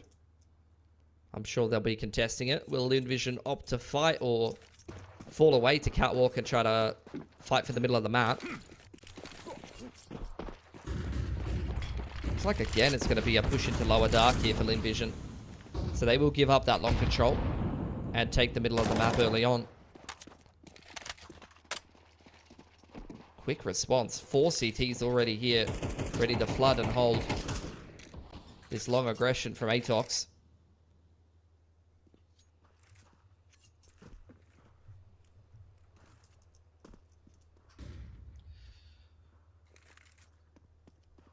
Yeah, it doesn't seem to be too big of a concern right now for Lin Vision. Amelia just standing out in no man's land. He knows he's got the backup of the 2 players still on that site. Another re-smoke to prevent Atox's push.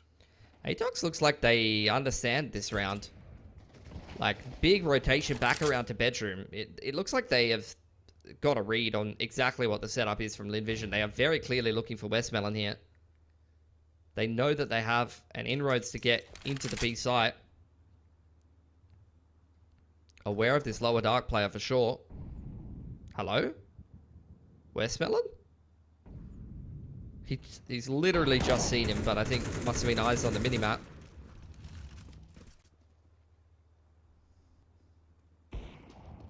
Well, B site. Gonna walk in there, Atox, and be happy with that. There is that quick flank from Westmelon. Cabal watching for it. Hasn't actually popped his head up. Jesus. Trade, but starting to get a little bit weird this round. And there's a fast swing in from Call Me Sue. All of a sudden, Atox have only MIQ, and he's just on the other side of the map. So that'll be an easy defuse. Call Me Sue very keen to get back in NA ASAP. The way he's playing. On for a 20 bomb. I mean, if he keeps playing like this Lin Vision team's going to be phenomenal. They went from having a player who could, you know, was struggling to break a 0.9 rating to having a player that can outperform Starry.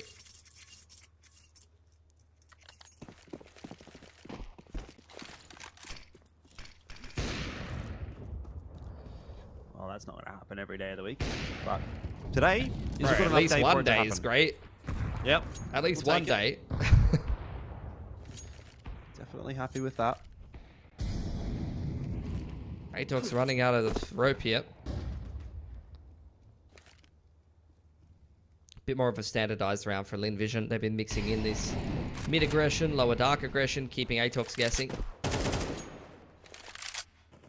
Zesta looking to duel Amelia on long here. Zaka going to flash him back onto the line. No, he just takes the duel and wins it. That is the confidence that Lin Vision is playing with right now. Why not? You're up 11-6. Everyone seems to be on point at the moment.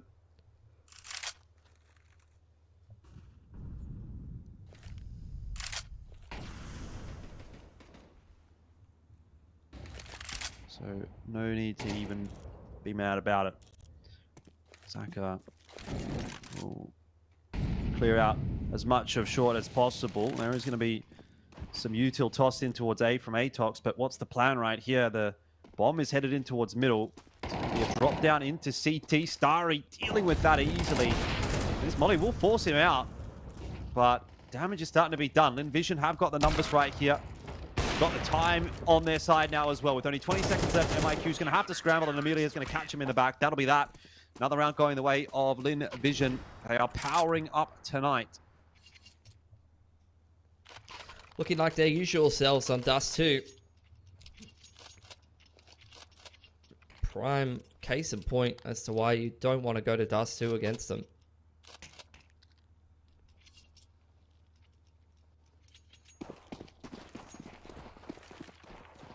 With Train coming into the pool, I really think you need to start playing that a little bit more. A lot of these teams neglecting it for now, Atox included, and as a result, they let Lin Vision play their comfort maps. But they have so many different plays, they have so much depth. Easy opening kill there, just off the back of a pop flash into upper dark.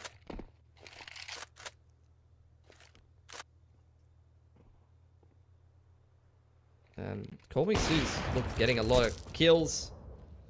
Nice pick from Zaka, but he's really shown that he knows how to use utility to a better level than a lot of these players in Asia as well. So far from what I've seen. Probably picked that up playing in NA a little bit. Well, we like that.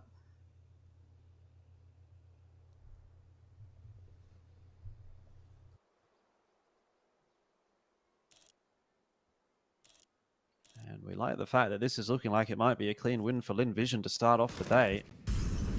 Or to start off the grand final, I suppose. They have already won a series against the Huns. Zaka's going to lock another one in. Never too far from the action on Dust 2. This is his round, really. 3 kills in it, 3 easy kills, and a very easy map as well. 13-6, Atox. Now 1 map away from yet another unfortunate result in another grand final. I mean, 2025 has started reasonably well for them in that they're making all of these grand finals, but if they can't win any of them, that's going to start to hurt. Yeah, for sure. I think just completely outclassed there. The first half was back and forth, was a little closer, but once Lin Vision started to get onto that CT side, they were really pumping. Like, did not feel like Atox had an answer. A couple of quieter performances from the rifling core of Atox as well. You know, usually they have at least one of these players really digging them, kicking it, screaming through a series, or having a big performance. And you've seen that several times this qualifier, mostly from MIQ and Dopu so far. But no one really stepping up to save them here. Yeah, it's a problem, definitely. We'll have to wait and see whether or not that's going to change up on Inferno. Obviously, it is a great map, typically speaking, for Atox, but we did see them get a little bit manhandled on it yesterday by the Huns or Tyler. I can't remember. Anyway, it doesn't matter. There was some struggles at some point. It's all blending into one at this point in time. We have to take a short break, though. We've got the next map coming up in about 12 minutes or so don't go too far away. Inferno is coming up just after this.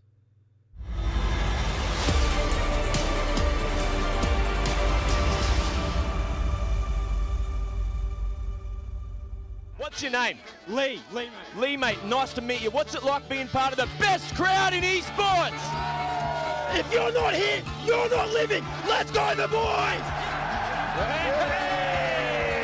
All right, for now, we're going to send it away. Let's show the world why we're the best crowd. You're champions!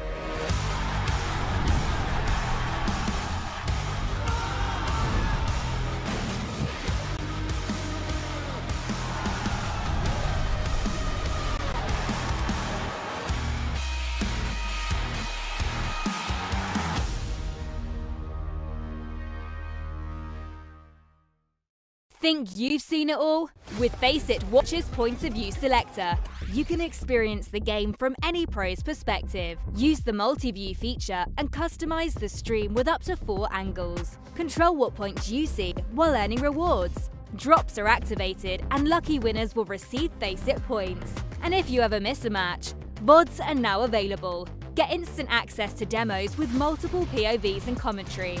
Watch it, control it, FACEIT.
Welcome back on in. It is the IEM Dallas qualifier right here for Asia, and we're in the grand final. It is Linvision up against Atox right now. Linvision looking pretty good. Nice, clean 1-0. Dust 2, obviously, a very, very comfort territory for them. So don't want to read into it too much. Again, knowing that we are going on to Inferno, which has traditionally been a very, very good map for the Atox lads. But I actually just had a quick look at the stats there, and Linvision actually haven't lost it in the last 3 months either. They played it 6 times, and they played some decent teams. You know, the Huns, Tyloo. I don't know if Tyloo necessarily counts as a decent team at this point. What's your take on that, Pilsky? Oh, it's the Chinese super team, mate. Obviously. Yeah, true. Minus Starry. And based on your YouTube comment section, now that Attack is in, and for Starry, it should be better. Yeah, apparently. Not the case. Actually, they have played it a lot over the last couple of days. They played it against the Huns twice, Tyloo once, and this team called UR, which is Spine Rage Risk Miami. So a few sort of notable names, I guess, from the Chinese region. And they've won all of those games, although three of them, boys. 3 of them were 13-11 wins. So very, very close stuff for Linvision. But that would be enough to get things over the line and done here in the Dallas Grand Final. That's true. They just need to win one more map. So why not just do it? You know? Just do it. I think Call Me Sue wants to go back to the NA, you know? He was dropping bombs on Dust too. He's feeling good. It's good to see him playing really well in a grand final. And yeah, I think at least on Dust 2 there, Linvision were looking like the much better team. Atox has had some tech issues, some internet issues. They're not playing the best so far today. So yeah, could be very easy to let this one go by the wayside. But worth mentioning that yesterday they could have just done the same thing after playing 8 maps of Counter-Strike, and they were going on to Ancient against the Huns, and they picked themselves up and played a fantastic game. So we'll see if they can keep that same resilience going into this map. Yeah, most definitely. I mean, I think for me in particular, the one thing that I kind of want to see turn around for Atox is MIQ. Like, yeah, when we watched the first game of this qualifier, that was the game against Tyloo. He was just going absolutely bananas.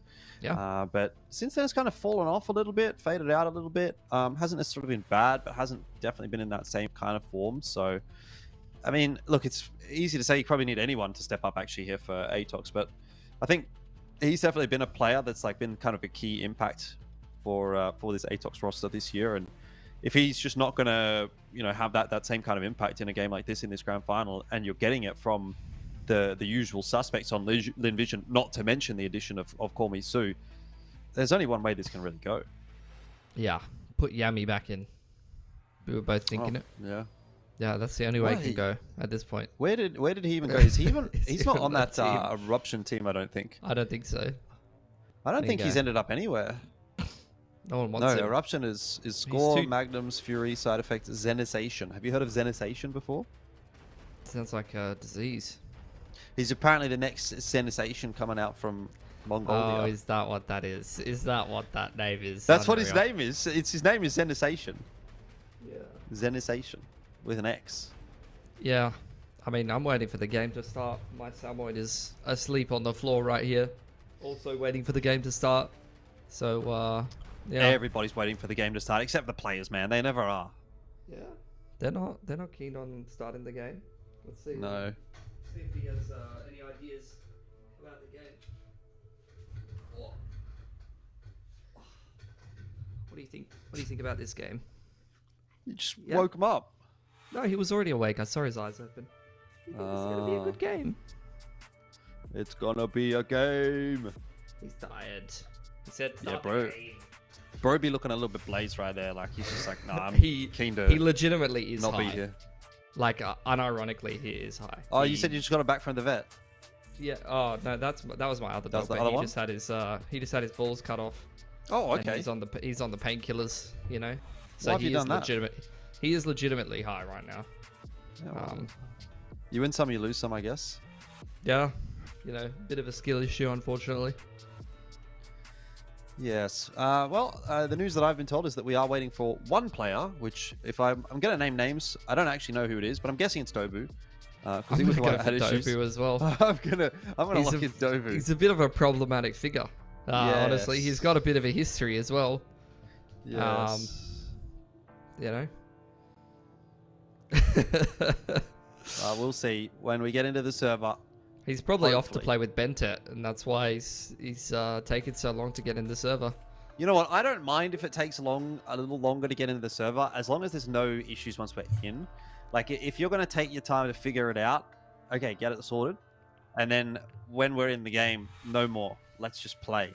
But look, there is, as we've said, a little bit of a delay right here. So we're going to go to another break, and we will be back when Inferno is ready to go.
Map 2 are ready to get underway. Here we are on to Inferno, and it is now a must-win for Atox. Luckily, generally, they win a lot on this map. Pretty safe pick for them to try to recover the series. See if they're able to do it. Lots of the guys committed over towards Banana here. Zesto on the lurking towards Carps. Westmelon ready with the flash. Should AB execute come out here. Cormisu's ready with the block smoke as well. Just jiggling the line.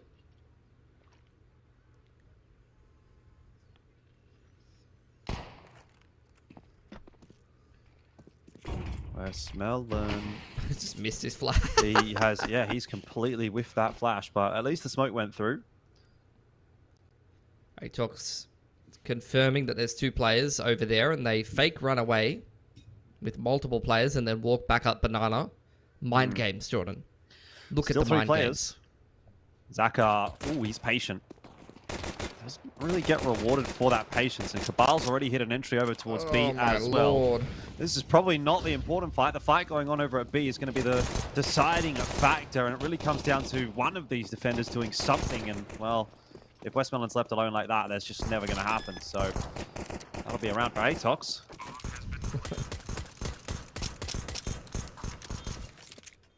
Hitting the entries into the site. That's pretty promising for us to go to 3 maps if MIQ's cracking open the site like that. Nice opener from Cabal as well. Hello. Zaka. Anyone home? It's 3 for MIQ. Starry just going to try and get some exits here.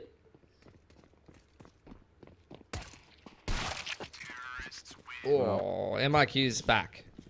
4K in the pistol. We're going to map 3. Danger time, definitely.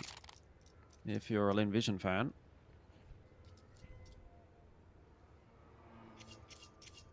Are you a Lin Vision fan? I could be. I'm kind of getting there. What would it take?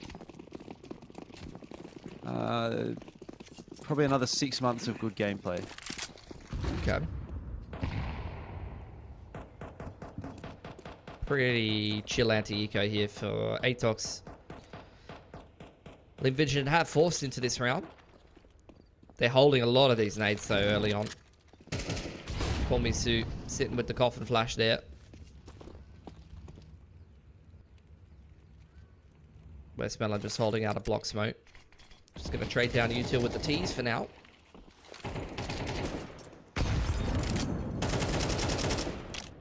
Ooh. MIQ switched on, man. Yeah, I want to see Starry get involved, man. He's on the wrong side of the map, though. Give me some Nova action. Okay. Another block smoke. Full execute on the site here for Atox. Gonna blow it open and try to kick off this execute, and so far so good. It's another entry for MIQ. Lin Vision trying to flood into the site with these 5 seconds. Corby from backside. Lovely couple of deagle shots, but MIQ is on a rampage right now. It's 3Ks in back-to-back rounds. MIQ's world, we're just living in it. What more is there really to say about Inferno when this guy is playing? In the same way that we talk about Dust 2 and Zaka, maybe we can start to talk about Inferno and MIQ. Yeah, like instead of Inferno, it would be Micferno. Yeah, it doesn't really quite roll off the tongue quite as well, does it? But I don't know. He gets a bit of work done there. Starry with the Nova. He wants more. Oh, he's going to get more. Oh, he'll get more. How about that? Actually, that hasn't turned out too poorly at all for the Vision. Is there an extra gun here? Yeah, Amelia's got the Nova. Okay. Khalil. Couple of rifles. That got expensive for Atox. More expensive than they would have wanted. I mean, unironically, this could be like a... If they wanted to get crazy and a little saucy with it, you could get like the AWP drop going and a couple of MP9s and send it. You just take all of Atox's guns away, but they're going to do the safer play, which is probably, if you're talking about min-maxing things, going to be better in most situations. Pistols and armor, couple of rifles, couple of grenades. Recipe for success. Gonna do this little tower boost here. Dobu, the last time someone did this against him, he just one-tapped them, I think. If I remember correctly. Or was that a Huns player? I don't remember. It's too many games in a short amount of time. It all blurs into one. Oh, there's going to be a little flash in there, but Linvision not going to be pushing off the back of it to try to retake Sandbag's control. Starry here, though. Not able to make much of a impact. Again, Dobu getting that kill onto the boost. It is nice, though, that as soon as he drops, the player under him instantly picks up the AK. And rotations are coming on through. Call me Sue. Trying to get towards the A site before Atox can kick off this execute. And in fact, it's going to be a full stack from the CTs. Just MIQ. Are they going to go, though, before MIQ explores B? He's only got 11 HP and a Mac 10. He's really got nothing to lose here. In fact, they're just going to pressure up Dig and walk back to B here. This is going to be the right call. That could have been disastrous if they walk into that stack. Well, on the other side of the coin, now what do you do if you're Linvision? I'm going to buy next round. I think Westy and Zaka go hunting.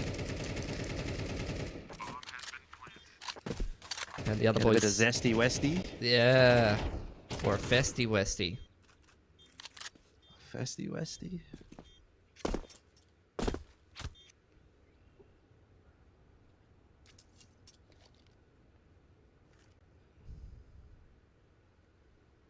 Doesn't look like that's going to happen. Zaka's actually managed to catch Zesta. I'm not going to lie, I've seen some big whiffages from Zesta today. Do you remember that one game where he was like the Lord Incarnate on an Ancient?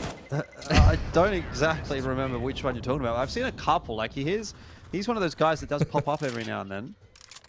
There was one game where he was just running around on Ancient and he was like 30 and 6 or something. He was absolutely owning. And then I just see days like this from him where he just does not look like he can hit a single shot.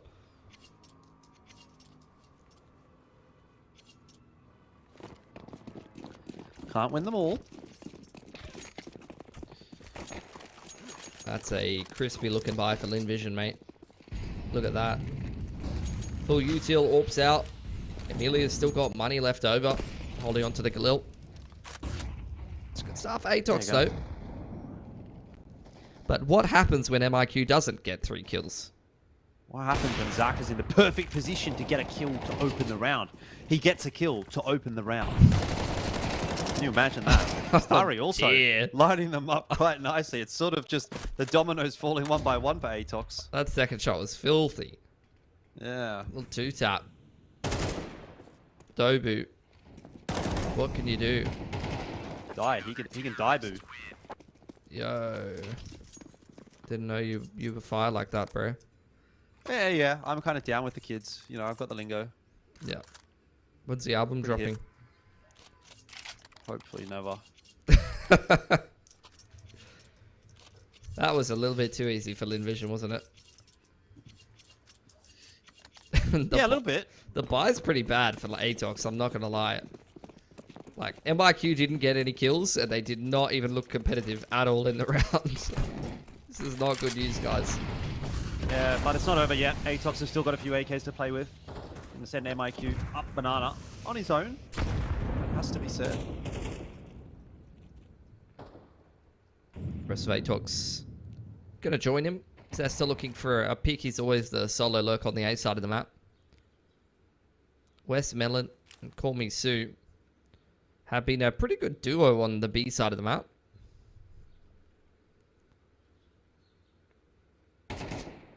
Ooh, Westmoreland. He's got the info now. And it will be on to Call Me Sue to dump the util. They don't have a... still holding on to a smoke. HE to block that Atox. In fact, they've only got 1 smoke for the rest of this round. And 2 mollies and a flash. That's it. To try to get in here. It's not a lot. But then again, it is only 2 defenders right now for Linvision. And they are in transition. They're in no man's land. If you get that timing right, that's actually going to work out for Atox. Call Me Sue does get his flash out. Oh, nice shot onto MIQ. Well, talk about MIQ not being able to have any impact. What is he going to do against that? Call me Sue. He's getting them all pretty much. Actually, will fall to Accuracy, who's actually doubled down, but I'm going to say, will he be allowed the bomb plant? Looks like he will. Zaka not willing to go through the smoke. Instead, just going to make sure that Accuracy can't get into construction. This is starting to get a bit worrisome. It's definitely starting to get a bit expensive. Accuracy could line them up.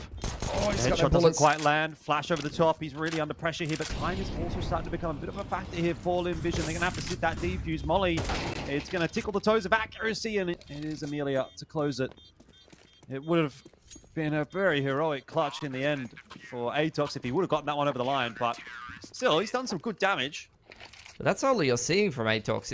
It's just heroics in this game so far. There is no like well-rounded play from the team. Like, someone literally needs to go nuclear for them to be competitive in a round. Otherwise, it really feels like Lin Vision is just going to roll them over. What a hold from Call Me Sue, dear lord.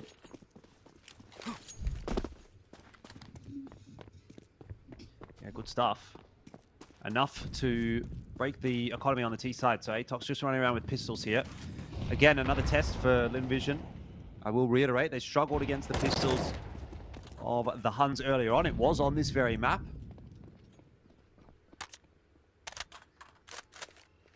Yeah, in this Hopefully exact that doesn't fashion. happen again. Like Westmelon just fighting Top Banana like that is what got them in trouble in the first place.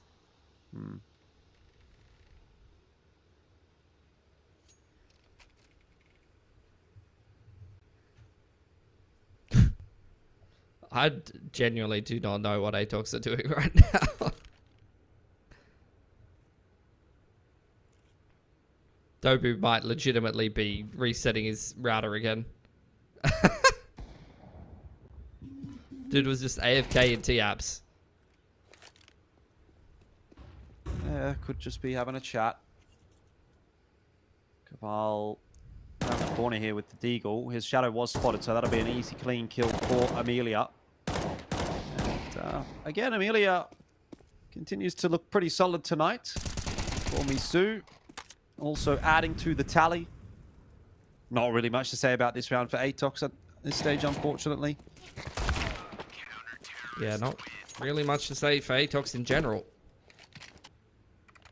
It's feeling like. Even going into this round, MIQ's... Oh no, he's fine. I thought he was poor, but he bought himself armor real quick there. Money's really insane on Lin Vision.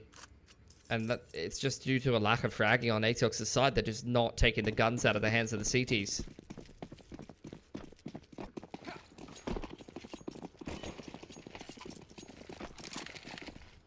Big stack towards B. You've seen this same round for Lin Vision a couple of times where they really commit a lot of people to B early and cycle the nades. Starry's all on his lonesome on A. He's been caught by a nade as well. You can see Lin Vision scrambling back to A, trying to join him up. You see Atox for the quick jungle wrap.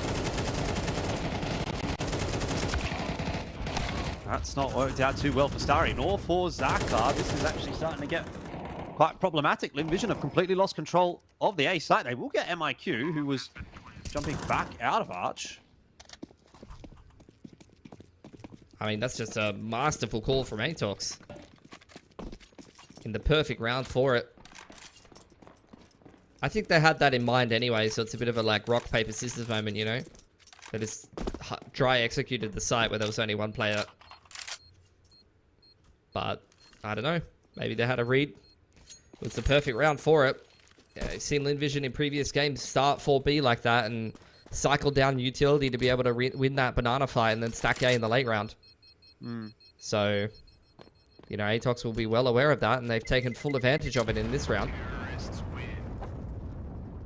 And as a result, they've won that round pretty easily and retained 4 guns. So that's exactly the kind of round you want to see from Atox here. 3 guns saved over for Lin Vision, though. They are really trying to min-max their economy. They've had a great start to the CT side, so they want to keep the good times rolling for as long as possible here.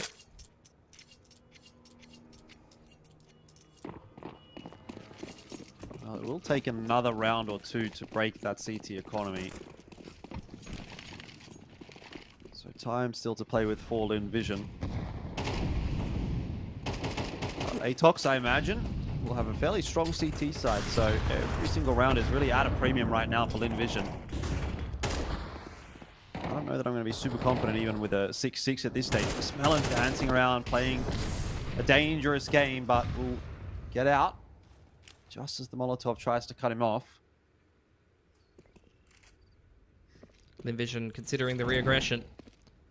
Lash being held by Kormisu. Molly's going to keep the CTs back for now. While the rest of Atox, again, look to speed up 8. There are 2 players there this time, and Zaka hasn't been pushed off this dig line just yet. Starry with still a full belter util.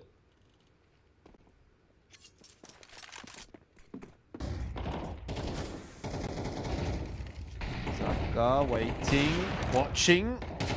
Fragging. MIQ will go down. It is only the 1-for-1 though. It's a tough spot to double down from for him, particularly when he's not getting any assisting fire from Pit.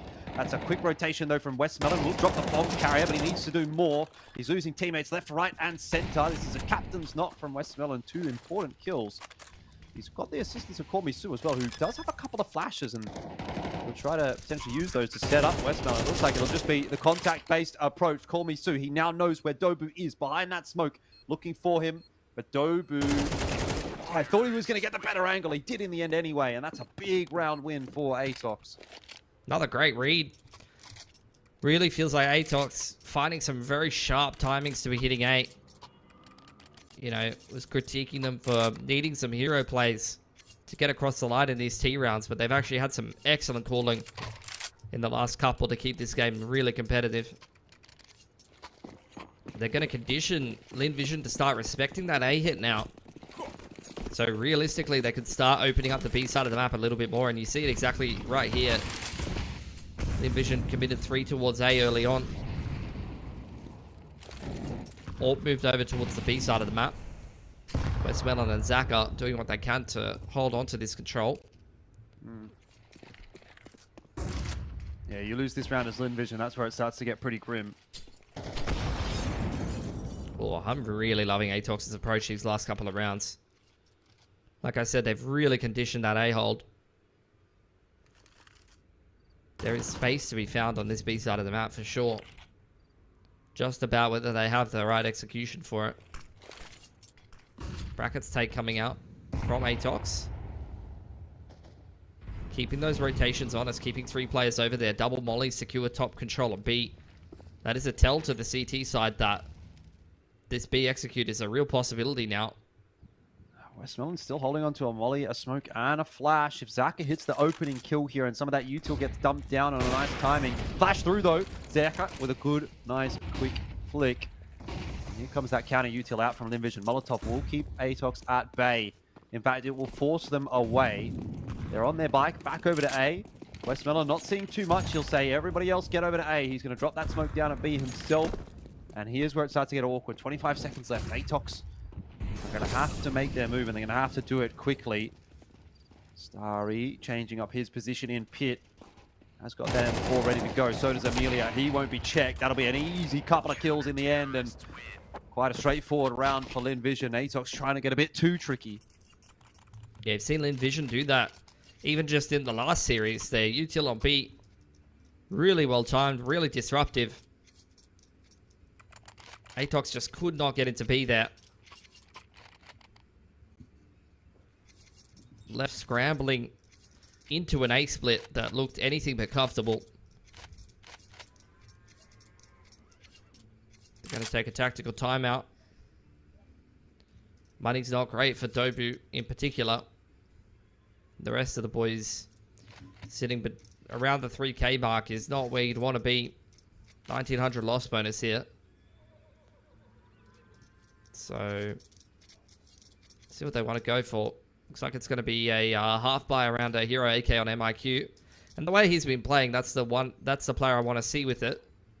I guess they're buying. They're just forcing. Interesting. They got to have a very specific plan here with this amount of util. Because I think Atox... You go. No, Lin Vision is very comfortable, like, even winning the util game against full belter util. So you really need to be able to find a pretty sharp timing here as Atox, or you're just going to lose the macro game the way Lin Vision are playing right now. Like, they're just cycling the grenades so nicely right now. Yeah, I was going to say this is very much a tendency, though, from Atox.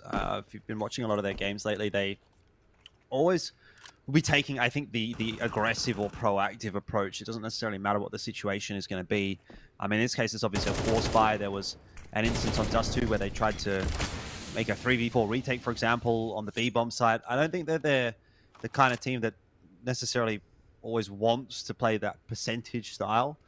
I think they do try to get aggressive, get in your face. And here's another example of that as they are forced in here. And they're going to try and take it to Linvision.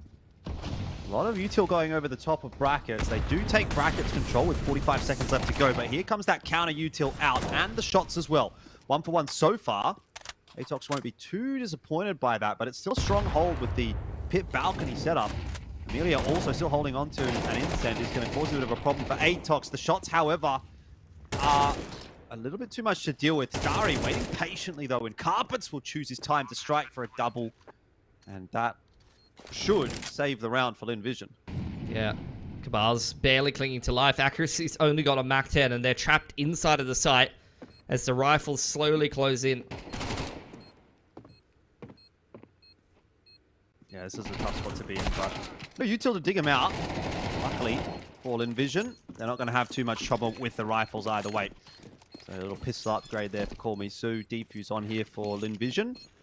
They will go to 5 and presumably should be able to get to 6 off of the back of this as well. Have to see that money. Yeah, it's not great for Atox, so I don't know if we'll see another force buy in here from Atox. I don't imagine they will because there's not really much point.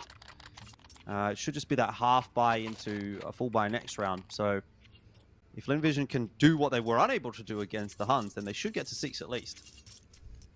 Yeah, going to be the singles save. They've done alright on their T side here, Atox. But alright, in the first half was not good enough on Dust 2. Need to show a little bit more in the second half for sure, or they're going to be out of this Dallas qualifier.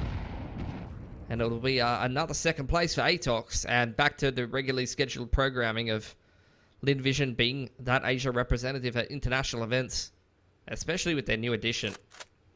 Like, they've let Starry rejoin. You've had a big pickup in for a player that was underperforming, like Linvision in their current iteration, looking stronger than they have in a while.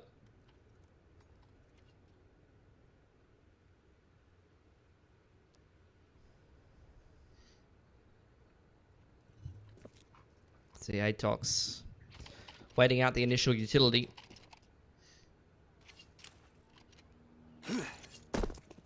Flash up over the top, looking to disrupt that car player. And you can see Linvision, they're just so good with their reactive utility. Every time Atox wants to do something, it's blocked. Still got 3 grenades in the hand here for Atox. I'm interested to see where that gets tossed. Most likely. Yeah, I mean, Starry's in the pole position to just eat a bunch of grenades. But Amelia may be able to even save him, getting that early info. There's the nades over the top. Starry's just dead. That is very unfortunate for him. Doesn't get to play this round out. Now it's lovely. Bad news for Amelia. That's worked out perfectly for Atox. And once again, Linvision having trouble against these pistol armor buys. Yeah, but, I mean, you can't even be mad at that. That wasn't even necessarily a misplay from them. That's just a phenomenal call from Atox. Not done yet, though. Very retakeable. Westmelon coming in for the Carps timing. He's got 2 players to contend with him. Pit, Call Me Sue hanging around Dig. Going to be very hard to break this setup from Atox, though. Yeah.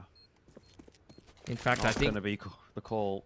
Westmelon's just going to try to cut some guns at the end of the round here.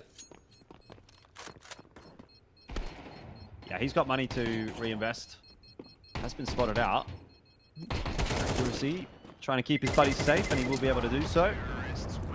But Dobo and Zesta went down to the bomb, so it's just Cabal that will take that M4 through. It's fine, though. We've got enough money to buy. Both teams do. Into the last round of the half here. What a beautiful call from Atox, though. Respect for that one. The pit nade stack works perfectly. Then they scale up into the site. It's just one without the anchoring presence on A, the site crumbles. Take out Starry and the multi-frag potential is just not really there anymore.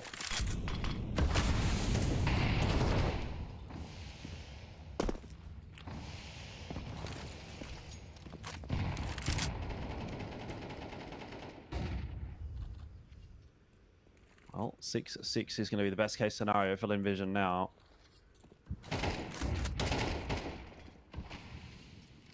Again, some of that util getting tossed out, just keeping Atox at bay. Deep carp setup for Linvision. Playing a different setup. Haven't found Zester in this part of the map. He's finally making his way over. Zach is ready for him. Can't hit the shot though. It's a very wide swing. That leaves Starry out on an island inside a window room. 1 for 1. The end of the world just yet. But Linvision seeing Atox making some inroads into brackets. Amelia is quick to clear that out. And has actually crossed back into the safety of Arch as well. Is that false information though? Atox still looking towards A. They've tossed a couple of pieces of util. The over-rotation here from Linvision has gone to B. Zaka would have to pull off a miracle hold to do this alone. He is going to get no assistance at all. He might be good for 1, but surely no more than that. Zesta taking his time. He knows he's got 20 seconds here. Pushing that smoke on forward. And Zaka caught on the timing. This should be Atox for 7 now. Some masterful calls in the last couple of rounds from Atox. Nets them a 7-5 unless, again, it's another heroic retake attempt into the same setup from Westmelon and Cornby Sue. They couldn't get it done last time. I don't think it's going to happen, man. Probably go for Cornby Sue could be helpful. Smello and Cornby Sue both finding an opening pick. Cornby Sue's now got 2. Hang on a second. This is a little bit weak from Atox, and that's it. That's the 6th one for Linvision. A 4v2. You're really going to let that happen right on the half-time. That's unfortunate. Atox missing a trick, but is 6 enough? We'll find out in a couple of minutes.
Here we go into the second half. Once again, we are poised at a 6-6 scoreline. It doesn't tell us a lot.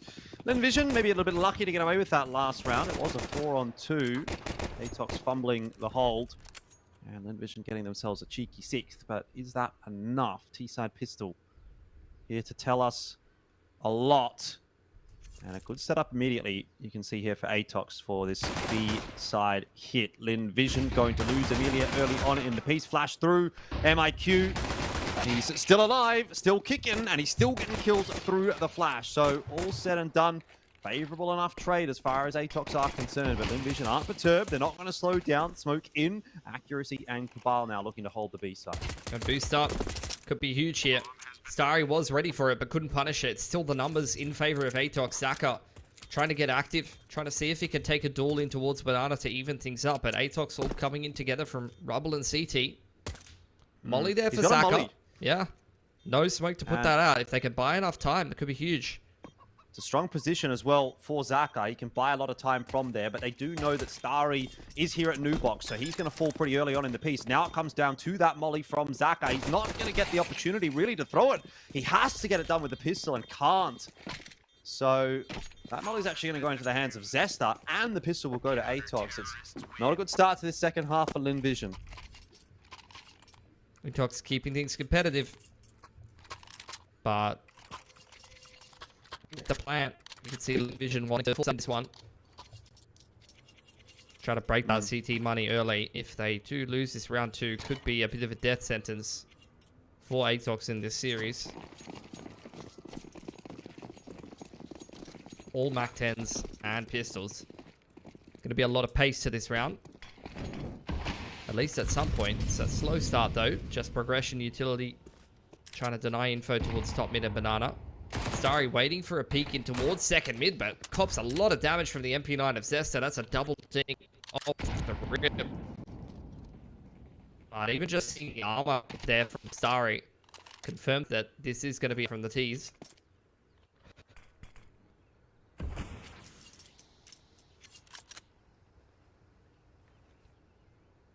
It's a very patient approach though from Linvision. They're not going anywhere too quickly. I'm trying to wait some of that util out. There's still quite a lot left for Atox. And no pressure at all on Atox at the moment.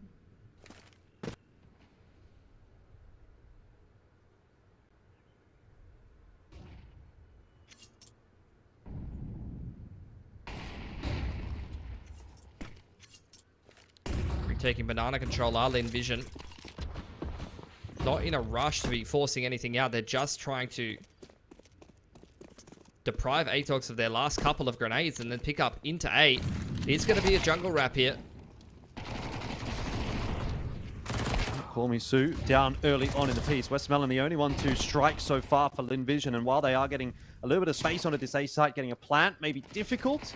Westmelon looking to cover off that position in carpets. Will at least allow Zaka to get a plant. And now with this Tech 9, if he could get the kill on Adobu, maybe there was something. In the end, nothing. And so Linvision, in a sense, walk away from that empty-handed. They probably haven't quite done enough damage to really feel too happy about how that played out. Get the plant again. Take 2 guns away. And do have a fair bit of cash here, so it'll probably be another half fight. Try to keep things close and competitive. Try to take more guns away from Atox in the long term. Create a little path back into this game if possible.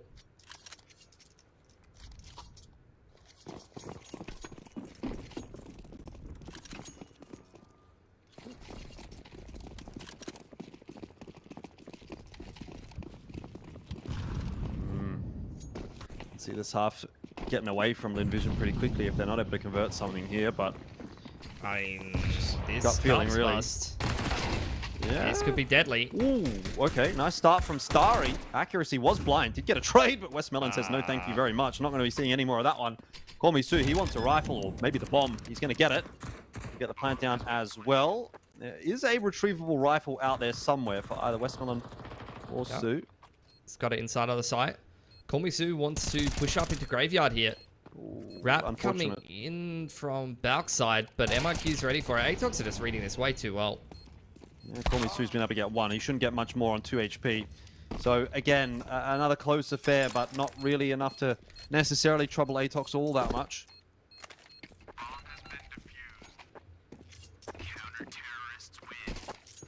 I mean, 3 guns taken away. Not too bad. You're maxing out the loss bonus as Lin Vision now. Orb can come out for for Zaka rather if they want it, but I think they're going to stick to the rifle-centric gameplay. There's the AWP for accuracy. Did mention that he does AWP on this map.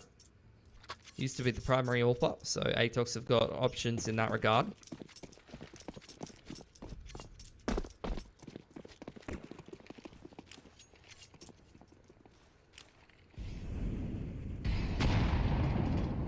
Mutual exchange on Banana again.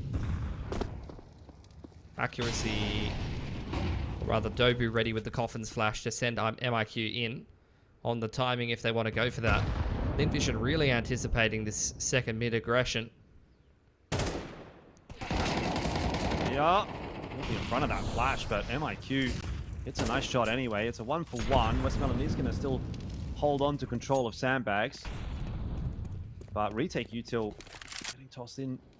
Atox not going to have too much of a look. Accuracy will keep an eye on things and send Dobu, or rather Cabal, back on over to this A bomb site. Accuracy is waiting with the AWP.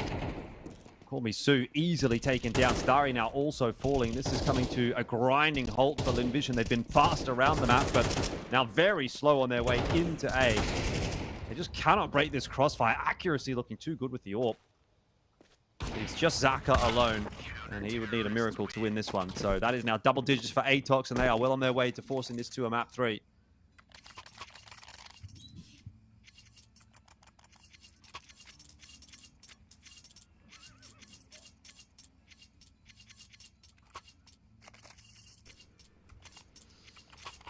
Tack timeout for Lin Vision now. Really feels like Atox want to push this through to 3 maps, one way or another.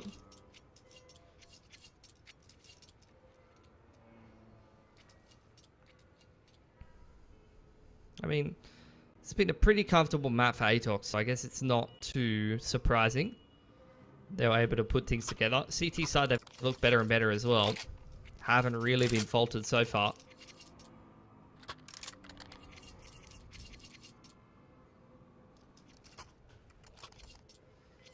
Let's see what Lin Vision have come up with yet. The game is not done yet. Do have a buy here. Still rocking the full loss bonus, so kills plus bomb plant means more T-side gun rounds for Lin Vision here. I mean, that's all well and good, but you've got to start winning some. Yeah. I mean, they need 2 gun rounds in a row, really, and they can break Atox's money. That HE has chucked them down nice and early on, though. Yep. Not the start that Lin Vision were looking for at all. It's just tough going for Lin Vision, isn't it? No matter where they turn. Just not finding a way to have much success on this map just yet. 3 players stacked over to B. There's the B retake. Yeah, retake util from Atox. Sends Lin Vision packing. Little bit of pressure on bracket here from Lin Vision. But as long as accuracy is posted up on this info line, there's no real reason for Atox to panic. They have pulled an extra rotate over to A. 3 smokes, handful of flashes here for Lin Vision. You can see Atox, similar to Dust 2, they're really reading the pacing that Lin Vision is bringing into some of these rounds, and they're holding over a lot of util. Dobu's still with a smoke and a molly. MIQ with a molly as well on this B site. It's going to be hard to get in for Lin Vision, that's for sure. They're just going to have to send it. The flashes are going to go over the top. There's both of the incendiaries tossed out. Colby Sue's going to be good for 1, but there's just not enough kills happening right here for Lin Vision. It's too much util that they had to break through. Dobu will fall to Zaka. That'll be a saving grace for Lin Vision, perhaps. That may just allow that bomb plan to go down. Now it is imperative that Zaka and Amelia can convert this. It's not looking very easy for them. Amelia's out in no man's land. Luckily for them, Zaka's at least able to get 1. And he is being pushed by Cabal, and he'll be dropped. It's onto Amelia at the back of side, and this does not look like a position he's going to get 2 from. Nor will he even get 1. It's 11 now, and Atox take it 1 step closer. Plat plus kills is another gun round here for Lean Vision, but they're running out of opportunities on this T side.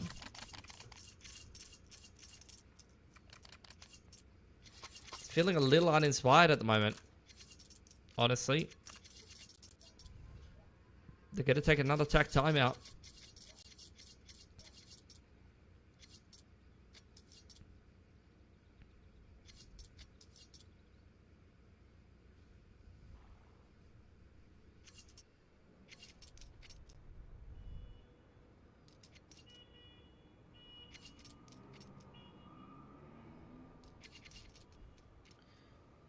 This is going to have to be a monumental recovery.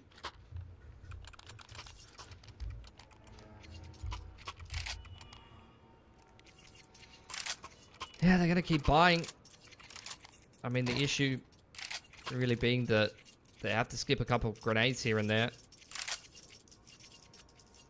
But going down to 2 Galils will definitely help out with that. 3 players committed to B again for Atox. Going to try to win that util war in Banana. Envision choosing to respect the util early on here. Just sitting around T-stairs and second mid. Not in a rush to be going anywhere too quickly.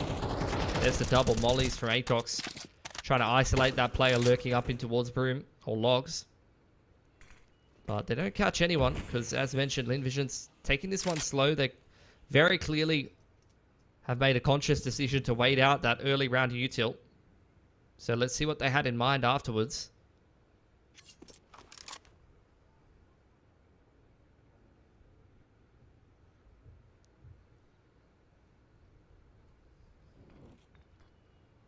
Re-smoke for the bottom of Nana. MIQ happy to hold that on his own, but now starting to feel a little bit of that pressure as Lin Vision push their way through. Zatari wasn't able to land the shot on Disaster. Yeah, Banana control secured. MIQ falling back inside of the site, and Dobu runs back through Speedway with another full belt of utility. Starry forcing out a little bit more utility on A. Again, Lin Vision is just running down the clock. Down to the final few seconds. Cabal is staying over here on Jungle's side, and they still haven't pushed accuracy off the line. Plenty of flashes, but not a single one thrown. And before they can even make it up bracket, they're getting picked apart. Yeah, just don't like it at all from Lin Vision. Just not really pressuring Atox in any way, shape, or form. Finally, Starry gets 1, but there's 10 seconds left in the round. He can't do anything. It's over. Yeah, this is. I think with that, the map is done as well. It's a horrific T side. Honestly, like. This is very far below the usual level you'd see from Lin Vision, honestly. Have not been able to get a single round on the T side, and this has felt like a very basic T side. Like, they're getting really outplayed by Atox with the util in the mid to late round. They just run down the clock. They respect the early round util of the CT side, and they're trying to eke out like a small util advantage by just being a bit more passive in the early round, but then they just don't really take advantage of it. They still just end up running into basic crossfires without throwing a flash on bracket side or trying to execute B through a brick wall, and Atox just throw their last couple of mollies and maybe the rotator comes in with a flash to help them lock it down. Like, this is just far too flat from Lin Vision.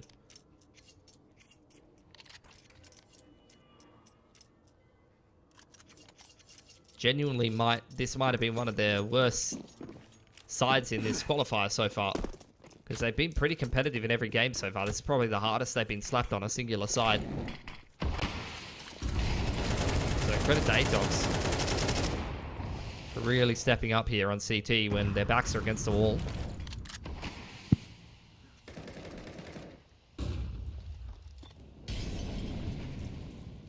You're gonna have to imagine they can do it again. Onto Ancient. This could be a very interesting finish. Yeah, much earlier util pressure on bracket. Lin Vision pulling an extra rotation back across. It's just accuracy here with the AWP. really going aggressive, and he's going to find them. What a read from him. It's very easy to be caught out of position with the orb, get caught on the flash timing, and then that round is over, but he picks his timing perfectly. He's going to get a free kill. He's even just going to continue to aggress. Oh. Accuracy. He's hitting everything at the moment. 21 and 13, and honestly, these have looked like super simple frags a lot of the time. Nothing really being done by Linvision in this half at all. And it's not going to be a very positive thought heading into Ancient for them.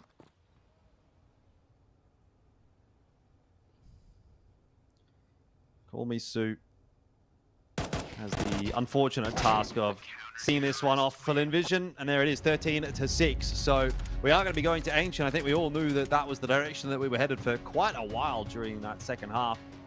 That will, I'm sure, elicit some happiness from Atox after Dust 2 was a little bit more difficult for them. Yeah, I'd agree with that. I think they win Inferno there as convincingly as Linvision won themselves Dust 2. So it's really anyone's game as we head down to Ancient, and we've had that as a third map decider for Atox yesterday, and they made mincemeat of the Huns on that map. They were looking very confident, very well drilled on it.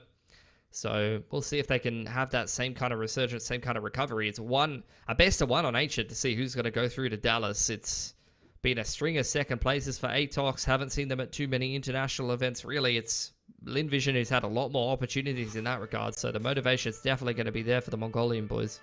Yeah, most definitely. I mean, even the same for Linvision. It has been a little while between drinks for them.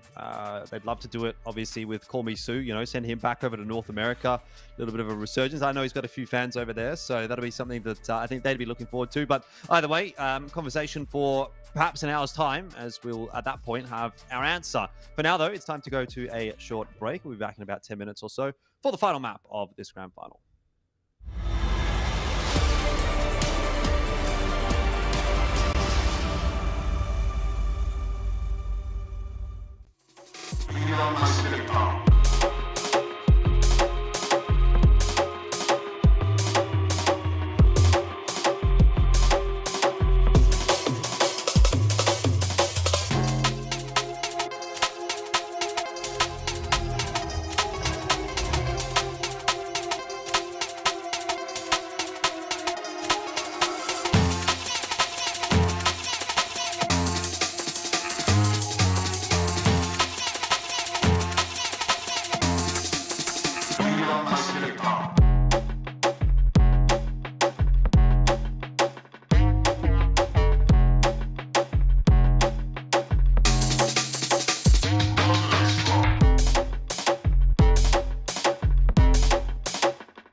IEM Dallas Asia Qualifier Grand Final. It is map number 3. It is Atox. It is Lin Vision. These two teams that do tend to butt heads reasonably frequently within the Asia scene. Once again, kind of going the distance. And if you'd go back and sort of jump back about 6 months when they were playing against each other back in the ESL Challenger League Season 47, typically the matchups that they did play did go quite a distance. So not really much of a surprise that we've gotten ourselves onto Ancient here once again, Pilsky.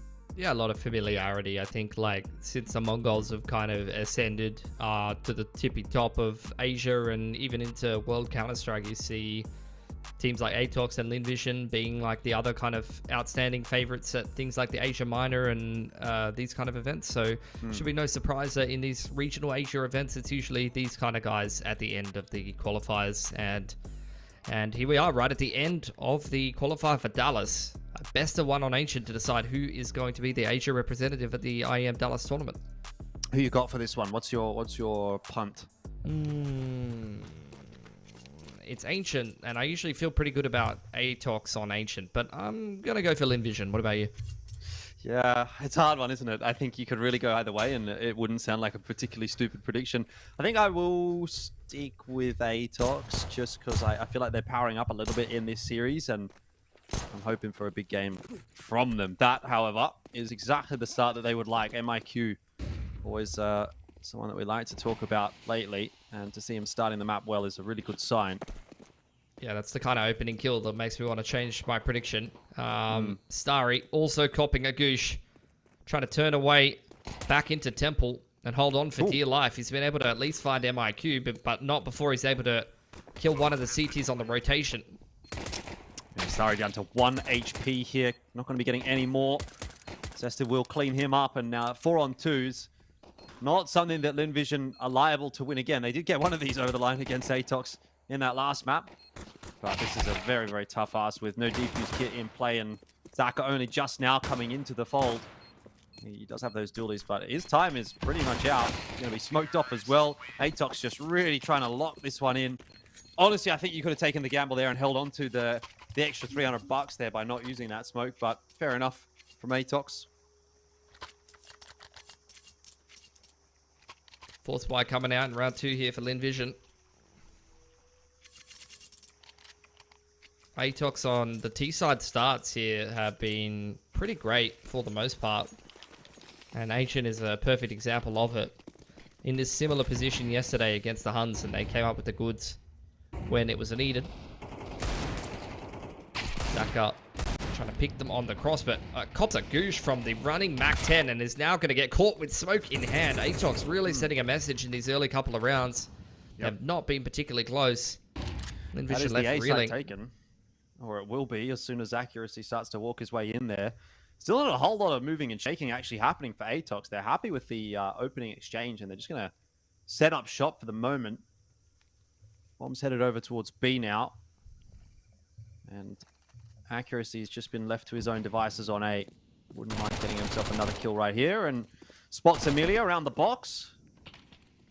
This is going quite swimmingly for Atox so far. Yeah. Haven't really had any pushback from Lin Vision at all. See if they can hold on to these Deagles and armor. Maybe try to get some exits as well.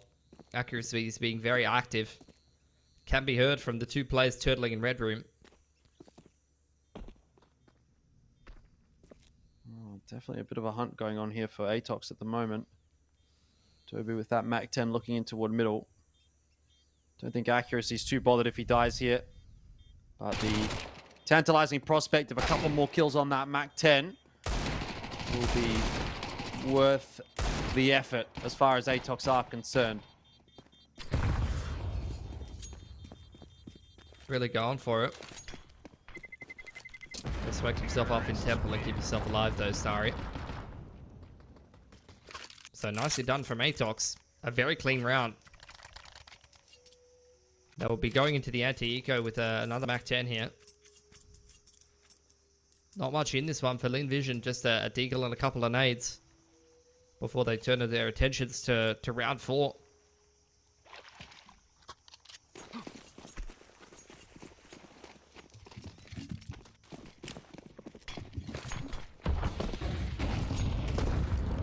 nade. Great nade. IQ down to 28 HP immediately. The pistols could be a little bit of a concern here for Atox. Accuracy hasn't been able to trade it back down either. Here comes Dobu with the MAC-10 and the 5.7, and he's helped out by Cabal. There's a huge number of players in middle at this point in time. It is going to end up being salvaged by Atox, but that ends up being pretty expensive. AK retrieved both Dobu and Cabal. So I guess they get what they want. They get that 3-0 start. Up to Linvision to respond now. Orbs out for Zaka. Everyone else has got access to all the utility they could possibly want. Been a while since I saw Linvision playing Ancient. We've been playing a couple of different maps against some of the other teams. He's done a bit of training against Tai Lu as the third map decider. But Atox have very consistently been playing pretty much this map pool. They're going to go for the B contact here. Kormisu and Westmelon to try to defend here. Kormisu, yeah, a little out of position. MIQ killing everyone, including his teammate, and it's a nice trade onto Westmelon. Atox, the bomb hits the floor though, so they're not quite in the site and getting into the post plant just yet, and Emilia's causing them problems. Yeah, not to mention, Zesta's nowhere near this bomb site, so he can't even really help out all that much. It's Cabal solo. Oh, I thought he was going to get out alive. He almost got into the cave smoke, okay. Zesta in real trouble unless he gets a lucky kill through the walls, fam. Which doesn't end up happening. Bit of a tickle onto Zaka. 1 whole minute to play with here. But you've already got Zaka set up on that line. He will miss the shot. Ooh, that was nice movement from Zesta. Great movement from Zesta. And that's actually given him a chance right here. He knows Zaka's somewhere close by, and Zaka is just not hitting anything with the orb movement. Oh, he swapped out to the AK. Thank God. That was very nearly a big clutch out from Zesta. Still kept things competitive and costly for Linvision. To round 5. It's going to be a swing round for both teams.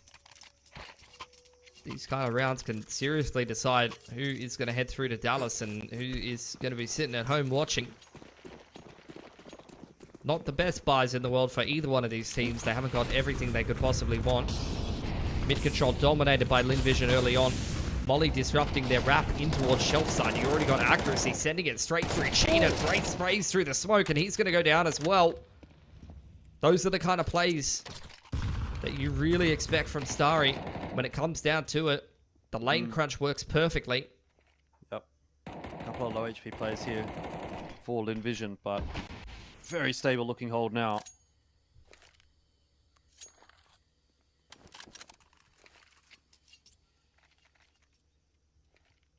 Zesta and Dobu just seeing what damage they can get done from here. They were the ones with the weaker weaponries coming into this round, and Linvision have locked up all of the rifles.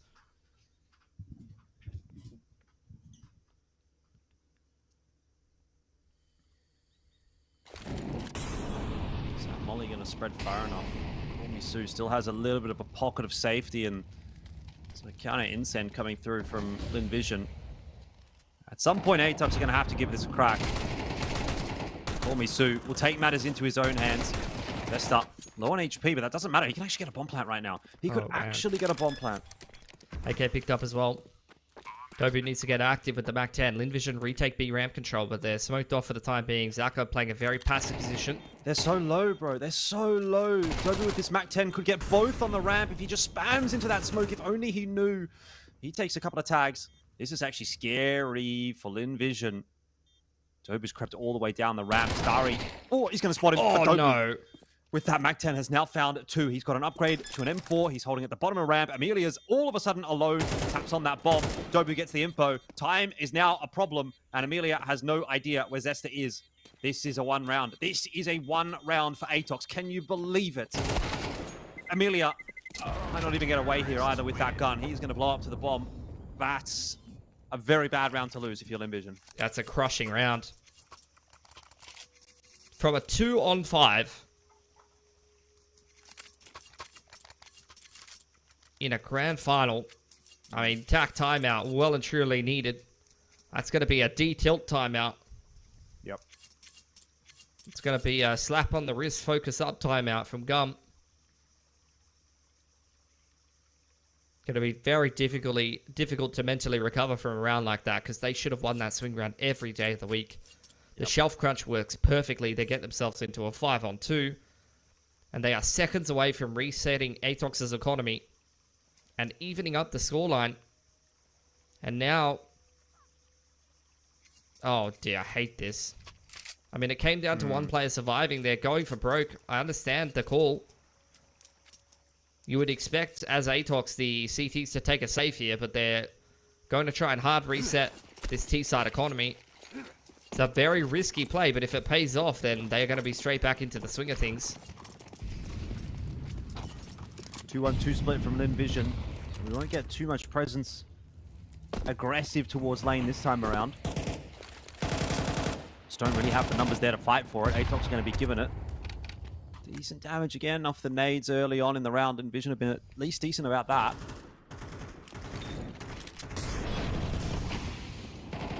Molly flushing Westmelon into this side of Cheetah.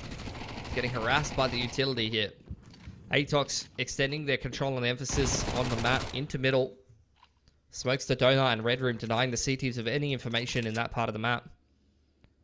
And Atox, slowly but surely, especially with the bomb sitting right there, creeping their way up B, showing a lot of tells that this is going to be a B ending.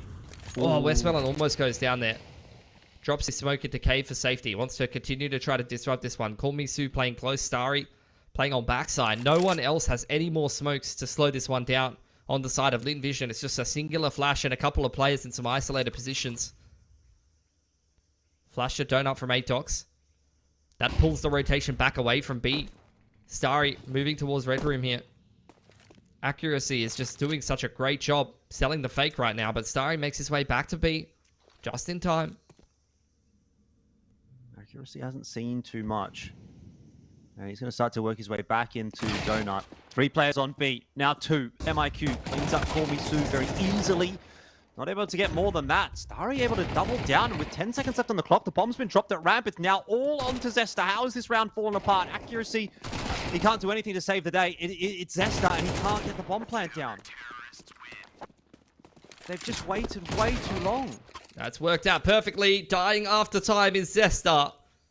It is a massive risk for Lin Vision to force in a round like that. Zaka was just sitting in CT spawn with 2 flashes in hand. Pegs them over the top of the B site, and Starry runs out of the smoke as soon as contact is found and finds 2 kills. Westmelon holding on in cave. Some heroics for Lin Vision and a big gamble taken, but it pays off huge. Atox are broken. Double eco on all of these players. Zesta dies after time. You literally could not be in a worse position on the T side right now. Yeah, well, I guess Lin Vision have made amends for losing that 2v4. It was not even a 2v4, though. It was actually a 2v5. Yeah. Lost the 2-on-5 and then take a massive risk. Cut a huge corner after their misplay. That completely makes up for it. But now they just need to make sure they beat this pistol armor buy. They're going to know Atox will force. They know that they're in double eco territory. They know that they killed Zesta after time. No risk should be spared here from Lin Vision. You see the initial utility trying to slow down the play. If you can mop this one up as Lin Vision, this is a very favored game for them. They'll go to 3 if they win versus the Pistols, then a very easy anti-eco, and then they'll have a massive economy advantage at 4-4.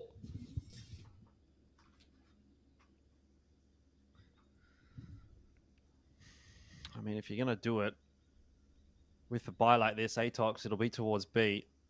Pistols close range, they can still make something happen. They're so indecisive, just running back and forth in spawn. They don't feel like the B hit went well for them last round. So after a little bit of B pressure, it's going to be a smoke to Red Room. Amelia deprived of info. He was, as we could see, jump spotting that quite heavily. The cross to Donut's going to come out now.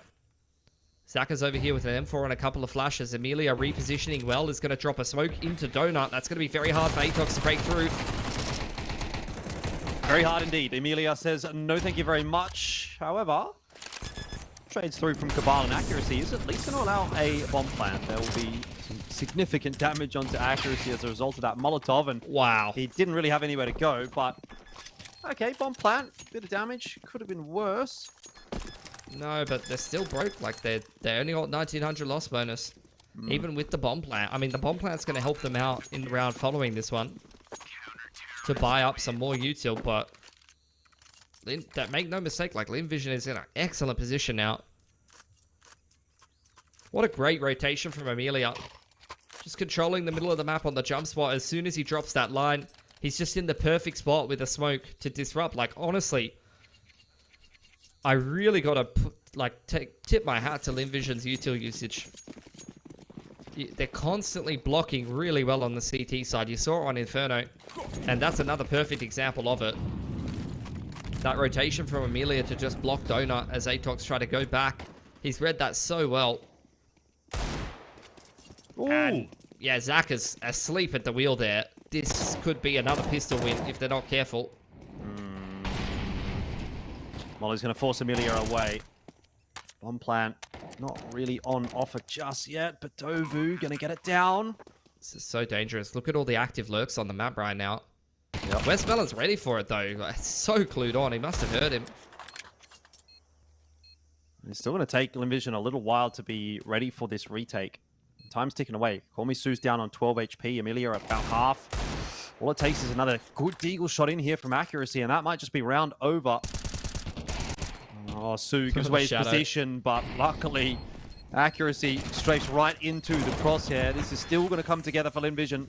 Great recovery. Much needed as well. Lost Zaka on the cross there. Oh, have they got time? They don't have time. Oh my god. They didn't get the kit on the bomb, Jordan. There was like 3 players with a kit. That is the worst. The worst version of that I've ever seen. Who was on the have defuse? not. I don't know, but that is one of that is a classic Asia CS play. Like, that is one of the worst coordinated defuses I've ever seen. All 4 players die in a game they should have been winning every day of the week. They bankrupt themselves. They've got no utility. And Atox win the round and buy up next. We'll see that on the Asian CS clip of the week tomorrow. That might even make CS unfortunate, to be honest. Jesus Christ. Someone's got to clip that one for us. If it wasn't 2 AM here, I would be screaming my head off. You know, Pilsy, sometimes you just, you know, they say you're going to either laugh or cry. I think in this instance, we're just going to cry. It's too far gone for laughter at this point. I think it's hilarious, personally.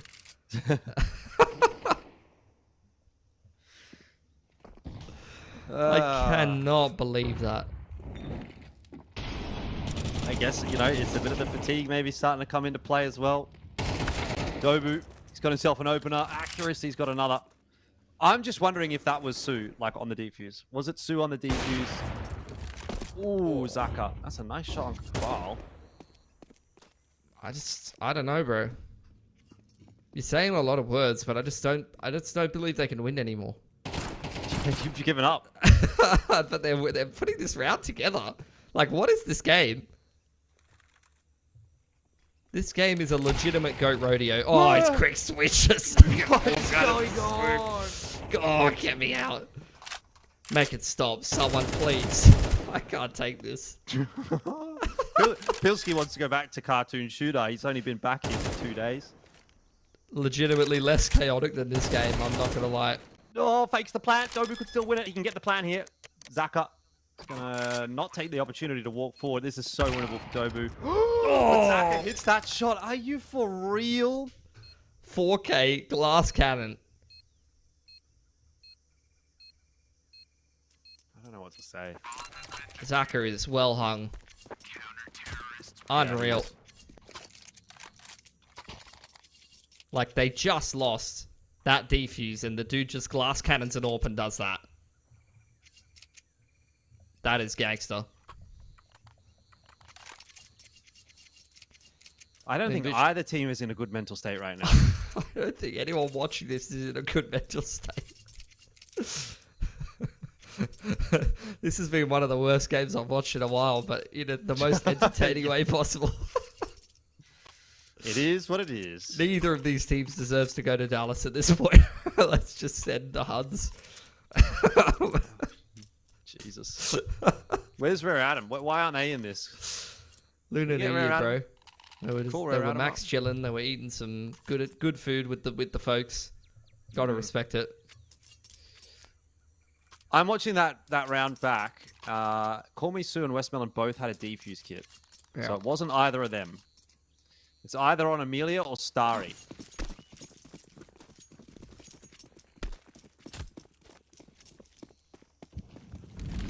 Alright, surely the game's gonna normalize from here, right? I'm not a believer. Nice nade onto Call Me Sue. Atox looking to crunch mid through shelf and bottom mid. A little bit of boost up over the smoke. Starry. It was Starry. It was Starry. And there's literally... Westmelon's literally standing next to him the whole time. He's literally standing next to him. He's holding onto a defuse kit. So egregious. There's no way. There's no way. What is that? That is so egregious. He's literally like face to face with him. You know how like you're in a smoke looking at someone? You could literally have stabbed him with his knife. You can literally smell him. Atox working that mid control. There's the wrap smoke to try to kick off the A split. Blocked by the molly from Starry. He's looking to redeem himself after the incident. I can only imagine he thought he had a kit. That's the only thing. But then, I don't know. Anyway, whatever. It's around. Let bygones be bygones. And Atox are on their way into A. I don't know that they're going to be able to easily get this. It's a pretty decent setup, actually. Fall in vision. Zaka popping off. He's hitting everything. Boom! Off you go. On your bike. That little silly missed defuse warrior. We're in vision. Oh, bro. Like, Zaka is such a G, dude. It's crazy. Yeah, you know that guy has all the fangirls in China. He's almost like taken that as a challenge. Like losing that round as a bit of a personal attack. Yeah. He's just dominating with the orb right now. Like fair game if they throw that round and a 2v4, a 2v5 and then throw that defuse and they still win this game of Ancient, like fair game. You gotta give respect. Amelia. Good damage off of that grenade. Starry helping out as well. This is looking to be a pretty solid hold again for Lin Vision. They might even somehow get a 7-5 out of this half with the two worst rounds I've ever seen on Ancient. Legit.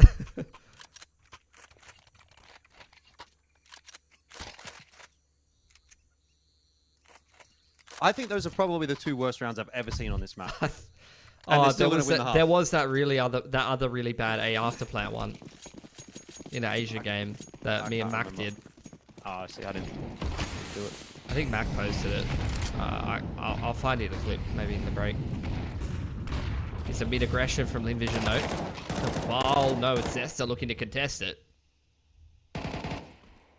Westmelon down bottom of B ramp, dodging the flash. This is falling apart from Atox. I genuinely.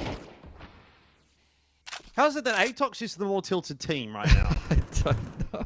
What's going on? I genuinely don't really understand what they were trying to go for this round. Like it's individual players running out of smokes when they can see all of the util from Lin Vision. That indicates that they could be aggressive down mid and B ramp. And there's no like coordinated attempt to break that setup. It's literally just like individual players trying to run through. I don't know what to say anymore. I'm breaking. Smile and wave. Atox creeping up shelf. We've missed the red room smoke. That's not good news. Oh, no, we haven't. Looked like it didn't go deep enough. Towards cave now. Starry blocking the approach.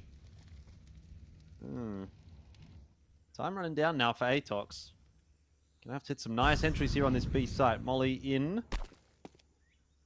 It's got to be go time. It's got to be go time. 19 seconds left here. MIQ will catch Sue in the back line, but Zaka. Well, Zaka is as Zaka does, and of course he's got his right-hand man in Starry there to lock it in. That is 7-5 at the end of the half. It's Lin Vision somehow that have gotten through that with an advantage.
Welcome back on into the second half between Lin Vision and Atox on what is the final map of this grand final.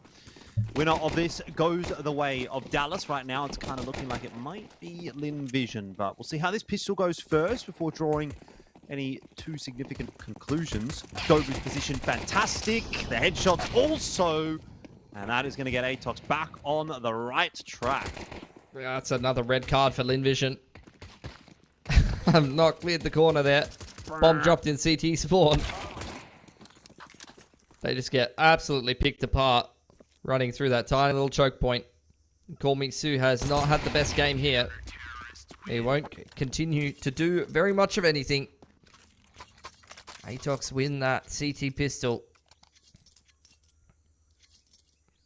They've reset the routers. They've reset the mental. And they're here to game. Really. They have been resetting their router every halftime. I'm not sure what that necessarily is going to achieve, but at least they've started this one pretty nicely with that pistol. No investment, of course, from Linvision. They didn't get the bomb plans down, so it'll be a nice, easy start to the half for Atox.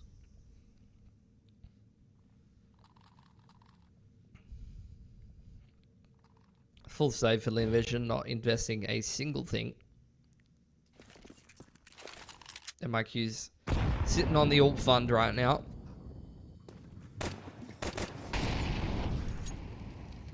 Westmelon forcing out the util. Good man. It's minus 900.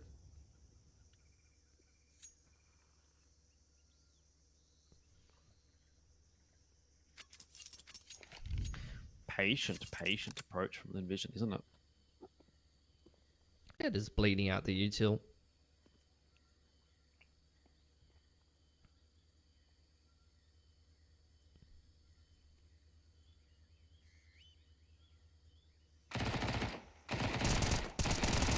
This is a nice looking hold. Just the MP9 dropping so far. MIQ with the goalies. He'd like to get it over the line. It's not a huge loss anyway if he were to die there, but does sort it out. Atox losing MP9 and armor and a few grenades. Be happy with that. Orb comes out for MIQ. It's a pretty nice looking gun round heading into round 15. 7 apiece. This could really go either way right now. We've seen pretty much everything that was possible so far this map.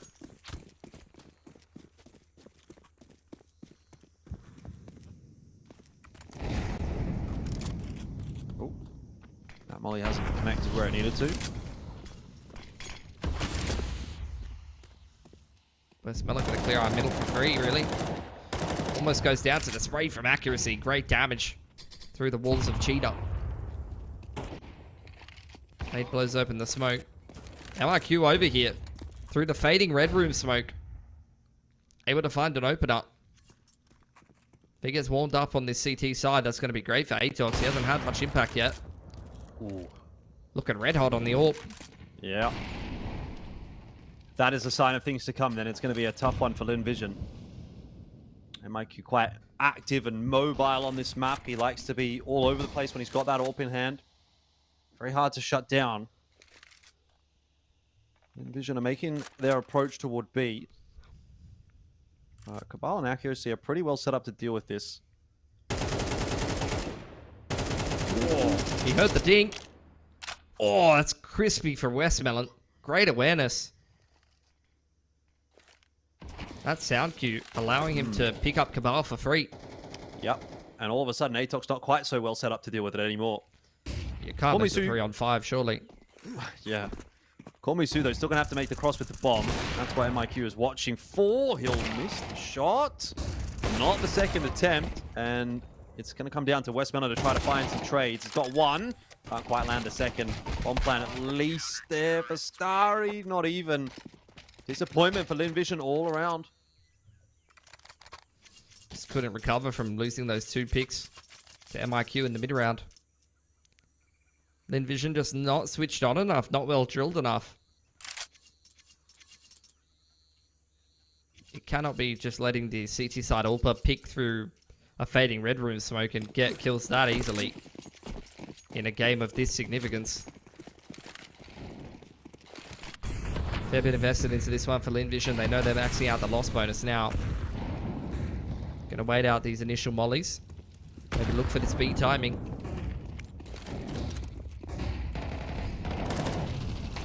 not a bad start for Linvision, almost getting up into that site, but as soon as the frags start to come down, it's all the way of Atox. There's actually a lot of space taken by Linvision for not a lot of kills, but looks like Atox had that one on lock regardless. Amelia, he's all the way around the back as well. But for all the good that it's going to do,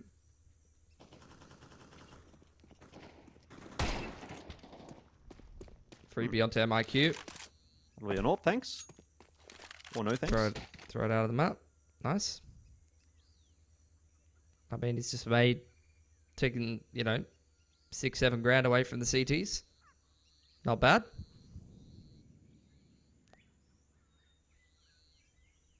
It ain't much, but it's honest work. Yeah, baiting your whole team. Yeah. Baiting everyone. Everyone thinks Amelia's a girl.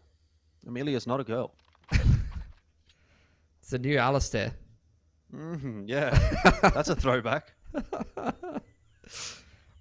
Knowers will know. Knowers will know, but I guarantee you there's no knowers right now. If you know, if anyone in the chat right now knows the event that everyone thought Alistair was a girl, you win a prize. Please DM PilskiCast on Twitter with the name of the event. Doesn't want to die after time here. Or maybe he's just going to save the Galil. I mean, at this point, you may as well have just saved the ult, to be honest. Yeah. Especially the way Zach has been playing. Guess he didn't really expect that to be a possibility, which is fair enough.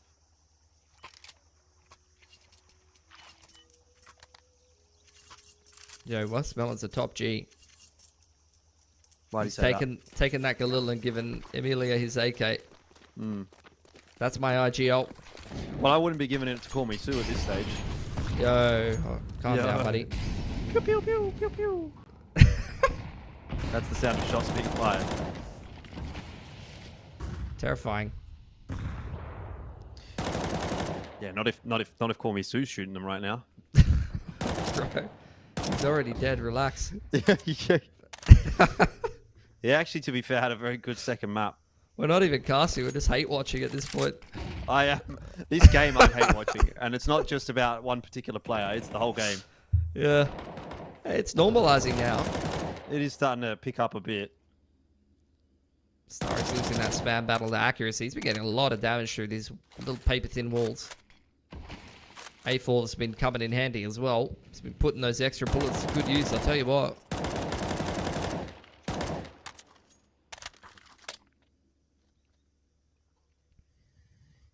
Yeah, it's been a very steady approach from Linvision on this T side, hasn't it? There's not been too many fast rounds at all.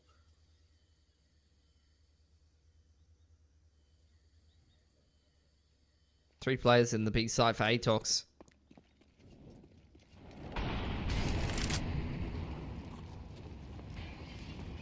Smoke to block stairs. Oh, sorry.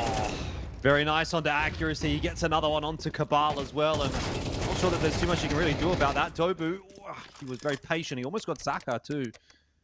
But two sublime entries from Starry. But Atox should just be saving their guns here.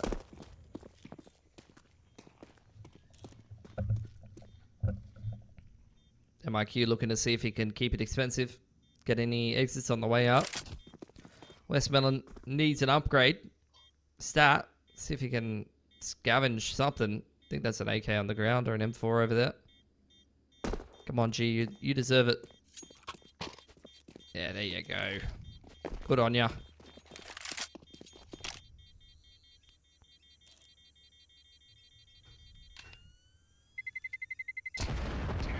On to 8.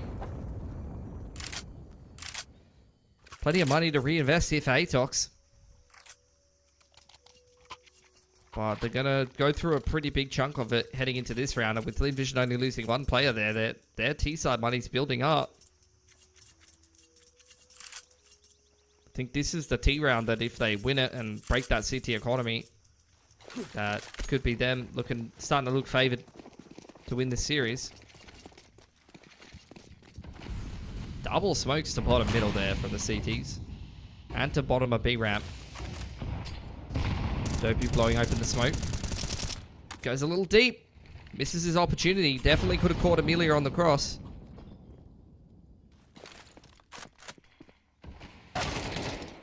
Oh, shot from Starry. He's activating. He's on. Yeah. Huh. He's reformed since the incident. Another twist and another turn in this series. If Starry comes online at the perfect time for Linvision, that could be curtains for Atox, but nice response from MIQ. Catching Amelia. Back to the 4-on-4.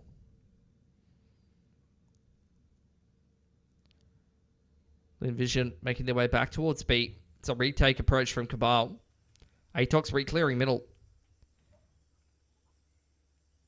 Going to get a bit of a shelf flank going, and it could be well timed. It is. Easy one for Dobu. Oh, he gets out as well. Does he? Starry. Oh. Yeah, Starry wanted to have a bit of a look in the mid, decided better of it. I wanted him to.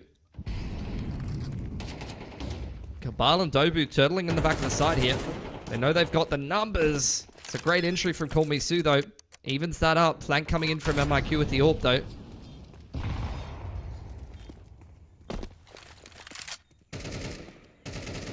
Zesta wants to have a look.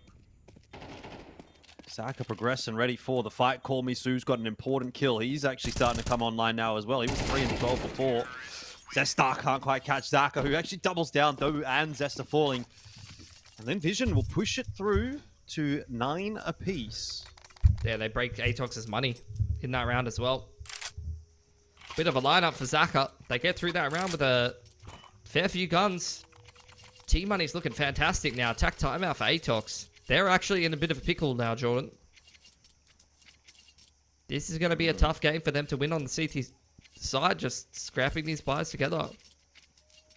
Round to round. Going to be pretty much a full save here. Going to have to be. They are definitely not favored to win this game anymore. This should be a pretty clean anti-eco for Linvision. They've already got a lot of money in the bank. It's going to be even better than this. Probably 2 or 3 buys on the T side in the back pocket, and then the loss bonus is going to start kicking in for Atox.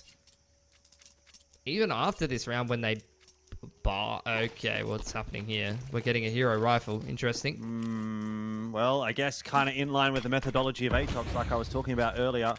They like to take the more aggressive route. See if Dobu can get up to any kind of shenanigans. Oh. Answer's no. I've actually seen that a little before from Atox, where they buy 1 M4 into the round, and it often goes like that.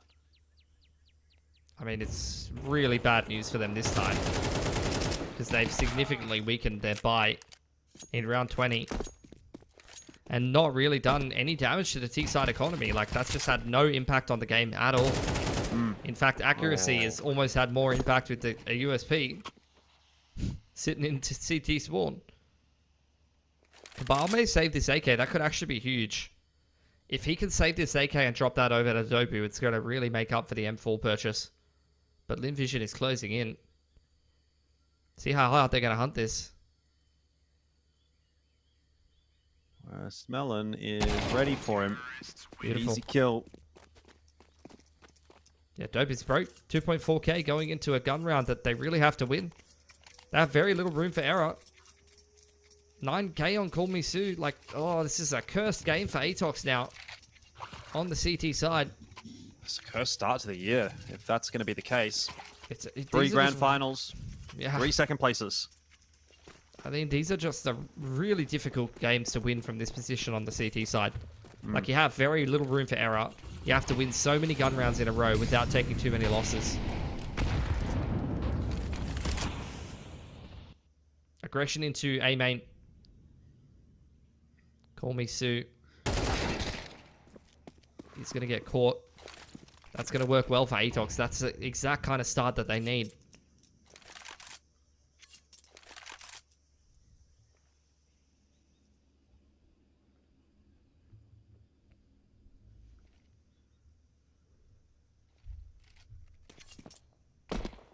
Smoke to Round's red not room. done. Indeed. Vision going to look to clear out middle. There's not a whole lot happening there for Atox at the moment. Bit of toing and throwing as well from the CTs. Dobu bit back and forth. Picks up middle. It's not a bad spot to be in with an MP9. If he's going to have to go and retake the A site, maybe not quite as much, but holding Red Room wouldn't have been too bad. Yeah, I'm not really sure why Dobu's playing these kind of angles with an MP9. It just seems like he's not sure where he wants to be.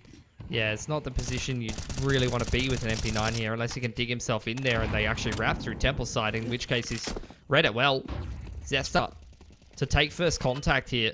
MIQ is still dug into Donut. Linvision are really taking their time here, but they haven't dislodged any of the CTs. 20 seconds on the clock. How have they gotten away with that? Still not done yet. MIQ having a bit of a look in from Donut. Has he been mollied off? He has. Cabal's here as well. Quickly from CT spawn, but couldn't quite get there in time to deny the bomb plant. It's 2-on-2.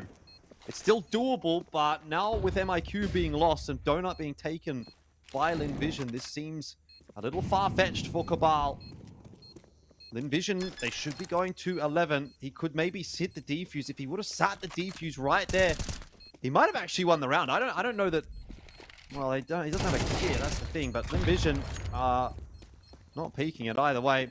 West Melon, he goes down. Round is over anyway, and Linvision are indeed going to go to 11. I mean, Cabal knows that if you don't have a kit, you don't sit the defuse. You know? But that's not actually essential knowledge to qualify for IEM Dallas, it turns out. Yes. Well, I don't know. He should have taken a leaf out of Starry's book. It's just like, hit that defuse and turn your monitor off. Just, you don't have to worry about it. I actually can. It's 50-50, right? Like, it either defuses or it doesn't. That's true. I actually cannot believe that Linvision won that round.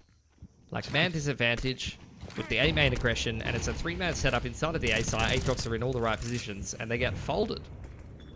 Like, how on earth does that happen?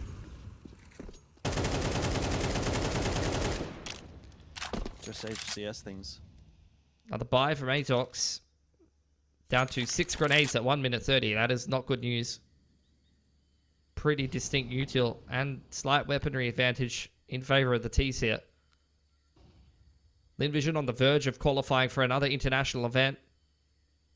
Call Me Sue's going to be heading back to NA real quick to fist bump all his boys. True. Molly in towards Cheetah. Just a slow crawling T side for Linvision. So much pressure on the shoulders of Aatrox, and they seem to be crumbling on the side holds. They've re-cleared middle again and rotated to the right side, but they need to be able to hold the hit. 2 players ready to contest Shelf. Linvision having to split their forces to try and defend that. Zesta's going to fall. That's such a huge kill. He's not 100% aware of Dobu's position, though. So if there was a call to go maybe back to A or something like that, could be problematic. I mean, look, there's still a chance that Dobu can even find a timing. He's going to probably have to win this round, because I don't know how that defense is going to go on the site itself. It's just MIQ and Cabal back over toward long. Nothing going the way of Aatrox here. Dobu has crept his way into Cheetah. He will get himself one, but that is not enough. Which leaves Cabal alone, and only really a dream here in the 1v3.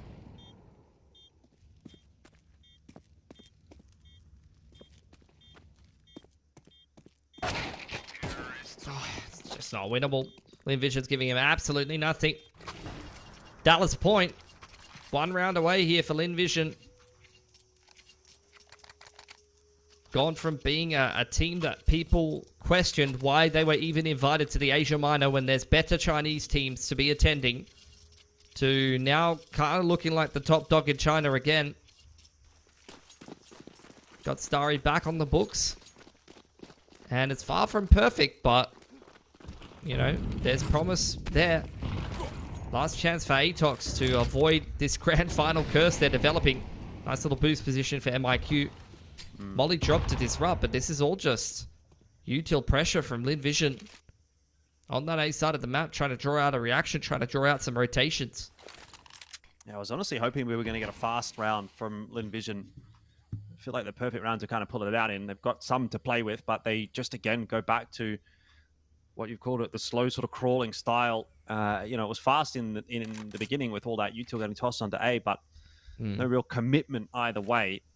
The thing is, like, this kind of style in a high-pressure game like this, like a last map of a grand final qualifier, it can be very difficult to defend. Like, it can force out a lot of... It can create a lot of unforced errors from the CTs if they can't handle that pressure.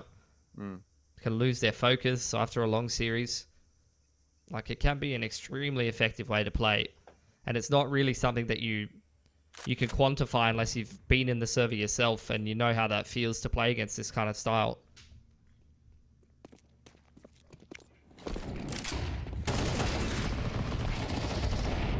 Zesta for 2. Maybe the game's not quite done just yet. Westmelon will be able to trade that one back down, but there is still more work to do for Linvision. There's Westmelon that's going to have to do it. Flash forward. That's nice from Azaka. Somehow they both get out of there alive, the Linvision players. We've got to keep an eye here as well on Starry as he tries to work his way in the donut. No time to play with. He's getting backstabbed, of course. That's accuracy. 10 seconds to plant. It's all on this frag in the donut. They're not going to get the chance, surely. And Linvision can't get it done yet. It's not pretty, but it's the round for Atox. No communication. Like, it seems so hectic. Cabal's just got his knife out, jumping into donut when there's a T stomping up there. Accuracy is either not said anything or clearly Cabal is not listening. Comms are out the window. Much better buy this time for Atox, though, compared to what they had in the last round. 2 in a row on the CT side. Very doable to force overtime. Yep. Still a lot of purchasing power, though, for Linvision. Starry's charged his way into Cheetah and taken that. We've missed the donut smoke.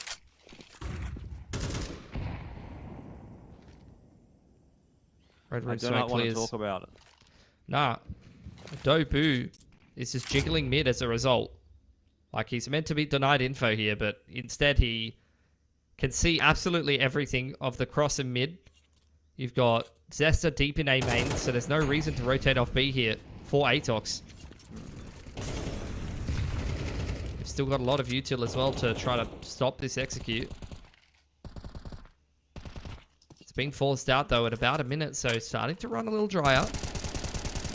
Dobu's bringing more over. He's juggled a smoke. Great spam through for Cabal. Starry's going to go down early. And look at this flank from Zesta. He's got mid on a light contain. Crossfire with Red Room. This is such a well-worked round for Atox. Yeah, this is very bad news for Linvision. Zesta's got himself 2. Once again, big step up in a crucial moment. And Linvision are going to gamble their way towards A, but it is wishful thinking that they're going to get past Dobu. Behind the boxes. It's a nice spot to play. AK, he can just dance around and, yeah, provide time for his team to come rotating across. That's an out 11.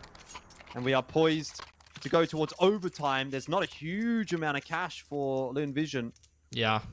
Westmelon, Zaka, Call Me Sue, all pretty broke. Tack timeout. Last one for Linvision to try to put something together here. Atox starting to adapt to this slower style. There's a lot of tells from Linvision.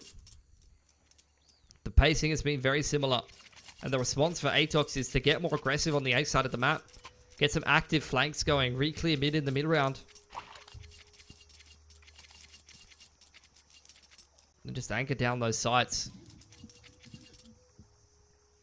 Really, really powerful when the T's are active on one side of the map and then your anchor on the other side gets active, takes space so that the T's have no contingency in the late round, especially when they don't have an active lurk in play. It's not like Linvision have been setting someone up in Red Room or anything like that. It's very much just been pretty one-dimensional play on the T side. All right, attack timeouts come through. Get little drops across just to give rifles to everyone. Can Atox hold on here? For the first time in a while, they've got a better buy than their opponents to fight for this game with. It's once again another slow one from Linvision. Anticipating that aggression, keeping a much closer eye on A main, where Atox have been quite active in the last couple of rounds. It's definitely no guarantee for Atox, though. Spam in there. from accuracy is not connecting onto too much. Mid starting to be worked by Lin Vision. There's going to be a pop flash into the donut, which will force Zesta away. Slowly but surely, Lin Vision are taking that map control.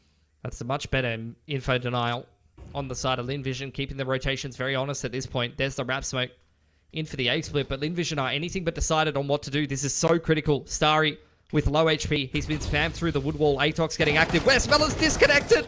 No, what? Starry's got two, though. Ooh, this is absolute cinema right now. Lin Vision, can they do it? They've got 4 players still alive. So it's a 4-on-3, now a 3-on-3. Don't mind the HUD. Zach has gone down in red room. It is 25 seconds.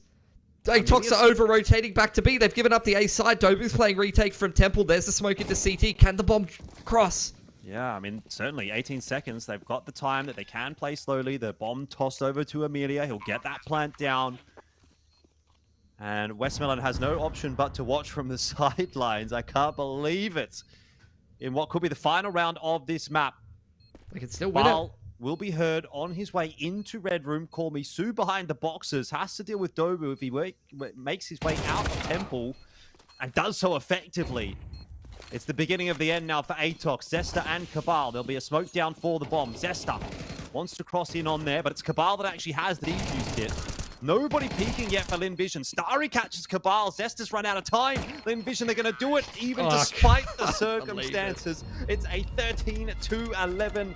Who needs Westmelon when you've got Starry? And that is Lin Vision booking their ticket to Dallas. There's no way they should win that round. Starry is 30 HP at the bottom of B ramp with a Galil. Westmelon DCs. Somehow Starry still multi-frags despite the fact that he's got 3 CTs running at him down B ramp. And Lin Vision put the pieces together to qualify in a 24-round game. Like, what an absolute mess. Yeah, that is one of the... That has got to be, hands down, one of the worst qualification games I've seen in a while. It was rough. It was rough. Honestly, I think that round right there at the back end really was the entire qualifier summed up, right? Like this was just so messy. We had some very, very long games, very messy games, just an absolute grind for all of these teams. But at the end of the day, it is Lin Vision that take that spot. So they'll obviously be very happy about that. Doesn't really matter necessarily how you get it, as long as you do get it. Call me Sue getting the opportunity to go back over to North America. That's kind of a cool little storyline, and getting to see this new Lin Vision actually start to get ticking. I think it's still very early days for them, so I'd expect to see them kind of clean things up as we go through the next few months. And yeah, I'm happy to see Lin Vision going. I am too. Bit sad for Atox though. I mean, they have pretty consistently put themselves in the position to qualify for these kind of international events, and definitely proved that they're one of the best cores in Asia, even going back to the Asia Minor, but clearly plagued by technical issues for this entire qualifier, especially internet issues, and yeah, just did not have enough in the tank to be able to win themselves this qualifier. So there you go. Lin Vision is going to head through there, and we know that they are a team that can sometimes do a little bit of damage at these international events. This core always seems to take a map or take a series off some pretty strong teams, so I think at least that is exciting if you're an Asian fan. Keeping your eye on some of these Asia teams heading over to IEM Dallas. Indeed, and that's exactly what we're going to be doing. So we'll be keen to see what they can do. And of course, you know, probably Mongols will be there as well, getting that invite, I'd imagine, through VRS. So bit of representation for Asia, always nice. But that's us done and dusted for the Asia qualifier for IEM Dallas. Hope you enjoyed the watch. For now, though, it is time for us to say good night. So we'll have to see you next time. See you later.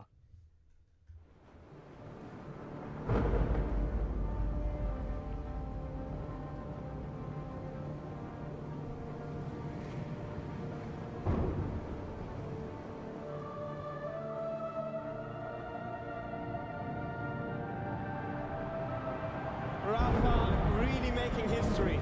Absolutely phenomenal. And Ace is the champion of the Intel Extreme Masters World Finals. Storm's still not quite done. MC is going to take this fight, though. 3 seconds left. Last 2 rounds of action's got to start it well for ESC. And this is a massive move for Zest, but he's not content with just a Nexus kill. He wants to win.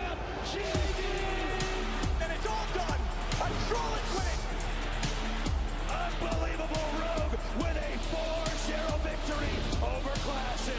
and they did it again in the grand finals. It's not